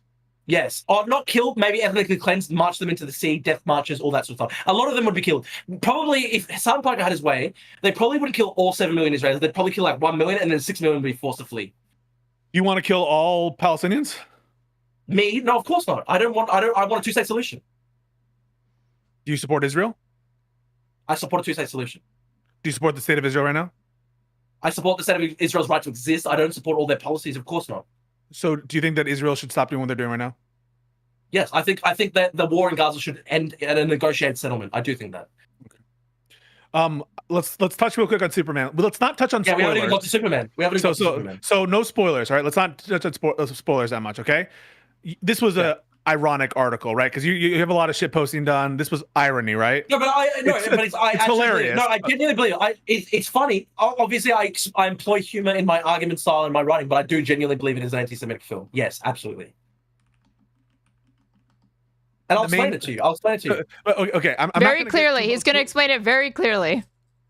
Very clear. Don't get into actual plot points. Just get into like the. Okay, I'll try keep it to the themes. Okay. Keeping it to the themes. The vast majority of people who watch the film are going to understand that the evil US ally in the film is supposed to represent Israel. They're fighting a war in the Middle East. They're an American ally fighting a war in the Middle East. It literally is a Middle Eastern context. The civilians that they're assaulting are very clearly depicted as Arab Muslim. Most of the women are wearing hijabs. I remember I was watching in the scenes in the film. Most of the women that they were assaulting were wearing Arab headscarves, hijabs. So it was an Eastern European country. This is where I understand the backstory in Superman. Baravia was first invented decades ago in the Superman universe. Yes. But this is the thing. They obviously rewrote it significantly because, let me explain this to you, right? Baravia is supposed to represent... Baravia is a neighboring state to Jahadpur, correct? Yes. Okay. We see them massing on the border. It's a desert setting, correct? I guess. It looks like yes. Is Eastern Europe... Are there deserts in Eastern Europe? No. I'm not sure. I'm pretty sure this shit is canon. He didn't come up with those states or shit or anything like that. Well, I don't know about. Wait, is Kazakhstan? Does Kazakhstan have deserts? Not Middle Eastern style deserts. And there's sand dunes, dude. You can see. You can watch the movie. It's literally. It looks like Iraq. It's sand dunes. I'm just gonna look up. Are there deserts in Eastern Europe? I don't actually know this, so maybe you're right. So wait. There are no sand dune deserts in Eastern Europe. There are no deserts in Eastern Europe. Drew, it's grassland. It's steppe. It's steppe, dude. In that scene where the soldier points a gun at like a child's head, did that remind you of Israel or what? It's supposed to be Israel. It's based off all the it's based off all the worst. Okay. It's based off all the if you care about Israel, you probably should not say that. You probably should not say you're reminded of Jews, of Semitism, of Israel, of Zionism when you see a soldier pointing a gun at the head of a small brown child. According to Google, Serbia has deserts. There's deserts in Europe. It says here. Oh my god, you both are being so fucking stupid right now. Okay, one, there's no deserts in fucking Eastern Europe, Pisco. Stop being fucking retarded. We all know there's no deserts in the Eastern Europe. It's a sand. It's a large sand area covering 120 square meters. He's gonna stop. You know what he's thinking when he thinks fucking desert. He literally means like the pyramids and shit, a sphinx and sand. That's what he means. Oh my god, dude. Yes, we all know there are great sandy deserts in Eastern Europe. So fucking true. Okay, that's number one. No, you don't care about like the actual definition of desert. You just have this. You have like literally a caricature in your head. Oh my god, this is so. Dude, by the same definition that you're using of a desert, tundra can be considered desert. Fucking ice steppe can be considered desert. Yes. Okay. Because that is the definition of desert. No, it's not. My god, this is so stupid. Are you kidding me, dude? Are you kidding me? When you're okay, let me ask you this. When you see a photo of fucking Antarctica, do you look at that and you're like, this looks like the Middle East? Oh, that's a different claim. I don't look at it and think the Middle East. I'm saying it's a desert. Oh my god. It qualifies as a fucking desert. Oh my god. It's a fucking desert. It's a fucking desert with sand. Editor, when you do the edit right now in this part, I want you to put all of the deserts right here, and here in Europe, okay? And we can compare, and then put right next to them. Europe. Drew is like a pharaoh. Pisco is like a sphinx. I want you to put the Moravia Jahanpur desert, and I want you to compare the most similar desert in Europe. Okay, I want you to put them right there, and we can see This is one of the dumbest things I've ever heard. There are no. Where was it filmed? Whoa, where the fuck was it filmed? We need to find this out, guys. Where was Jahanpur filmed? Jahanpur. Oh, if it was filmed in Europe, you're fucked. I really It's not hope it filmed was. in Europe. There's no fucking deserts in Europe, Pisco. Wait. Pisco, you said it was about Kazakhstan? There's like deserts in Kazakhstan or where? Oh, Serbia. They said Serbia. In Serbia. There's some. I'm gonna kill myself. We're actually trying to pretend that there are deserts in Europe. I'm gonna kill myself. This is fucking ridiculous. Where was Jahanpur filmed? We need to figure this out, guys. We need to figure this out. I'm looking up too. Oh, primarily at the studios in Atlanta, Georgia. Are there deserts? I guess there's deserts in Atlanta, Georgia. Filming also began in Norway. Is Norway in Europe? The desert scenes aren't set in fucking Norway, dude. Are you kidding me? And I'm just trying. I'm just reading the Google. Of the Norwegian countryside. I'm just looking. I'm trying to find out the filming. People are saying there are deserts in Europe. Can you get a photo of a desert and put it up on the screen just so people can fucking He's using the colloquial understanding of desert. That's what he means. Okay. Sand, camels, pyramids. That's what he means. Brown people. With hijab. With hijabs, yes. Wait. Cactus. It's a desert setting. The women are wearing hijabs. Everybody looks Middle Eastern. It's Middle Eastern. It's so obvious. If you have to pretend that's actually, I don't know, like that's actually. Can we move to a different point? The geographic location is hardly just the thing that's making you think that this is supposed to be like anti-Semitic or whatever. Wait, Aaron, I'm trying to. Okay, that was the first part of my argument. My first part of the argument is that it's so obviously supposed to be Israel. And you said, oh my god, when you see somebody point a gun at a small brown child, you immediately think of Israel. That's not my argument at all. That's not what I was thinking. Instead, I asked you if you thought that. Aaron, I'm familiar. Let me explain. I'm familiar with all the narratives about how Israel is evil. I'm familiar with all the left-wing narratives because I'm on Twitter. I see it every single day, right? So if I'm familiar with like the way Hassan Piker sees Israel, which is that the average Israeli just picks up brown people every day and just eats them for lunch, then that's how the film presents it, okay? It's supposed to be the worst possible narrative of Israel. I think it's a self-report. By the way, I'm looking at a desert from. It's literally not. I'm looking at a desert from Russia, and it's looking pretty desert-y. I'm just saying, it looks like a desert. Yeah, because you're looking at like Central Asia. Are you familiar with the fact that Russia has parts of Central Asia in it? Of course. Okay, but it's a Slavic nation. You know that there's a European part to Russia and there's an Asian part to Russia, dude. No. But Spain has a desert, they say. Okay, but dude, can we agree that the main villain is in Moravia? It's Lex Luthor, and it's not like Moravia's in control. It's Lex Luthor. But this is my whole point, right? The entire film shows Lex Luthor doing everything he possibly can for Baravia. No, he says at the end... No, the exact opposite. Yes. The exact... Okay. Wait, sorry. Okay. No. Quick spoilers. There's one line. There's a throwaway line. Wait. There's one throwaway line. Guys, real quick spoilers for the next minute. I'll wave my hands like this when the spoilers are over, okay? I'll wave my hands like this. Go ahead. Okay. So... Fuck, I got distracted by you waving your hands. Well, sorry, say it again, quickly. Okay, the Lex Luthor is the driving villain behind everything. Oh, okay. So, I'll explain this, right? The entire film, he's doing everything hand in hand with the Baravians. He brings the literal leader of Baravia to the interdimensional space prison where they fucking torture Superman together and shoot the literal leader, and they're both laughing. They do everything together, hand in hand, right?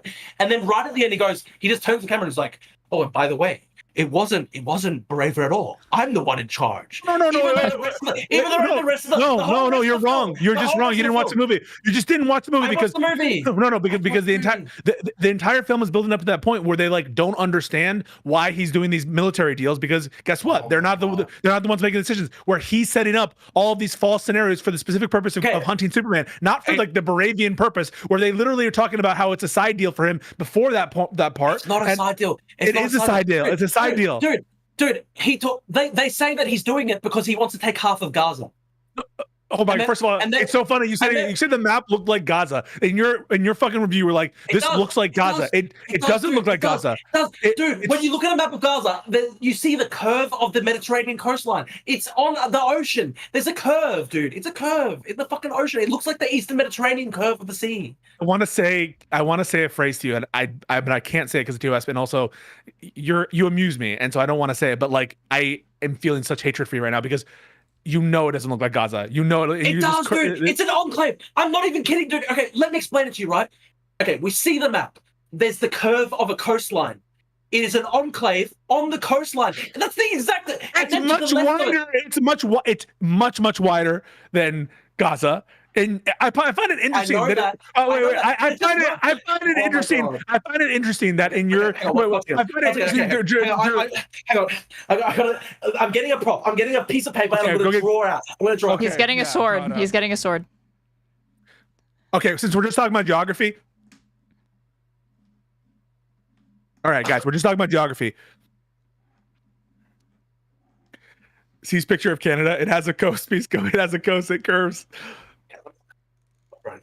Editor, right here at this point, I want you to put Jahanpur right here, and I want you to put Gaza right over there, and I want to show you. Don't worry about what Drew's drawing right now because it's gonna be bullshit, and it's just gonna show a curve of a coast. I want you to actually put the map of Gaza right here, and then I want to put Jahanpur right over there to see how fucking different these two things are. This will be great, editor. All right, you can put it right here. Making the editor work. One second. Yeah. I'm.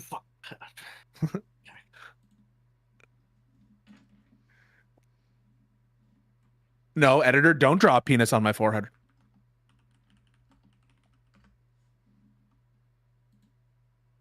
What's happening?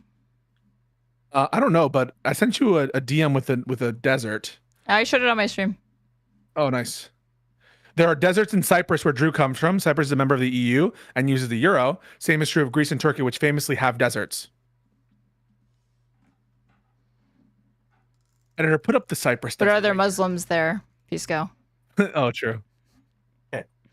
Let me explain to you this very clearly. Okay? All right, no plot points. We're done with spoilers. This is just geography. Okay, geography. Okay. So let's look at a real life map of, like a rough map of Gaza, okay? You have the curve of the Eastern Mediterranean coastline. You have Egypt to the left of Gaza. And then you have like the enclave of Gaza itself and then Israel surrounding it. Then let's look at a map of Baravia, Jahanpur, right? There's the curve of a coastline. There's an unidentified country to the left of the enclave. Jahanpur is presented as an enclave. And then you see Baravia surrounding it, which is, it's almost the exact same kind of geographical thing. Obviously, it's not the exact one-to-one, but it's actually pretty roughly similar, don't you think? I think that's insanity. I think that anyone who looks at the maps of Jahanpur, like if you look at the map of Jahanpur, the Mediterranean coastline. You're throwing out like the coastline. Like what? I don't know what you're talking about. They're very different countries. One is much bigger. One is much wider.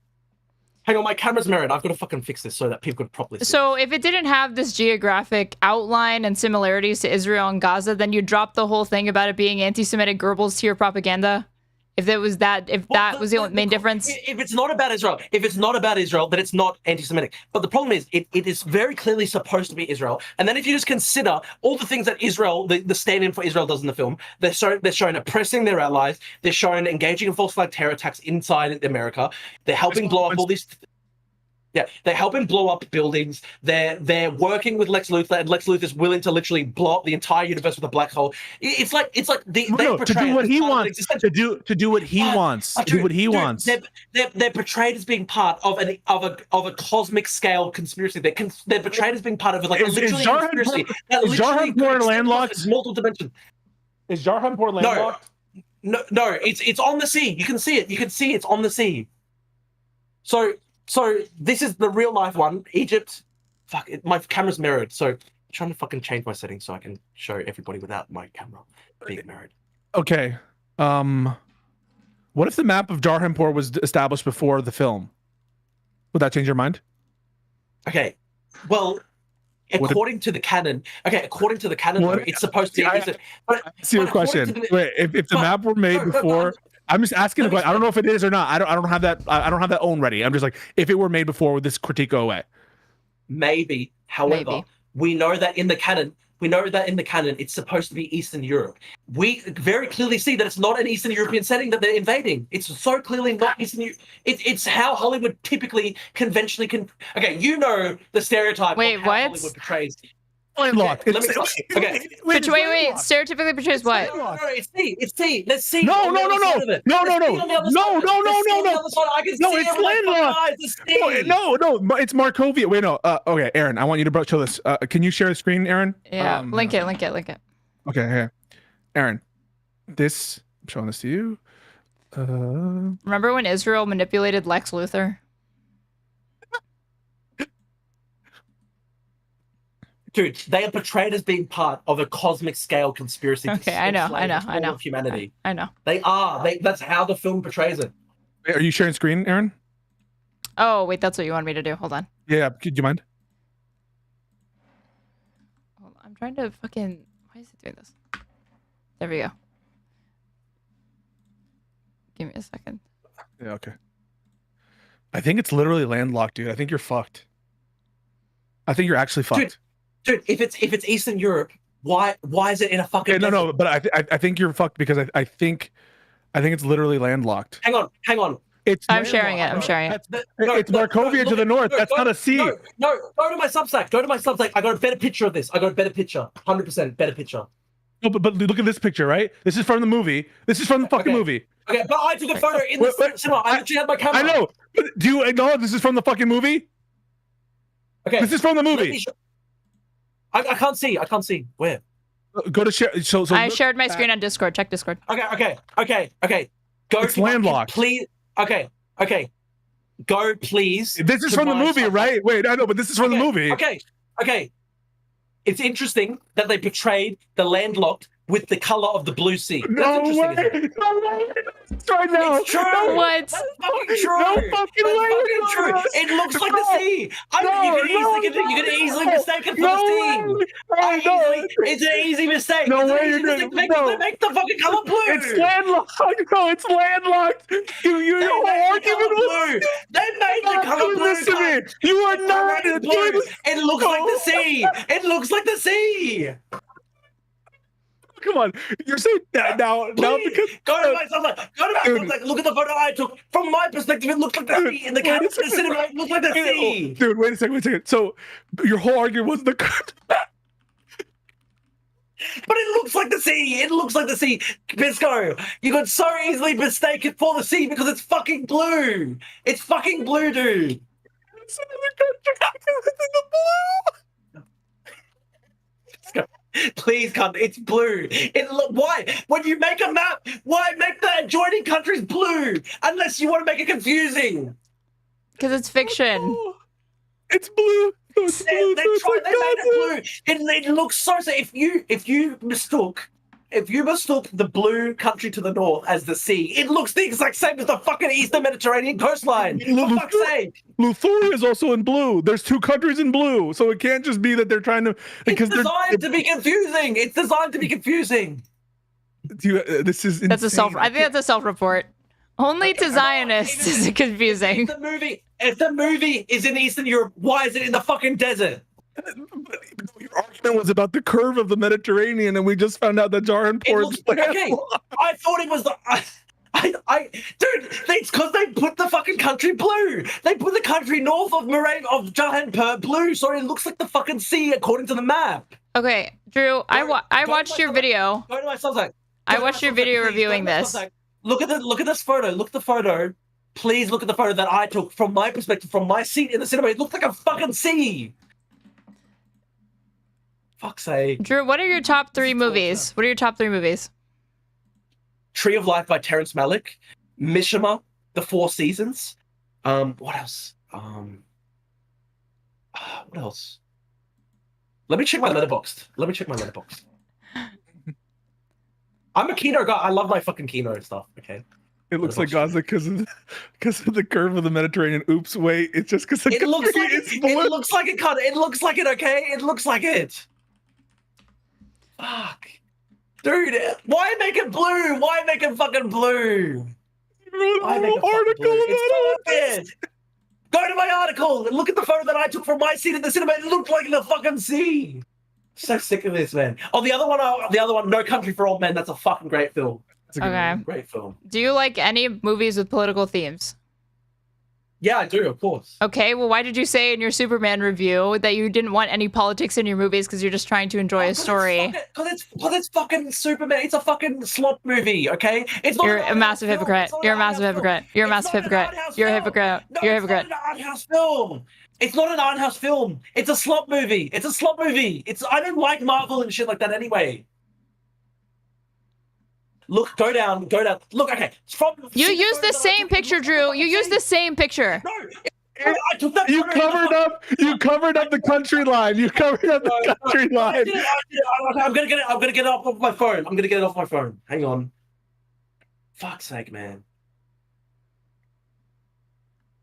This is actually fucking torture. This is amazing. Nobody understands me. It doesn't look at all like Gaza, dude. I don't know what to tell you.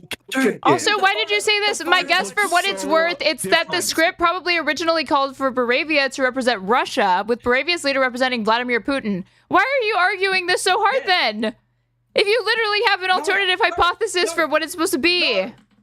See, that's just the sign of my intellectual honesty that I could actually entertain an alternative hypothesis. I do think that they probably, when they were producing the film like 3-4 years ago, they probably started out saying, let's make it about Russia, Ukraine. But then over time, obviously the themes, it's obviously a very politically charged message to make it, you both know how Hollywood portrays the Middle East very stereotypically. There's sand, there's hijab, there's, the that would suggest that they're actually bigoted against Muslims, not Jews. It's the opposite of your point.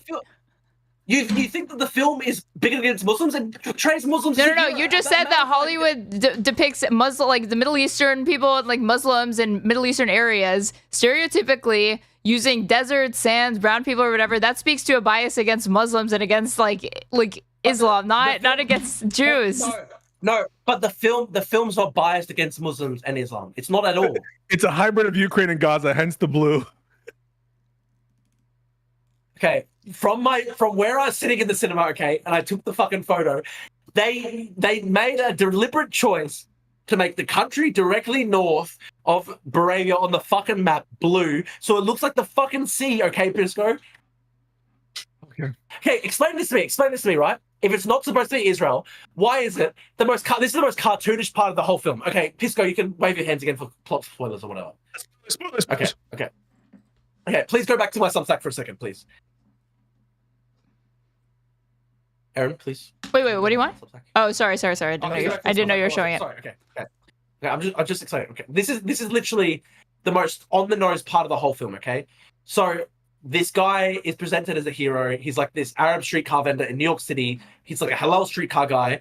he helps Superman up to his feet when he's like brutally hurt. Helps him up with his feet. Says, "I gave you falafel." He's seen as a hero, right? Drew, don't go here. You're basically saying if they show a Muslim in a good light, first of all, you don't even know he's Muslim, but if they show a Muslim in a good light, it's anti-Semitic. No, dude, no. I'm saying it's anti-Semitic to present the main villain who's supposed to be a stand-in for Israel, picking up a random brown guy off the street and just shooting him in the head for no reason. No, you're trying to prove that it's circular, right? So like you're begging the question. The whole point is, how do you show that it's Israel? And you're now assuming, as part of how to prove it's Israel, the notion that the guy who's the stand-in for Israel, that's part of your proof that it is Israel. Do you understand what I'm saying? It's begging the question. It's circular. Okay. But would you accept though, right? Would you accept that if Baravia is supposed to be Israel, and then they have the leader of Baravia stand there while Lex Luthor shoots a random Arab guy in the head, and then they're just laughing, going, "Ha ha ha!" Arab people. I'm gonna read from your Substack. I'm quoting Drew. I mean, the subtlety of it all is just genius. They literally pick up a random Arab streetcar halal vendor off the street and then shoot him in the head and laugh. The message is Israel is evil. The white/Jews hate Arabs. Only a toddler could not read this subliminal message or hear this dog whistle. You got mad at me for saying that if you care about Israel, do not say that when you see depictions of brown people being brutalized and have guns at their head, to say, wow, this is just like Israel. This is fucking anti-Semitic. You're doing that. I'm saying that it's a caricature of Israel. I'm saying this is how the opponents of Israel see Israel, okay? This is how they think Israel acts. No, you're not an opponent of Israel, and you clearly see parallels. No, I don't. I'm just saying this is the propaganda against Israel, and they're trying to use all the propaganda against Israel. The exact same themes, the exact same talking points, the exact same tropes. The tropes of an Arab man saying, "I gave you free falafel." No. Okay, explain to me. The choice. Okay, explain to me the choice of the director. Right? Why is it that the stand-in, the guy who could? Let's just say you reject my hypothesis. I do. At least admit that some people could see it as Israel. Okay, correct? Yes, obviously. Yes. Some people could see it as Israel. Okay. A lot of people like Hassan Pike will say this is the best anti-Israel film ever made. Okay. Some people see this as Israel. Okay. Would you say it is anti-Semitic to have the guy who some people could see represent Israel in the film? They just literally stand there and shoot a random brown guy in the head and just laugh and go, "Ha ha ha! We hate the Muslim." No, that is so on the no. nose. What you just said is so. You said it because some people might view it as Israel. It's an anti-Semitic for the director to have this choice because some people might view it. Therefore, it could be. It is. It's a dog whistle, dude. It's a dog whistle. It's literally a dog whistle. It's literally a dog whistle. I don't get it. How is it a dog whistle? How is it a dog whistle? The character representing Israel that 90% of viewers will perceive to be Israel, stands there while Lex Luthor abducts a random Arab streetcar vendor off the streets of New York City and then shoots him in the head, and then they laugh. How is that not the most on the nose, like Goebbels tier? True. This would be like somebody arguing that depicting Hamas in a fictional story is anti-Palestinian.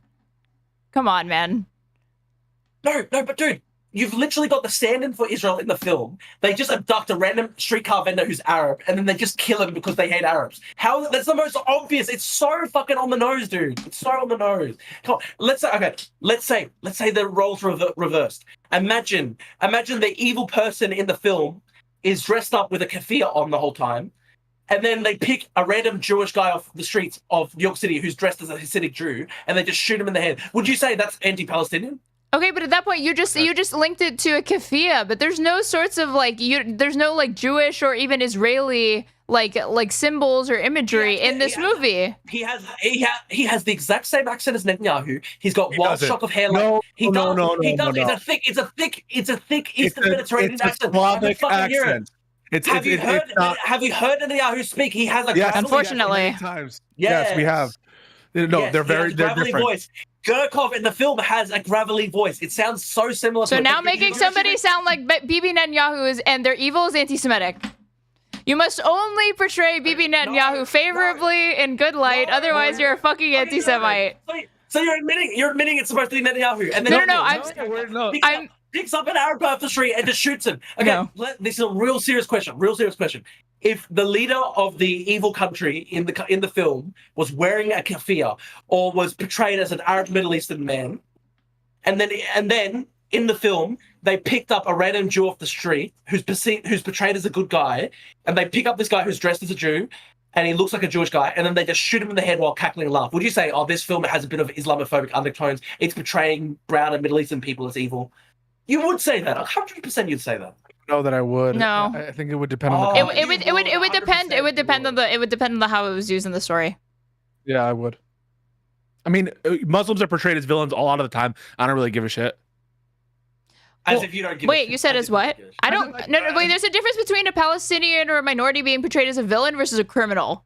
When they consistently depict them as criminals and criminals only, and that's the start and end of their character development, it usually gets into like bigoted territory, very, very stereotypical territory, very, very quickly. When you have a complex villain, and they happen to have similarities between these things, that it's not always, then that's different. Thank you for making my point for me. Is the character development of the evil villains in this film played out at all? No, it's not. It's literally like the evil. That's against you.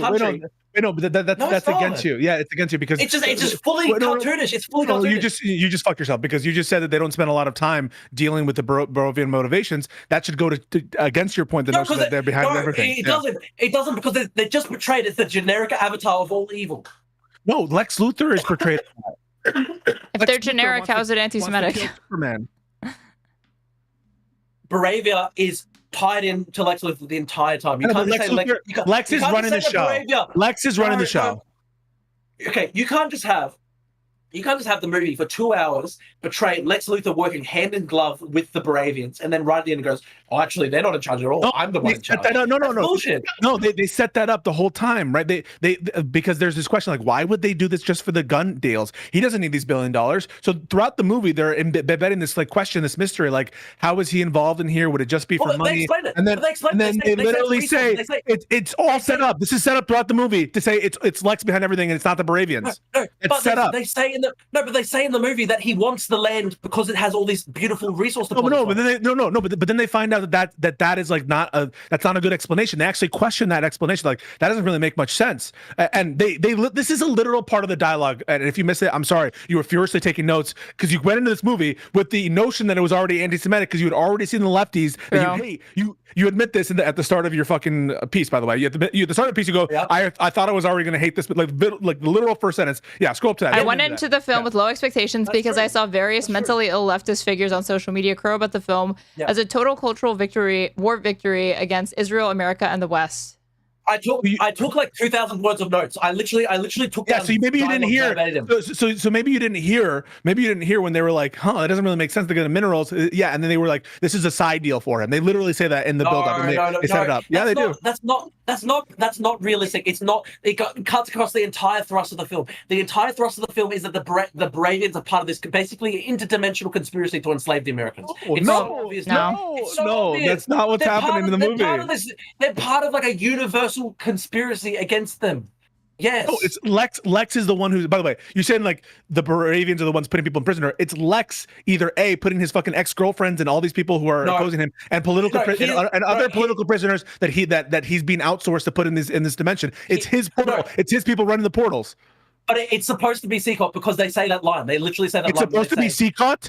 It is. When they say that line, all the bad governments in the world farm out political prisoners there. It's very obvious. No, oh my God, Drew. Do you think you had a problem with me saying it was like ICE when he got arrested? It is supposed to be like ICE, dude. Like it's all these evil, scary government agents. It's not supposed to be like ICE. How is it supposed to be like ICE? It's so obvious, dude. It's all these evil government agents rounding up brown guy and alien and invading and putting him away, and he has no laws, he has no rights. They actually say that a Supreme Court decision said that he has no rights. No. I think the immigration connection is there, but I don't think the Secot connection is there. I don't think they're necessarily ICE. I mean, he submits himself to the Department of Justice, and they get outsourced to Lex. But that's like a common theme in the Superman movie is like Lex gets outsourced, and Lex is like embedded with the government. So like that's not any indication to me that they're like trying to have commentary on Secot. And again, this movie was written before Trump won the election. This movie was written. I think they can make a lot of changes in post. You know that. You know that films can change over time. Of course they do. Of course they do. It's so obvious, dude. It's literally so obvious. Drew, would you say cartoonishly evil depictions of Nazis are anti-German? No. Why not? Because like the Nazis are not the inherent repository of all German people ever. Neither is Israel. Neither is fucking Israel. No, neither is Israel. But anti-Semites all see Israel as the avatar of the Jews. That is true. That is fact check. That's a separate point, though. That's a separate point from what you just said. No. Every single anti-Semite in the world thinks that Israel is like the main manifestation of the Jews in the world. Like, so yes, it's obvious when there's a film that cartoonishly depicts Israelis just like eating brown people. Of course, it's fucking anti-Semitic, dude. It's Very fucking clear. blood libel. Blood libel? Blood libel. Can you tell me why if I'm so schizo and I've invented all this, why is it that Hassan Parker said this is all the best movie? It's literally 2 hours and 10 minutes of fuck Israel. Tell me why. No, because Hassan is schizo right now and he's wrong about it. And but also here's another. And you're schizo right now. You're like, if I'm so schizo, then you start bringing up fucking Hassan out of nowhere. What? So Hassan is being schizo, but also there's another I think argument, and I think it might be a good one that betrays both what Hassan is thinking and what you're thinking, is that Hassan sees the values of Superman. Superman is kind. Superman wants to save all life, and maybe what Israel's doing right now isn't consistent. Well, with the that's the values thing. of Superman. I'll go further and grant. Let's say it's a perfect parallel between Israel and Gaza or whatever. That still wouldn't make it anti-Semitic to me. Even though the Israeli characters are presented as basically being part of a galactic conspiracy. In a comic book movie. A fictional comic book movie. Yeah. It's the same narrative as Zog. They basically betrayed the Americans as the slaves of them. It's true. No, they don't. It's Lex Luthor in charge. Dude, if you look at how the media is portrayed, the media is portrayed as basically being like the dupes, and it's like all this propaganda brainwashing by the Israelis. That's how the film presents it. And here's, so for example, Aaron, can you scroll down to where there's like a so keep scrolling down. There's a picture of like buildings being destroyed, and go down. Right there. Okay. So in there, you're saying that these skyscrapers are being blown up by Israel. Bravia doesn't care about destroying. Wait. Let me finish. For the bits. Bravia, first of all, it's not. Bravia doesn't care about Metropolis being destroyed. That's all part of Lex's plan to get Superman and entrap him. Right? Bravia has all Bravia cares about is invading Jahanpur. They have no role, and they don't care about destroying Metropolis. That's all part of Lex's plan to draw Superman out, to kill Superman. So would you agree? At least this is dishonest. What you're doing right here. That's dishonest because that's not the plan. No. We see the Baravian supervillain. You know, I forget the name of the guy. You know the guy at the very start of the film, and he's got like the laser eyes. Ultraman, right? That's Ultraman, Baravian Hammer. Yes. Baravian Hammer, right? Yeah. So this Baravian Hammer, Baravia. No, but which is the Israel state. That's Lex Luthor doing a false flag. Lex Luthor is doing a false flag to undermine Superman. Right? That's why he's doing the false flag, because Superman just went and resolved the conflict, and Lex Luthor, being smart, he's trying to have blowback so the people, and they do, turn against Superman a little bit, and publicly, and they talk about this, and so it's all Lex Luthor's machinations to make it more apt for the people to turn against Superman. That's why he does the false flag for Lex's ends, not for Baravians. The Baravians are victims then. The Baravians are victims then. They're victims of Lex Luthor. No. They're in cahoots, but Lex is running the show. Lex is running the show. Dude, they're in cahoots, dude. Lex is in cahoots. Okay, but Baravian Hammer. For Lex's purposes. Okay. You know you're wrong. That's why you're laughing. You know you're wrong. You know I'm right. No. Pisco. There is a false flag terrorist attack that is attributed to Israel with red laser eyes in New York City. No, but that's for Lex's purposes. Lex is doing that to undermine Superman in the public eye, and to fuck with Superman, and also to find out where Superman lives, and to take and fuck with his shit. That's literally the plot, right? He's using the false flag, and everyone high fives the false flag, not because, we're gonna help out Baravia. It's because, we found out where Superman lives. We're turning the public against Superman. That's the whole point. Okay, are you familiar with the fact that there are a lot of anti-Semites, like for example Sneeko, who say that 9/11 was done by the Jews? You can't address my point. Yes, I know they say that. I'm trying. Yes, they say that. And then in the film, there is a false flag attack involved with the Israelis blowing up skyscrapers in New York City. Do you not think you can't assume? Wait. You can't assume that they're Israeli. No, you can't assume. You're trying to prove that it's Israeli. So you can't assume they're Israeli as part of your proof that they are trying to show Israeli. You understand? You're trying to prove that these people represent Israel, and part of your proof is they're showing them in the Zog narrative. That's what you're saying. But you can't, as part of your proof that they're doing the Zog narrative, assume that Israel is Baravia, and that's the whole thing you're trying to prove. There's a US ally. There's a US ally that's portrayed as evil and is invading a country in the Middle East for no reason. As that's the common narrative among anti-Zionists. But you need to concede. You need to concede that it's Lex running the show. You need to concede it's Lex running the show. That this whole destroying buildings, that's for Lex and Lex's plan. You have to concede that. He's working in conjunction with them the whole time. When they're destroying the buildings, he's opened up the portal to the universe, and he's opened up that portal to the universe to stop Superman from intervening, to stop the Moravians in Gaza. They just let it all Moravians in Gaza. Go north of the blue country. Let me explain. Right? In the film, they want to stop Superman from intervening and saving Jahanpur from the Israeli stand-in. Okay. Think about that. Lex doesn't give a fuck about that. Lex wants to kill Superman. That's what he wants to do. But in the film, to stop Superman from intervening in Gaza, they're willing to do a black hole to destroy the universe, which is similar to the anti-Zionist, the anti-Semitic anti-Zionist narratives that say Jews are part of intergalactic conspiracies that destroy the entire universe. No, you're just wrong about that, right? Because that's not the plan, right? The plan isn't to let the black hole do it so that you can stop the intervention in Moravia. The plan is essentially to trap Superman and kill Superman. That's what the whole thing is. I think he's working with Moravia the entire time. Moravia is portrayed. Okay. Dude, anybody watches the film. We're at the point where if a Palestinian made a documentary on what's happening right now in Gaza, you'd say it was anti-Semitic. No, I wouldn't. No, you sure? So or even a fictional story, or even no. I'm saying based on your standards, even portraying this a fictional one, it's anti-Semitic.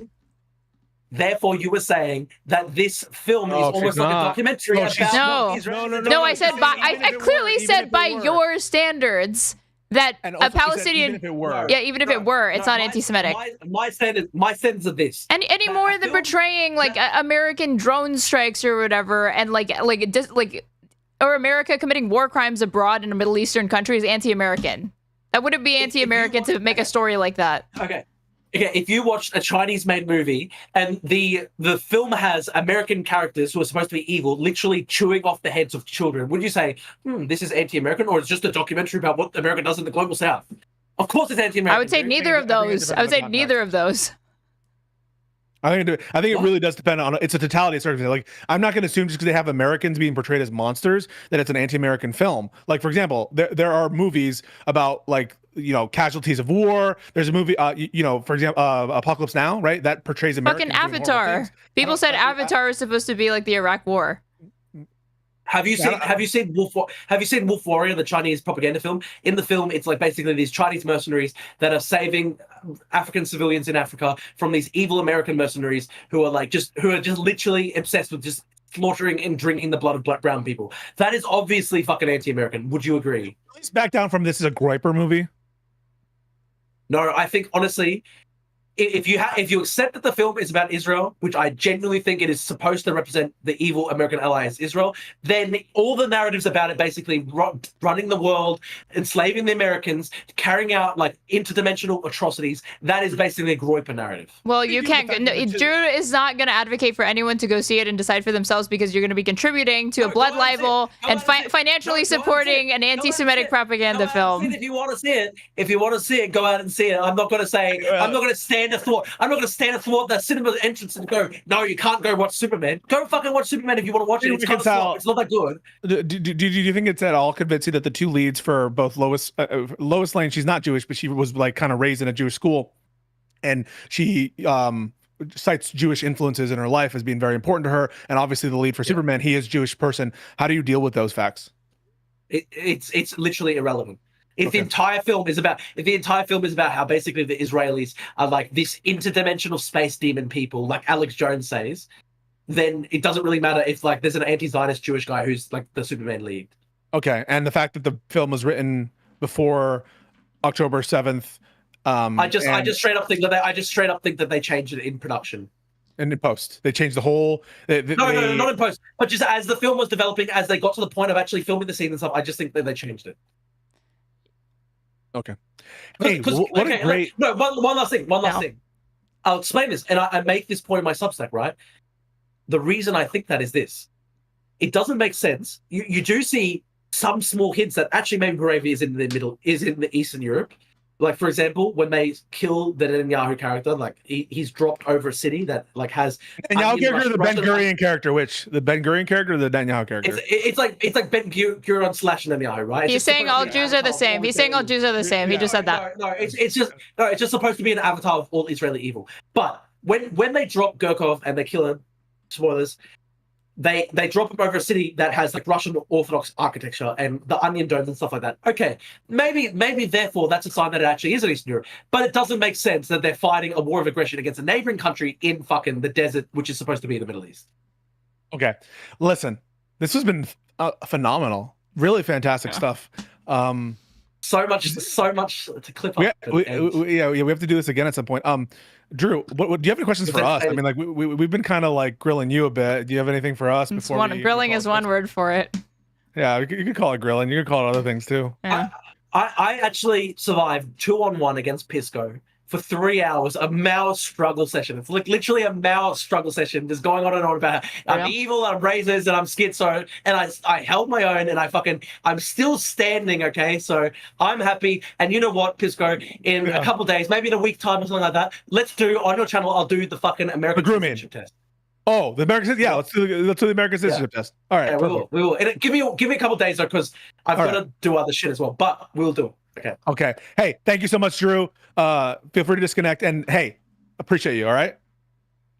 Thank you. It was entertaining. Goodbye. Much love. Goodbye, everybody. Bye. That guy Jesus. was fucking schizo, huh? Jesus Christ. Very normal. Very cool. Any thoughts? Tons. You go first. The blue country thing sent me, man. I mean, I don't know what to do with that. That's He clearly had a conclusion and worked backwards. It's very obvious to me. He was a concluder. He concluded.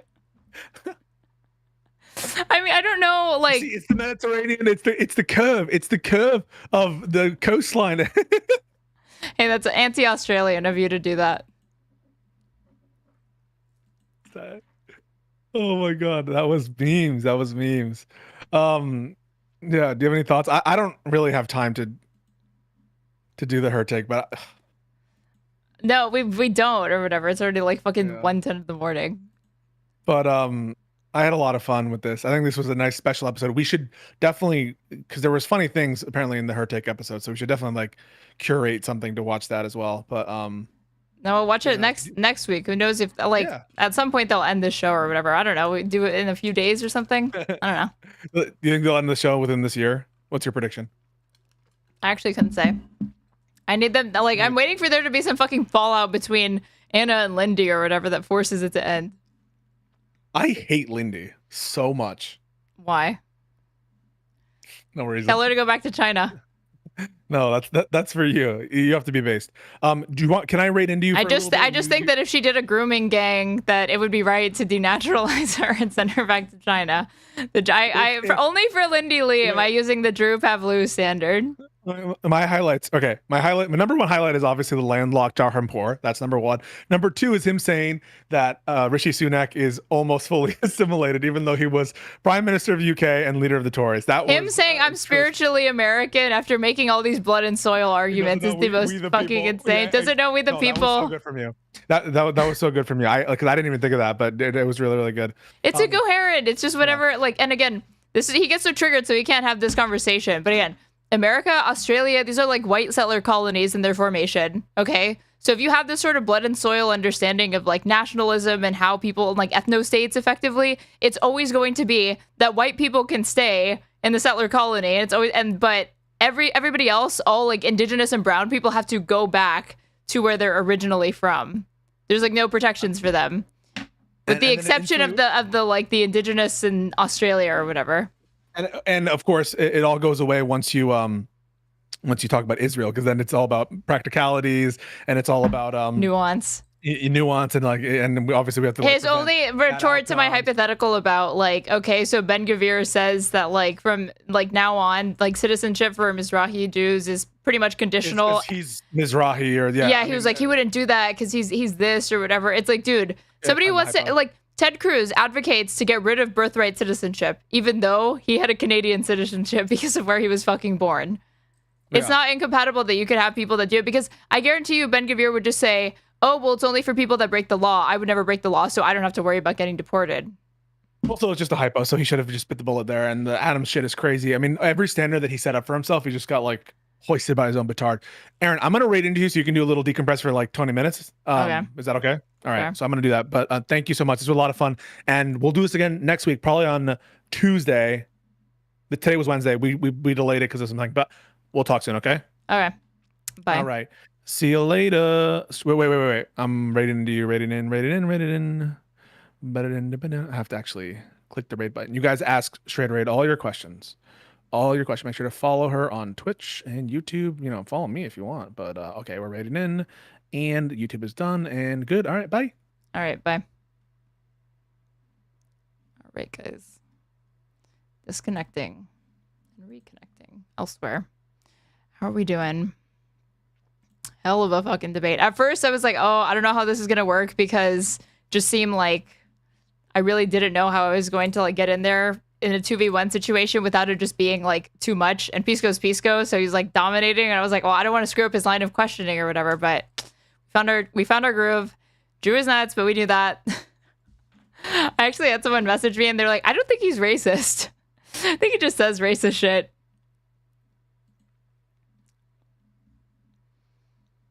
Missed 96% of it. I assume it was quite something. It was something. Drew's article makes perfect sense if you don't watch Superman. It's just weird to me. Like, oh, I did. That's what I was gonna mention to Pisco. That Ben Shapiro is apparently going with the it's not actually Israel take. That's what he's going with. He didn't actually. He's saying that like it's just like it could be anything or something like that. Maybe even Russia. I think he even like hinted it could be Russia or something like that. Let's see.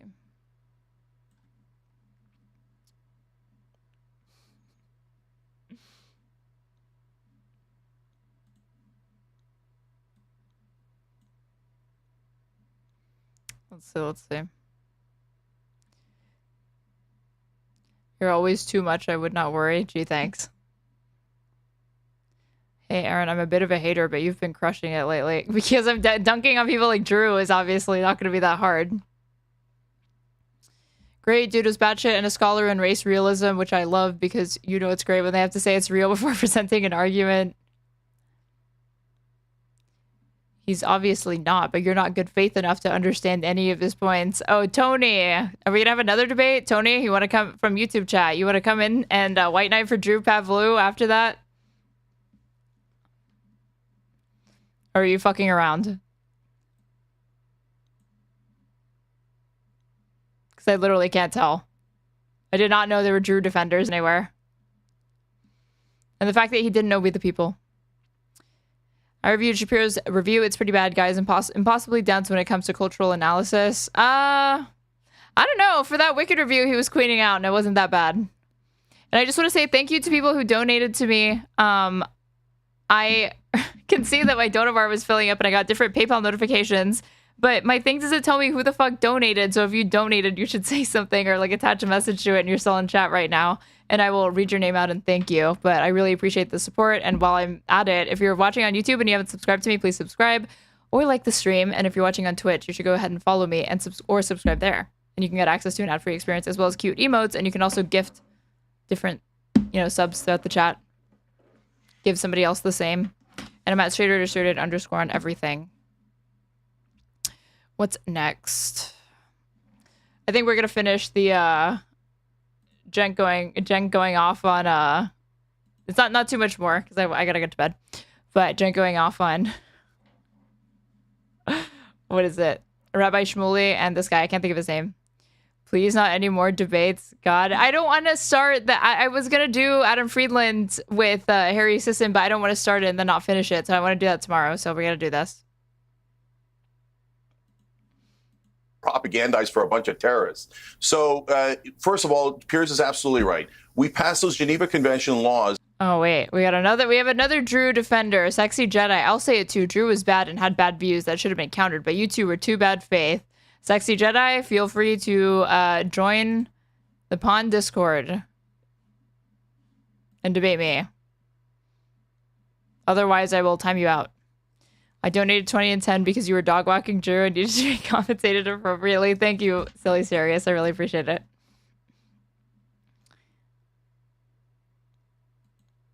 So that we could prevent crimes against humanity, not just what the Germans did to the Jews, the Poles, the Roma, etc., but also what the Allies did in indiscriminate carpet bombing of civilian populations.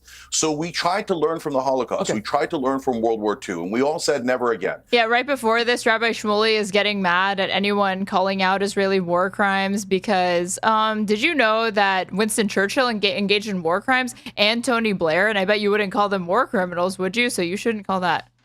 Sure, I will join, but need a minute. Okay, right now. You best hurry. I guess we're doing another debate soon. And if you don't, I will ban you, and that will be that. These laws should not be broken because it leads to terrible situations. Israel then said, no, we're above the law. We get to break any law we like. And now, and in the case of the Germans. Shit on Talibots, and I'll donate $100. We love Talibots here. Talibots has provided hours and hours and hours of content. How can I shit on her? Any more than I have within those hours of content.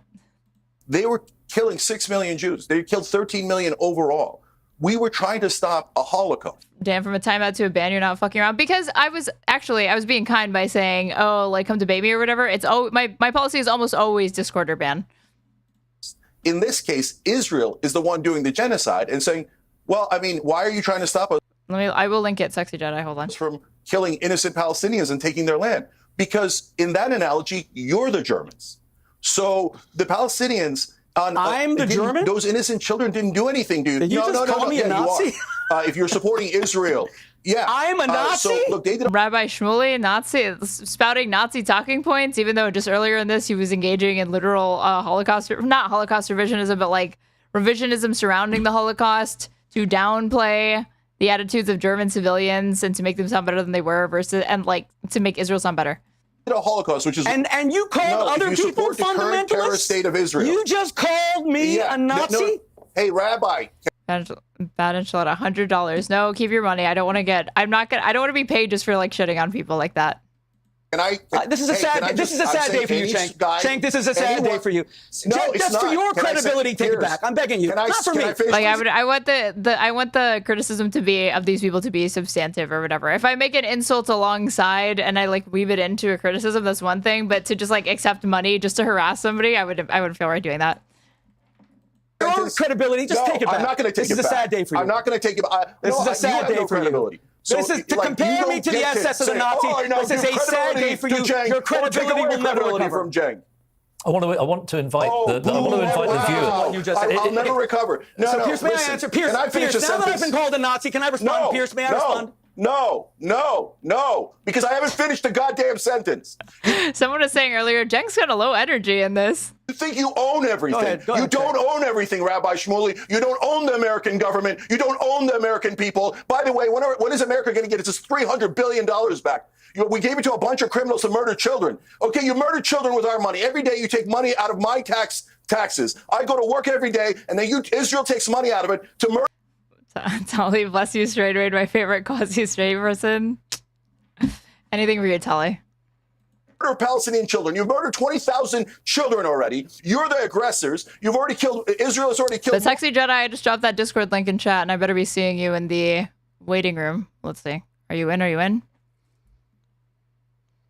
Hating Shmuley is your most Jewish take. All right, you're in. What's up? Why are we bad faith? Why are Pisco and I bad faith? What point did we not engage with substantively? First, can you guys hear me? I'm outside about to catch an Uber, but yeah, we can hear you. Okay. I mean, it's more of a general point, and I'm not really a debater, so forgive me. But I think he was trying to make more general sort of points, and every time he was, people were getting, people as in you two, were getting too caught up in minute things, like missing the forest for the trees, you know? What's an example of this? Like, for example, I'll give a better example. So I will admit that the Superman stuff was just a meme and fully transparent. I watched like some reviews of it and like read through the synopsis to get the idea because I haven't seen it yet. And I've seen some clips. That was it. And like the trailer.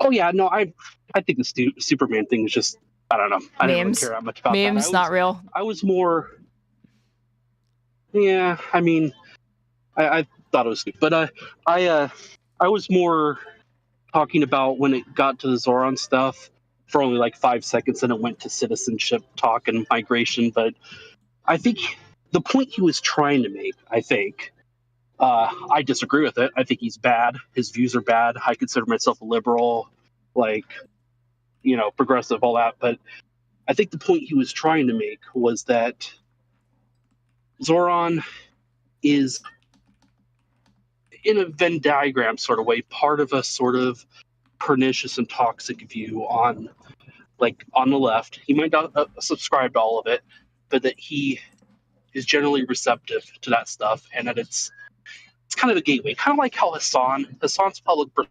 Wait, Zoran is a gateway to anti-Semitism. Well, see, I'm not committing to any of that. That's not me. I'm fine. I would vote for Zoran over Adams or Cuomo or any of that bullshit. Whatever. Right. And it isn't even really the anti-Semitism part that I think was the main point that I think he was trying to make. It was more the overall sort of leftist worldview. And it's kind of like how with, I hate to bring up Hassan because he's like the boogeyman, but it's like how with Hassan, in his like public facing persona as a streamer, he's not super extreme. I consider him pretty extreme, but he's not as extreme as figures like Second Thought or Hakeem or whatever. Like, he's sort of a gateway to that. He's sort of a, you could see someone starting with Hassan, then kind of going a little further, and it's sort of like a pipeline. And right, but that's not that's not unique to, and that happens with anything with online. Yeah. No, I. But although I will say that I see the right wing apparatus of how that works and like different entry points is like way more significant and borne out because the creators just get.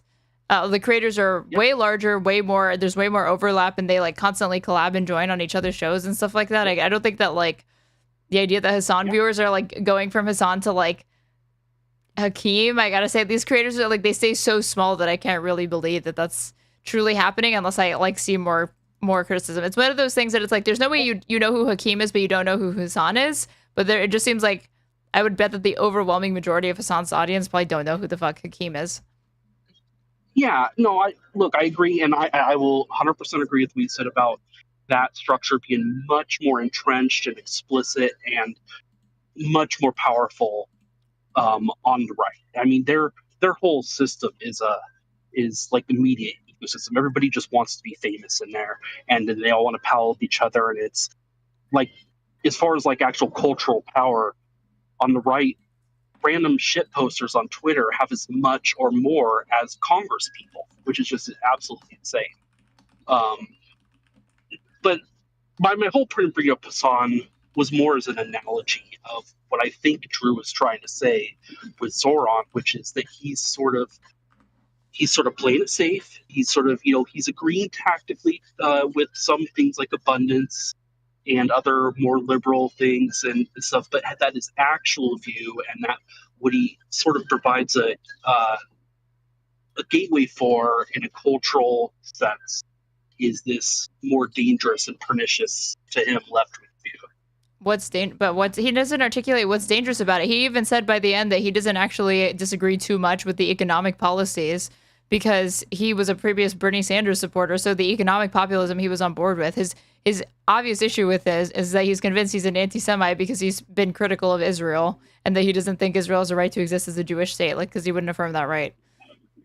Yeah, I think that was part of it. I think another part of it was kind of how when he's bringing up the whole third worldism thing, which I don't really know what that exactly means as a term, but I think what he was pointing to was kind of how if you take that sort of Israel-Palestine is a microcosm of sort of world history as a whole.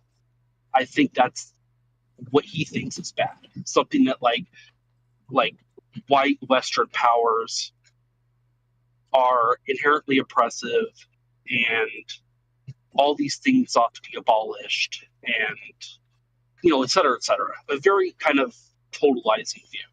That view, if like one, is a very vulgar understanding of what like third worldism is, but two, because especially with like loading the inherently thing into it, because you're presupposing that these people believe that it can never be reformed, improved, liberalized, etc.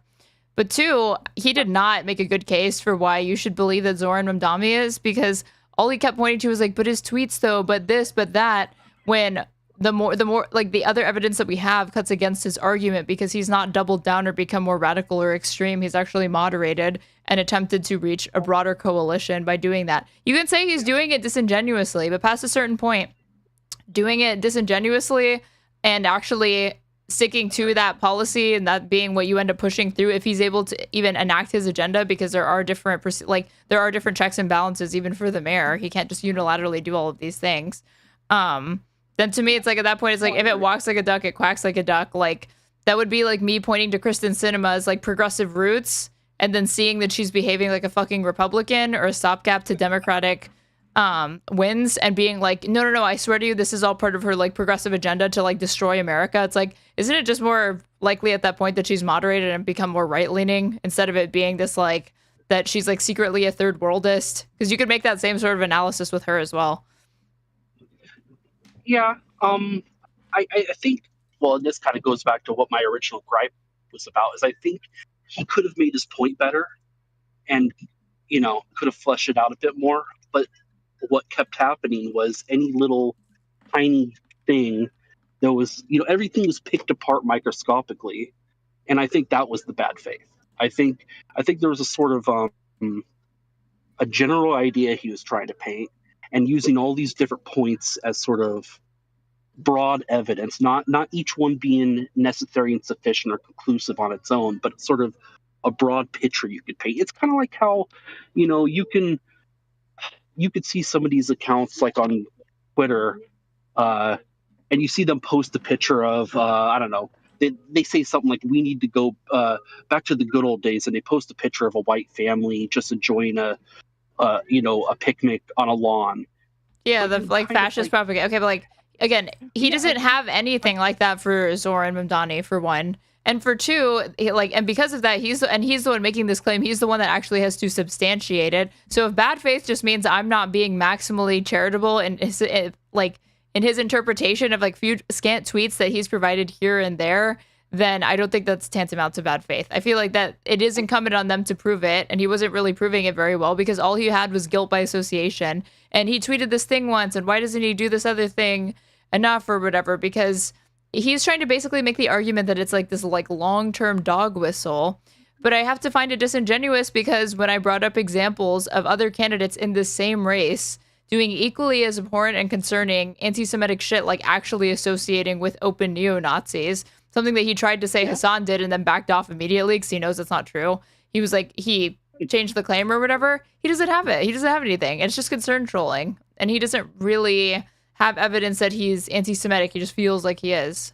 If there is all of this overwhelming evidence that he is, because again, you can make a case like that with smaller things like Sam Harris or whatever. Like, I think Sam Harris is Islamophobic or has bigotry against Muslims, but I can point to examples and reasons why, or like that I think he's a race realist. I could point to the fact that, like, again, when you have like Charles Murray on to talk about the fucking bell curve and you title your thing Forbidden Knowledge, it's like, yeah, you're a race realist because you're, by titling it Forbidden Knowledge and by giving him a platform, you're not just discussing ideas at that point. You're saying that, like, by knowledge, it's like this is information that is true that is being censored from people.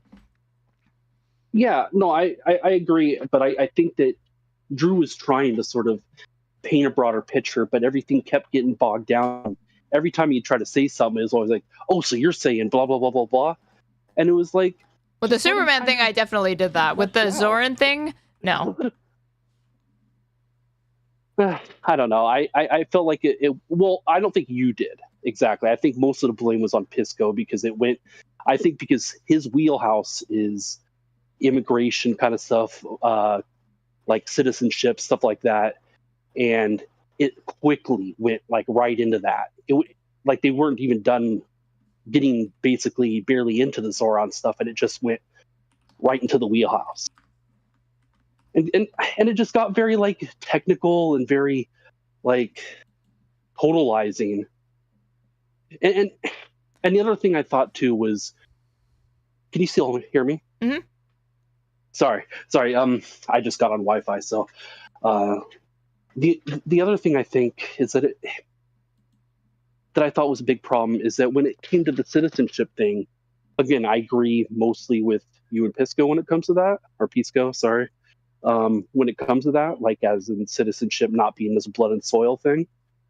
Which he completely contradicted himself on. Yeah, when it came to Israel, being different. Yeah, and I agree, but I think the thing that he was trying, I think you guys were almost talking past each other because what he was trying to point to was this family resemblance sort of idea, which I don't know if you're familiar with like Wittgenstein and that family resemblance idea in philosophy. No. So I'm not trying to talk down or anything like that, but it's the idea, like I think he introduces it by saying like, how do you define a game? Okay, so if you try to define a word. Oh, this, yeah. The definition of a word is how it's used in a language. Well, yeah, and it doesn't always have necessary and sufficient things. Like you can't say the word game and be like, it has these necessary and sufficient things, because you can always find something we consider a game that doesn't meet that definition exactly. So it's more of a family resemblance thing. It's like if it sort of has the hallmarks of what we consider a game and it fits it, maybe doesn't fit it exactly, it's a game. Right, And we all know what a game is. There's like shared understandings and assumptions that are baked into language or whatever, but these sorts of things, we're interrogating like claims that he's making, and then you have to interrogate like every single like small point that he brings up is supposed to work towards a grander narrative. But if we're working through the point, like going through it point by point, and we have disagreements with every single thing, and we feel that we've debunked or at least given a thorough or substantial rebuttal to each individual point, then how can he have a conclusion that supports his argument using those same points if we feel that we've rebutted them? Well, I don't know if that exactly is how it went when it came to the citizenship and deportation thing. I think when he was talking about, to be very specific, when he was like talking about the whole, like what it is to be English or what it is to be American, what he was trying to say was the family resemblance thing, that there's no like list. No, I get that, but it's a racist family assumption. Oh, I agree.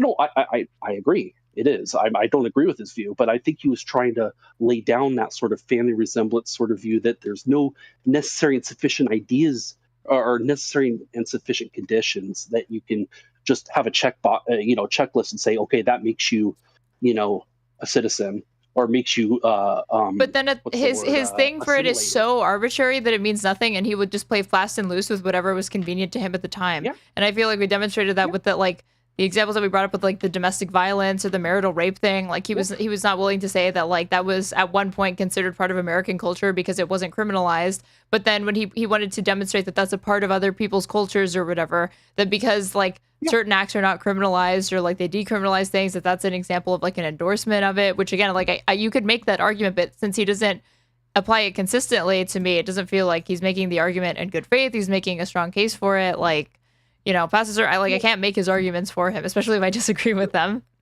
Well, no, I mean, I agree that his arguments were bad, and I don't believe them. Again, for anybody wondering, but like, I feel like, I don't know. I guess at this point, I just feel like the approach of just hyperfixating on each individual sort of thing and getting to like a yes or no and a very definitive sort of categorization, I think it detracted from beating him on his ultimate point, which was this sort of like general, more amorphous view of what makes someone like a real citizen of a place. I could have been, okay, look, you say this person could be, blood matters this much and not this much. Okay, whatever. I don't know how to say it because it's so like it's a racist idea, wishy-washy. It is. But like, I think the best way to counter it would be to actually accept his actual like argument, and then like not. But he didn't substantiate an argument or whatever, and like the whole thing about like, oh, the game for him, steelman his argument before he's even made a persuasive case or whatever. No. I mean, the other thing is having to demonstrate, like, again, because again, like, I'm not gonna make his arguments for him.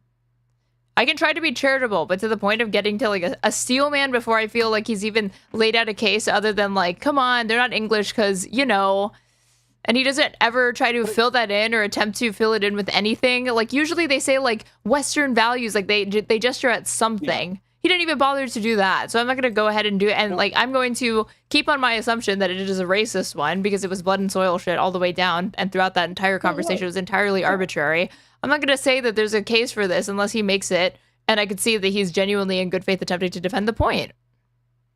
No, I agree, and I guess I shouldn't say that, you know, it's your guys' job to make his arguments for him, but I think... Because he wouldn't do that for us. I mean, would you criticize him for not engaging with our points more substantively? Or, like, there were so many more times where I could feel like he would not engage with the hypotheticals, or he would attempt to change the question and then answer that, or he would do a straw man like, oh, so me not liking grooming gangs, that means I'm a racist or whatever. It's like, come on, dude. You know, I'm not going to be held to like these one-sided standards, especially in a conversation with a guy like that. And I don't even know, like, I don't even know what his deal is. Like, I have no clue why he was laughing the entire like first half. So it seemed like it was a fucking meme. I don't know why he publicly embarrasses himself these ways.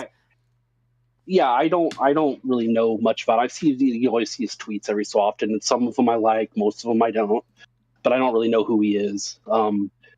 And so I don't mean any offense to him when I say this, but I think a lot of the reason why he couldn't flesh out, especially when it came to that sort of, you know, what makes someone a like native or a citizen or anything like that. I think when it came to that part of the debate, I think he's just bad. He's like bad at debating. He's quite a sloppy thinker. I could tell. Not fast on his feet, definitely not like Pisco is.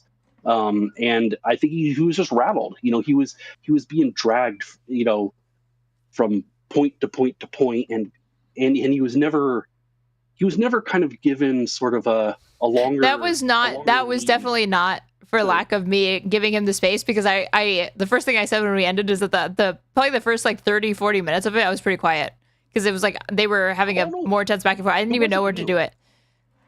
It wasn't you.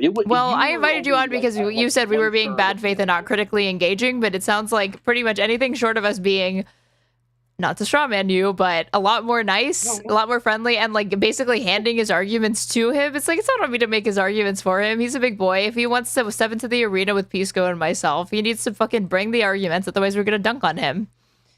Well, look, I mean, I agree from in a debate as blood sports sort of perspective, which I know Pisco really thinks about the optics of debate and what they're actually for. I agree. He, you know, is just like a fucking sport when it comes to that, and you're there to win because you have a project. I get that, but I guess I'm just a little. I'm a little like.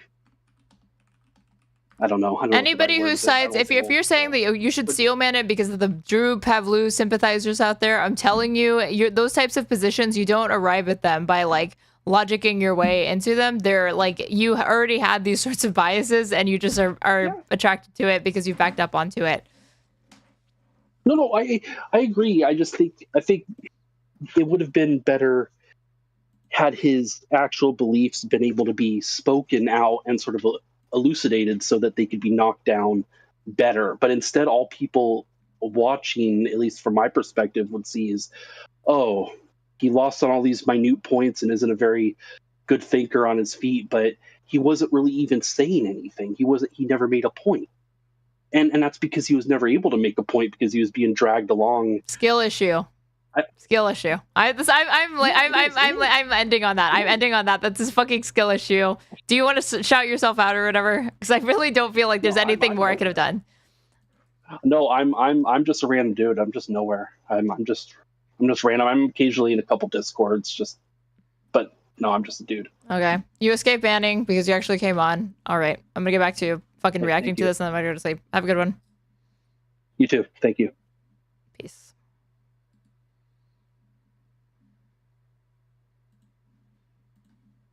right, guys. It's not on Pisco or Aaron. He had no point. That's the thing. It's like there's an argument to be made. If he had an example of us deliberately strawmanning him before we had ever attempted or without ever attempting to seriously engage with the point, no. If you want to point to us memeing in between and not always being maximally charitable and like fucking around with some of it, I cop to that or whatever, but I don't think that constitutes being like playful and silly in a debate as being, or like hyperbolic in how you make fun of it is like bad faith.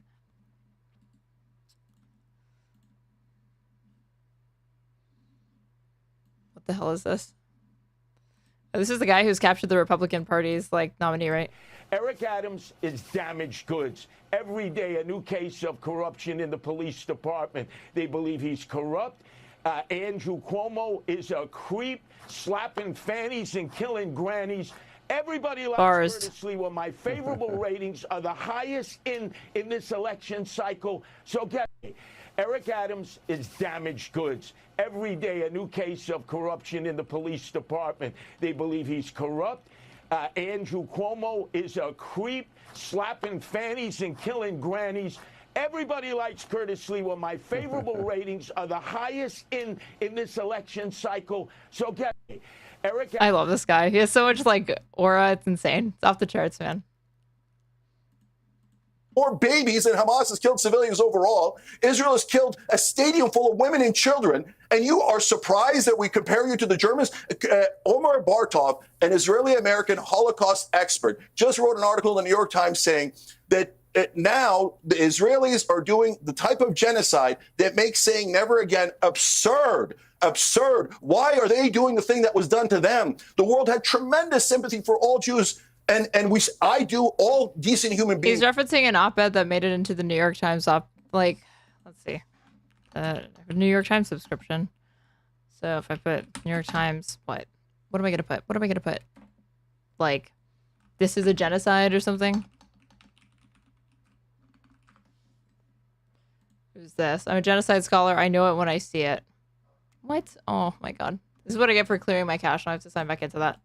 Do. But what Israel is doing is lighting that sympathy on fire and saying, we get to murder, we get to kill, and you can't call us any names. We get to call all Muslims who fight back against us terrorists. We get to attack all of our neighbors. They attacked Syria again today. We get to break all the laws. We get to commit war crimes. And I'm telling you right now, just like the Germans, you do not have the right to commit war crimes, to commit a genocide, to kill all those children, and then hide and use as a shield. Oh, everybody's an anti-Semite, You're canceled. You don't get to say it. You've ruined your credibility. No, Israel has ruined its credibility. Israel is now one of the most monstrous states I have ever seen in my lifetime. They commit endless terrorism. They rob the American people of our money to rob Palestinians of their land. That is actually a stone cold fact. Okay. And I was right. Israel is now occupying 75% of Gaza. It was always to steal their land. Okay. And by the way, this is like a really big point for Cenk, the like greater Israel like talking point or whatever. There's like arguments for and against it. Sexy Jedi is like fighting for his life in chat. Man, didn't look at chat until now. I will only say that I 100% do not agree with Drew. He was racist, bad views. I'm not a good speaker nor debater, but yeah, that's okay. You're just a chatter. I appreciate that you came on to defend your views. And I did not think that you were secretly defending, what is it?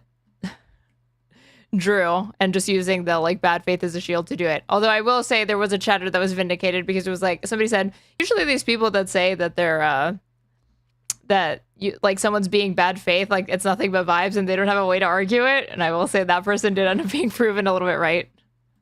Desecration of Jewish history and Jews overall Piers, to compare with this Cenk government. All right, Cenk, I want to bring history of Jews. Okay, Cenk, I want to bring in Matthew to respond to that.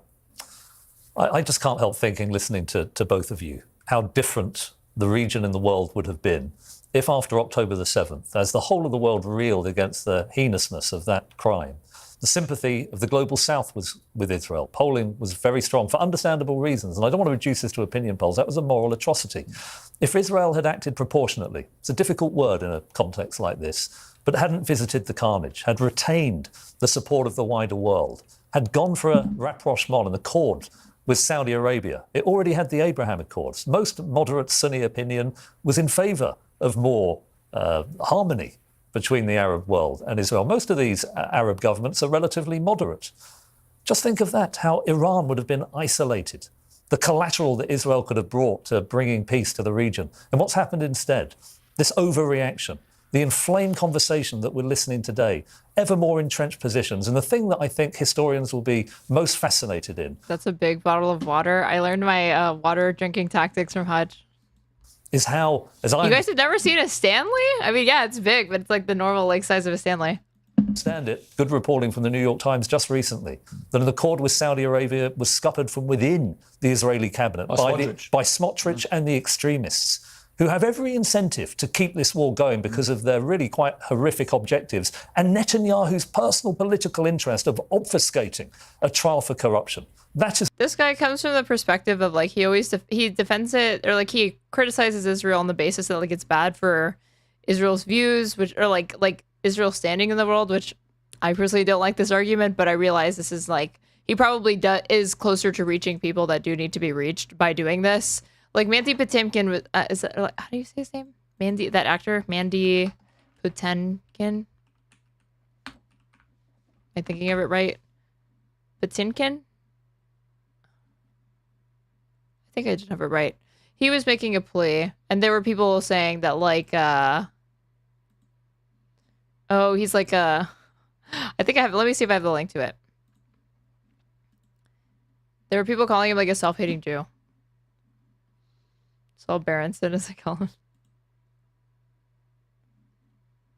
Let's see.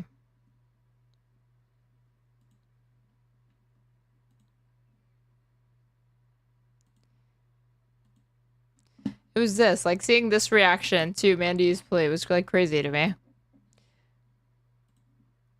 Mandy goes full-blown suicidal Jew. I ask you Jews all over the world to spend some time alone and think, this is acceptable? I ask you, Mandy, to spend some time alone with some meds and ask yourself how you'd stop Hamas from achieving its promise to end Israel. Just because he said this. Watching The Princess Bride.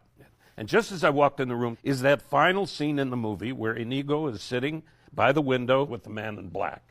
And the man in black asks Inigo, would he like to be the next Red Pirate Roberts?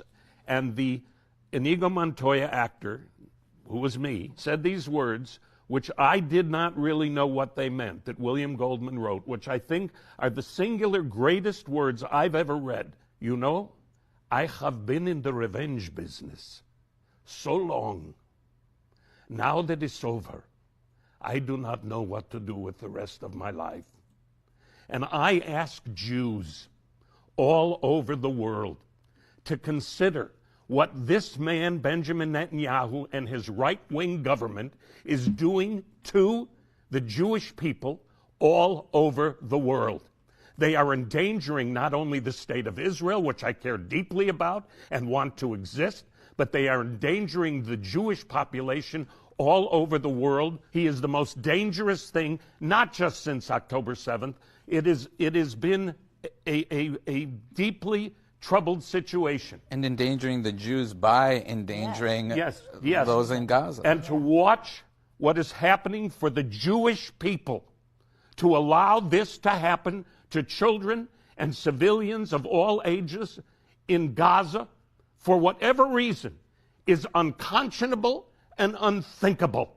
And I ask you Jews everywhere all over the world to spend some time alone and think, is this acceptable and sustainable? How could it be done to you and your ancestors, and you turn around and you do it to someone else? So there were people, again, I saw Zionists and other people and other fellow Jews criticizing him, saying, like, you're a self-hating Jew, you don't, like what would you do? You're a suicidal Jew, like these types of statements. But I also did see some people on the left that were going really hard, being like, he only frames this activism as far as it being beneficial to Israel, or it's like self-interested. And it's like, dude, come on. The types of pleas that like you're making, you know, like there's a place for them. And it's a criticism of Zionism, or it's like calling it a genocide and stuff like that. Thank you for subscribing, effing Gonzo. If it's that sort of criticism and it hasn't reached people yet, like maybe a message like this would. Not everything. Like if you already agree with him but you don't really agree with it, like from the perspective that he's coming from, then the message is probably not for you. He's trying to reach people that he deems are basically unreachable. So this guy does that a bit, and it's like not the message for me, but I also know it's like literally not the message for me because I don't know that he's trying to reach people. Like makes me like probably largely agree on like what ought to happen next, even if I don't agree with the motivation for it. This is what I think is a great tragedy that is unfolding before our eyes. And listening to the entrenched positions of you two, Piers, I don't see an easy and obvious solution. No, well, I certainly concur with the difficult solution. But no, wait. I now disagree with Matthew. Don't equate us. Don't equate me with a terrorist. Piers, I have to be able to speak. Piers. Right, Rabbi Shmuley, your response. I've called a Nazi on the show. Okay, thank you very much. Matthew, you're a very fair person, but with all due respect, you're just not realistic. You are a noble idealist. The two most important words that were ever uttered in the Second World War were surprised upon Winston Churchill in Casablanca by Franklin Roosevelt, who didn't even tell him who was his ally. And Churchill had fought the Nazis alone. Those two words were unconditional surrender. Churchill said, if you insist on unconditional surrender against the Nazis, they're going to fight to the last man. And Churchill was actually secretly negotiating with Heinrich Himmler through Count Bernadotte in Switzerland without the Americans even knowing. The Americans insisted on unconditional surrender. And why? They understood. When you have a terror regime like the Please give, Sally says, please skip over Shmuley, please. He makes me anti-Semitic, for real. I couldn't see, I need to find that video of Candace Owens, dude. Where she was talking to the rabbi and he like, she called him like an unholy rabbi because his daughter has like kosher sex toys or something like that. So Candace Owens is like, okay, if you're going to promote that, I'm going to call you unholy. And yes, Candace Owens is a massive anti-Semite. That's not lost on me. But these are the worst examples to try to get her on to call her anti-Semitic. I could not believe that this guy was trying to call her anti-Semitic on the basis that she was criticizing Rabbi Shmuley. That was the basis for him doing that. Nazis who do engage in genocide, unless you finish them off completely and defeat the idea of militarism, that Hamas can achieve its objectives through military objectives and not diplomatic objectives, then you will never have peace. Hamas has launched 6 wars against Israel. I got this car. Why is this happening to me? We're getting YouTube Premium. It's happening tomorrow. Probably. Israel voluntarily withdrew from Gaza in 2005. Israel uprooted its own citizens. It was almost a civil war because it used the IDF to uproot. This isn't true. The 2005 thing, they did not actually stop occupying them. They just redeployed it to the perimeter. Its citizens. I want to talk fact here. Not what you think, Matthew. Not what Cenk thinks. And Pierce, not what you think. Just fact. That's a fact. 2000. So Cenk says Israel wanted it back. They used their soldiers to uproot their citizens and destroy their houses. And my wife's first cousins were one of those houses, 2005. My children planted the last trees in Gush Katif, and they were cut down by Palestinians right afterward. 1 second. Let's stick to facts. Number 2. Gush Katif was literally a settlement block within the Gaza Strip that was entirely illegal. So you wanted to steal their land from a long time ago. No. 1 second. I did not interrupt you. Pierce, when you say breaking Geneva Convention, that's not fact at all. Israel withdrew from Gaza. There are 1.9 million Arab Israeli citizens living under the protection of the IDF who don't. Why does he say that when 2 seconds earlier he was literally defending the settlement blocks? So no her take this week. I'm gonna fucking bully Pisco into like doing a special episode or something like that. I don't know. Because I do want to watch it. Because like I was like, oh, we can just do it next week. But then I was like, wait, then it's going to be old. And we're just going to want to skip it. So I'm going to force him to do it with me. What does he have to do on stream? Talk about Trump, shit on Trump for the millionth time? Come on.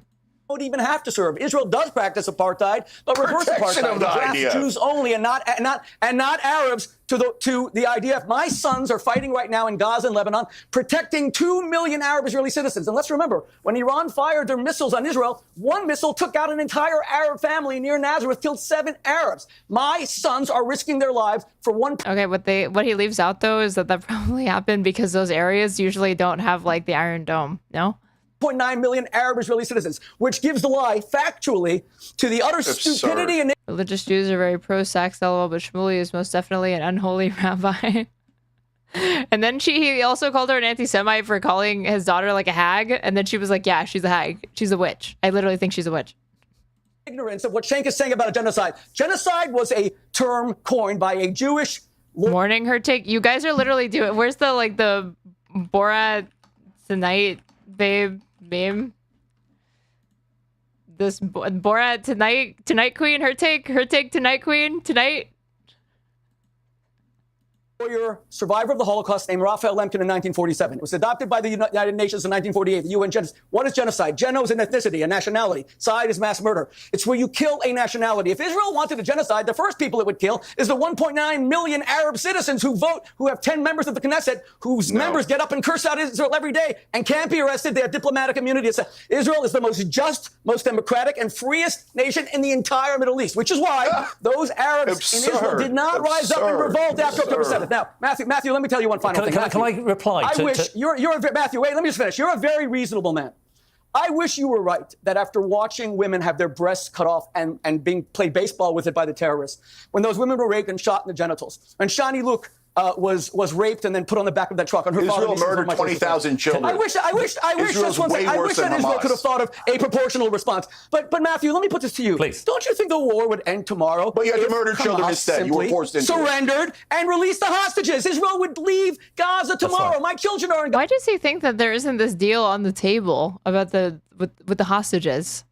Gaza. I want them out. I don't want Gaza. I want the people of Gaza to have a vote. I don't want what Cenk says. I don't want what Piers said. I don't want Daniela. Like Israel is the one that is refusing to take the hostage deals or whatever, or like refusing in the sense that they continue to try to extract even more terms or whatever. So if you're doing that, then clearly your priority is not the hostages. If you feel that there are still things to be extracted, you obviously find them to be more important than those hostages.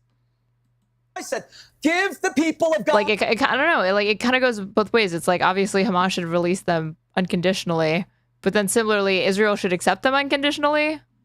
Gaza vote. Where do you want to live? Where do you want to be displaced to a better country? You had a long. There was a key. Let Matthew respond. You asked him a question. Let him respond. You at the beginning of that contribution, you made a substantive and I think reasonable argument. You drew an analogy between the destruction of Hamas and the destruction of the Nazis. I think this is a flawed analogy. Nazism was a nationalist movement within Germany. It was not intended to be an international movement. Germans' allies in the Second World War, Italy and Japan, it wasn't really an axis. They hated each other. They didn't coordinate effectively. By defeating the Nazis in Germany, they defeated Nazism. Religious fundamentalism crosses national borders. It's an ideology.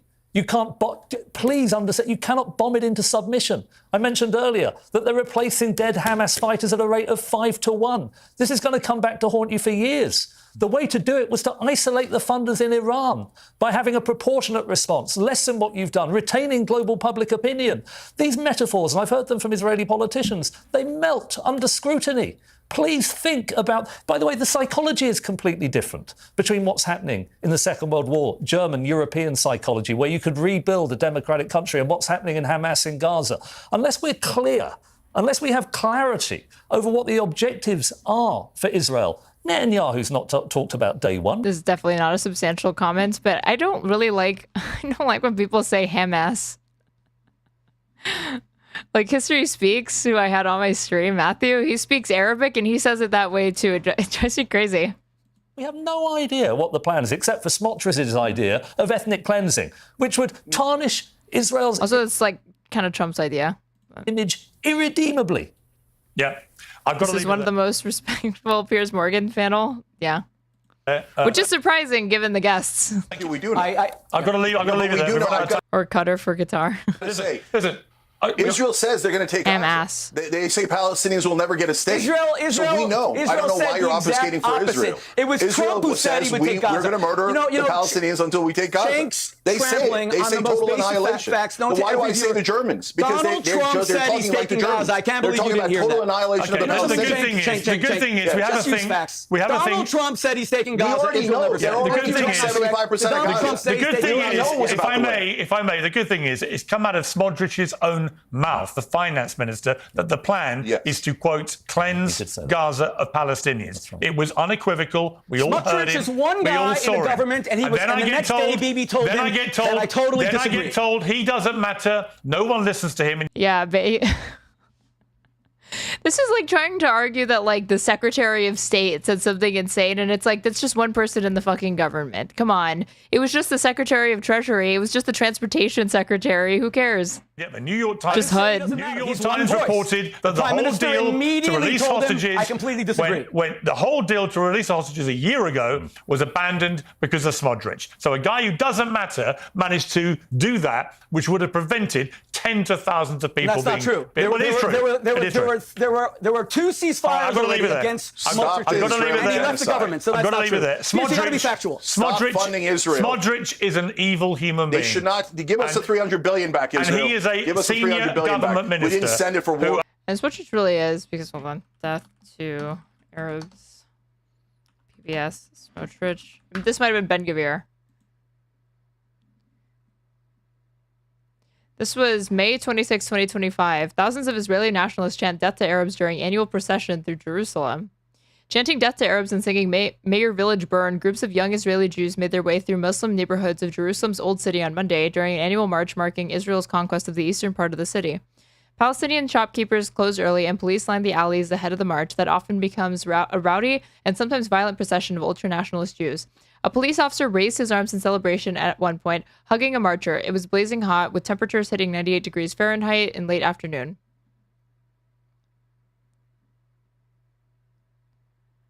Let's see.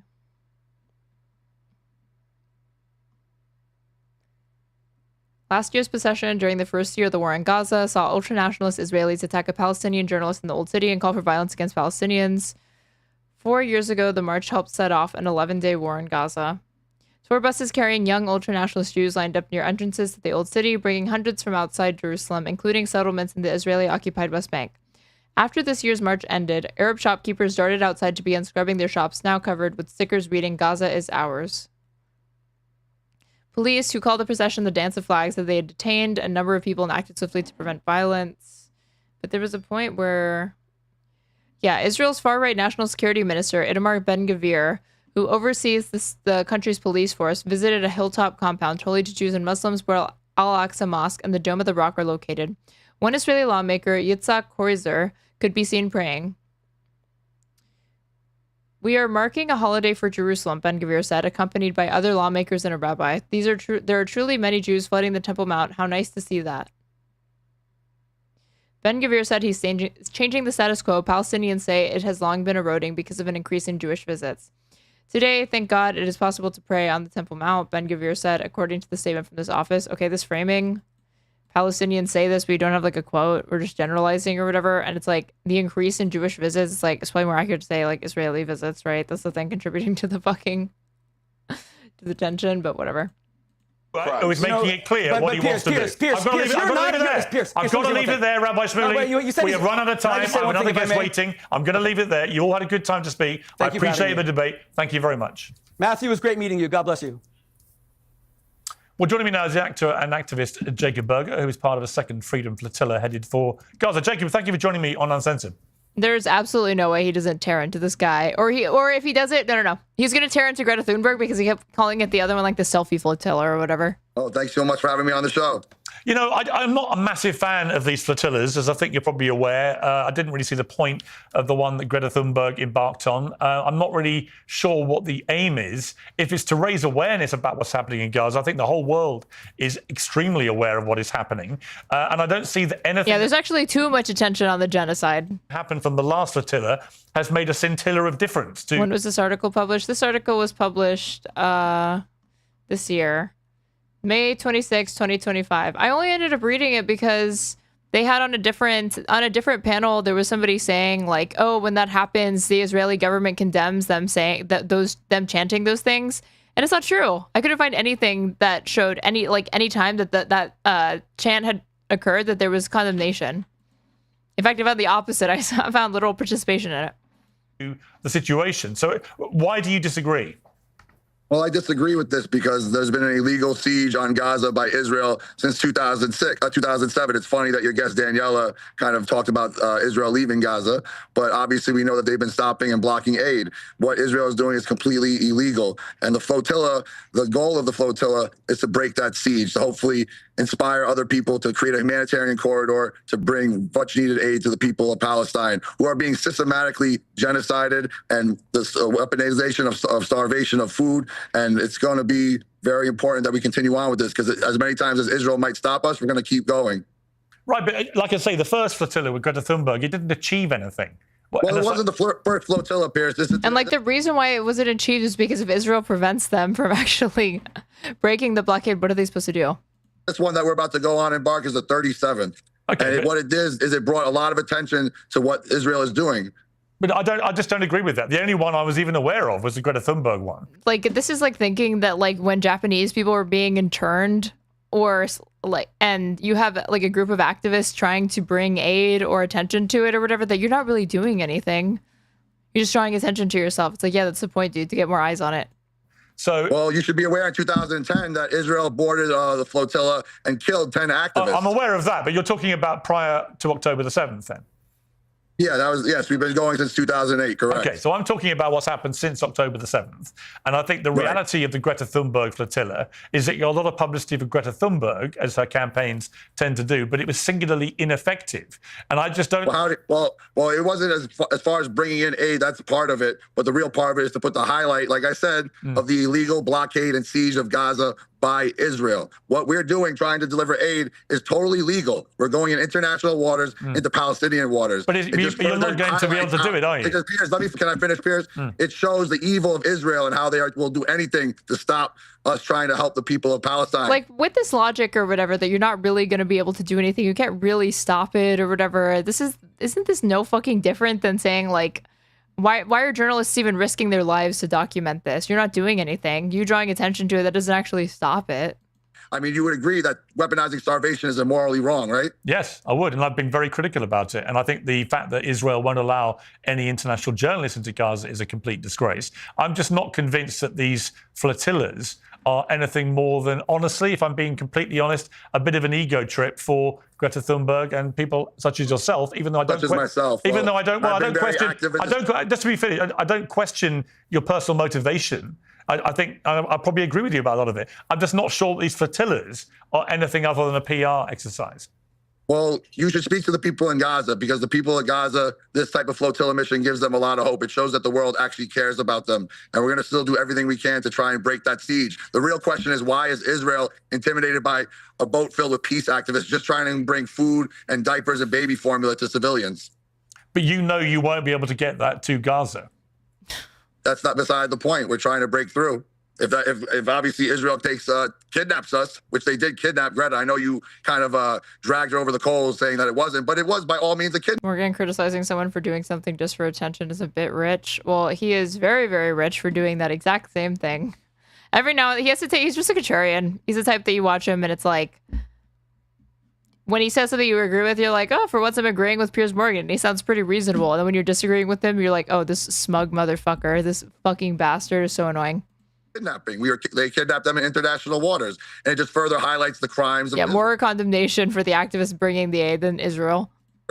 I actually think that using the word kidnap in the scenario of her simply being taken off and then led away with all due respect, back where she came from. I actually, no, to be honest, Jacob, I actually... It's international law. It is kidnapping. I just felt it was incredibly insulting to the hostages who were actually kidnapped. To use a word like kidnapped when Greta Thunberg was given some sweets and a nice drink and had a blanket put around her. Oh, okay. Did you know that if you're given sweets and a blanket that you're not actually a hostage? I guess somebody better tell the hostages that Hamas has that they're not actually hostages, because if you've ever received a piece of pita bread or some water, then I guess you're not really a victim. And was taken off the flotilla and then, you were so good taken away. This whole episode holding the Zionists to the coals, and now you're reverting back to Zionist Hosmer talking points.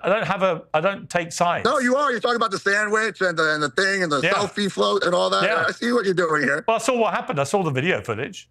Yeah. Right. What's your point? She wasn't kidnapped. And it's insulting to hostages who were kidnapped to say she was kidnapped. Israel doesn't have the jurisdiction to be issuing an arrest to her because of where she was. So if they detain her and do not allow her and promptly get her to leave, then yeah, she was effectively kidnapped or taken hostage. You could make that argument very, very easily. Get detained unlawfully, forcing them to a location they don't want to be, transported out of a country they never intended on going to, but not kidnapped, by the way. Weapons drawn, Piers. Okay, maybe you don't believe it to be so, but lawyers and international... They had not actually engaged in criminal behavior. Advocates would disagree with you. you feel comfortable using the word kidnap, knowing what happened to so many Absolutely. hostages? The same way I wouldn't use the terms hostages for who's left in Gaza. They're all POWs at this point. Right. They're all soldiers in there. Okay. When do you hope to get to Gaza? Right now, we're having a pit stop here in Gallipoli, Italy. We'll be leaving out on Friday. It should take about a week for us to sail to Gaza. We're going to keep, keep the attention of the world on what we're doing. And so about a week, 8 days or so, assuming we don't get intercepted by Israel. Okay, well, Jacob Berger, I wish you safe travel. I hope nothing untoward happens to you guys. Like I said, we had a whole. That's all. Huh? That's it. I don't think you're going to make a shred of difference to what's happening in Gaza whatsoever. No. Thanks, dude. Well, Awesome. I mean, honestly, I don't know why you totally shifted your tone. It's like we started off with Piers Morgan, like giving, again, not substantial enough pushback to a literal war criminal, this Daniela Weiss woman who's like a leader of like a settler group. But then we end with him saying, why are you trying to help these like starving captive population? Why are you trying to do that? Here, you were being very critical of Danielle, and now you're acting like a Zionist with me. No, I'm not a Zionist, and I'm honestly, it's despicable the way that it's despicable the way that you went after Greta, who has more courage and more honesty in her heart than you will ever have. Yeah, I don't agree with that either, but that's fine. That's your opinion. You're entitled to it. And you tell Rabbi Shmuley that he'll burn in hell as well, because obviously he's a shame to Jews, him and Danielle. Okay. And free Palestine. All right. Nice to see you, Piers. Good luck, and I hope it goes safely for you. Thank you for joining me. Piers Morgan on. Thank you. Thank you, Piers.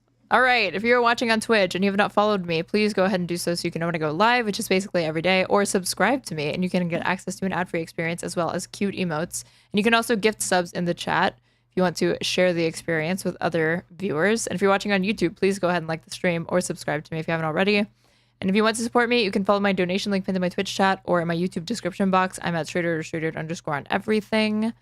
But for right now, I'm going to send you to what the hell is Ruzzy doing? All you got to do is watch Aiden stare at his chat to know what he has to say next. Queeman went to Beckett to find out what his... He's doing like hyper niche drama. I'm going to send you guys to Mason. Because he's pushing for partner. So let's see. Unless... Is kid not... No, kid's not live. Okay. One hand politics coming right up. All right, guys. I will see you tomorrow. Don't know when, but I will be back. Bye. And maybe her take. I'm going to bully Pisco into doing her take with me before the week is over. So we'll see.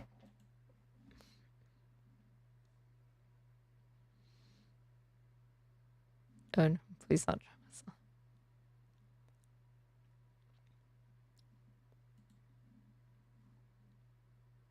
The cost of this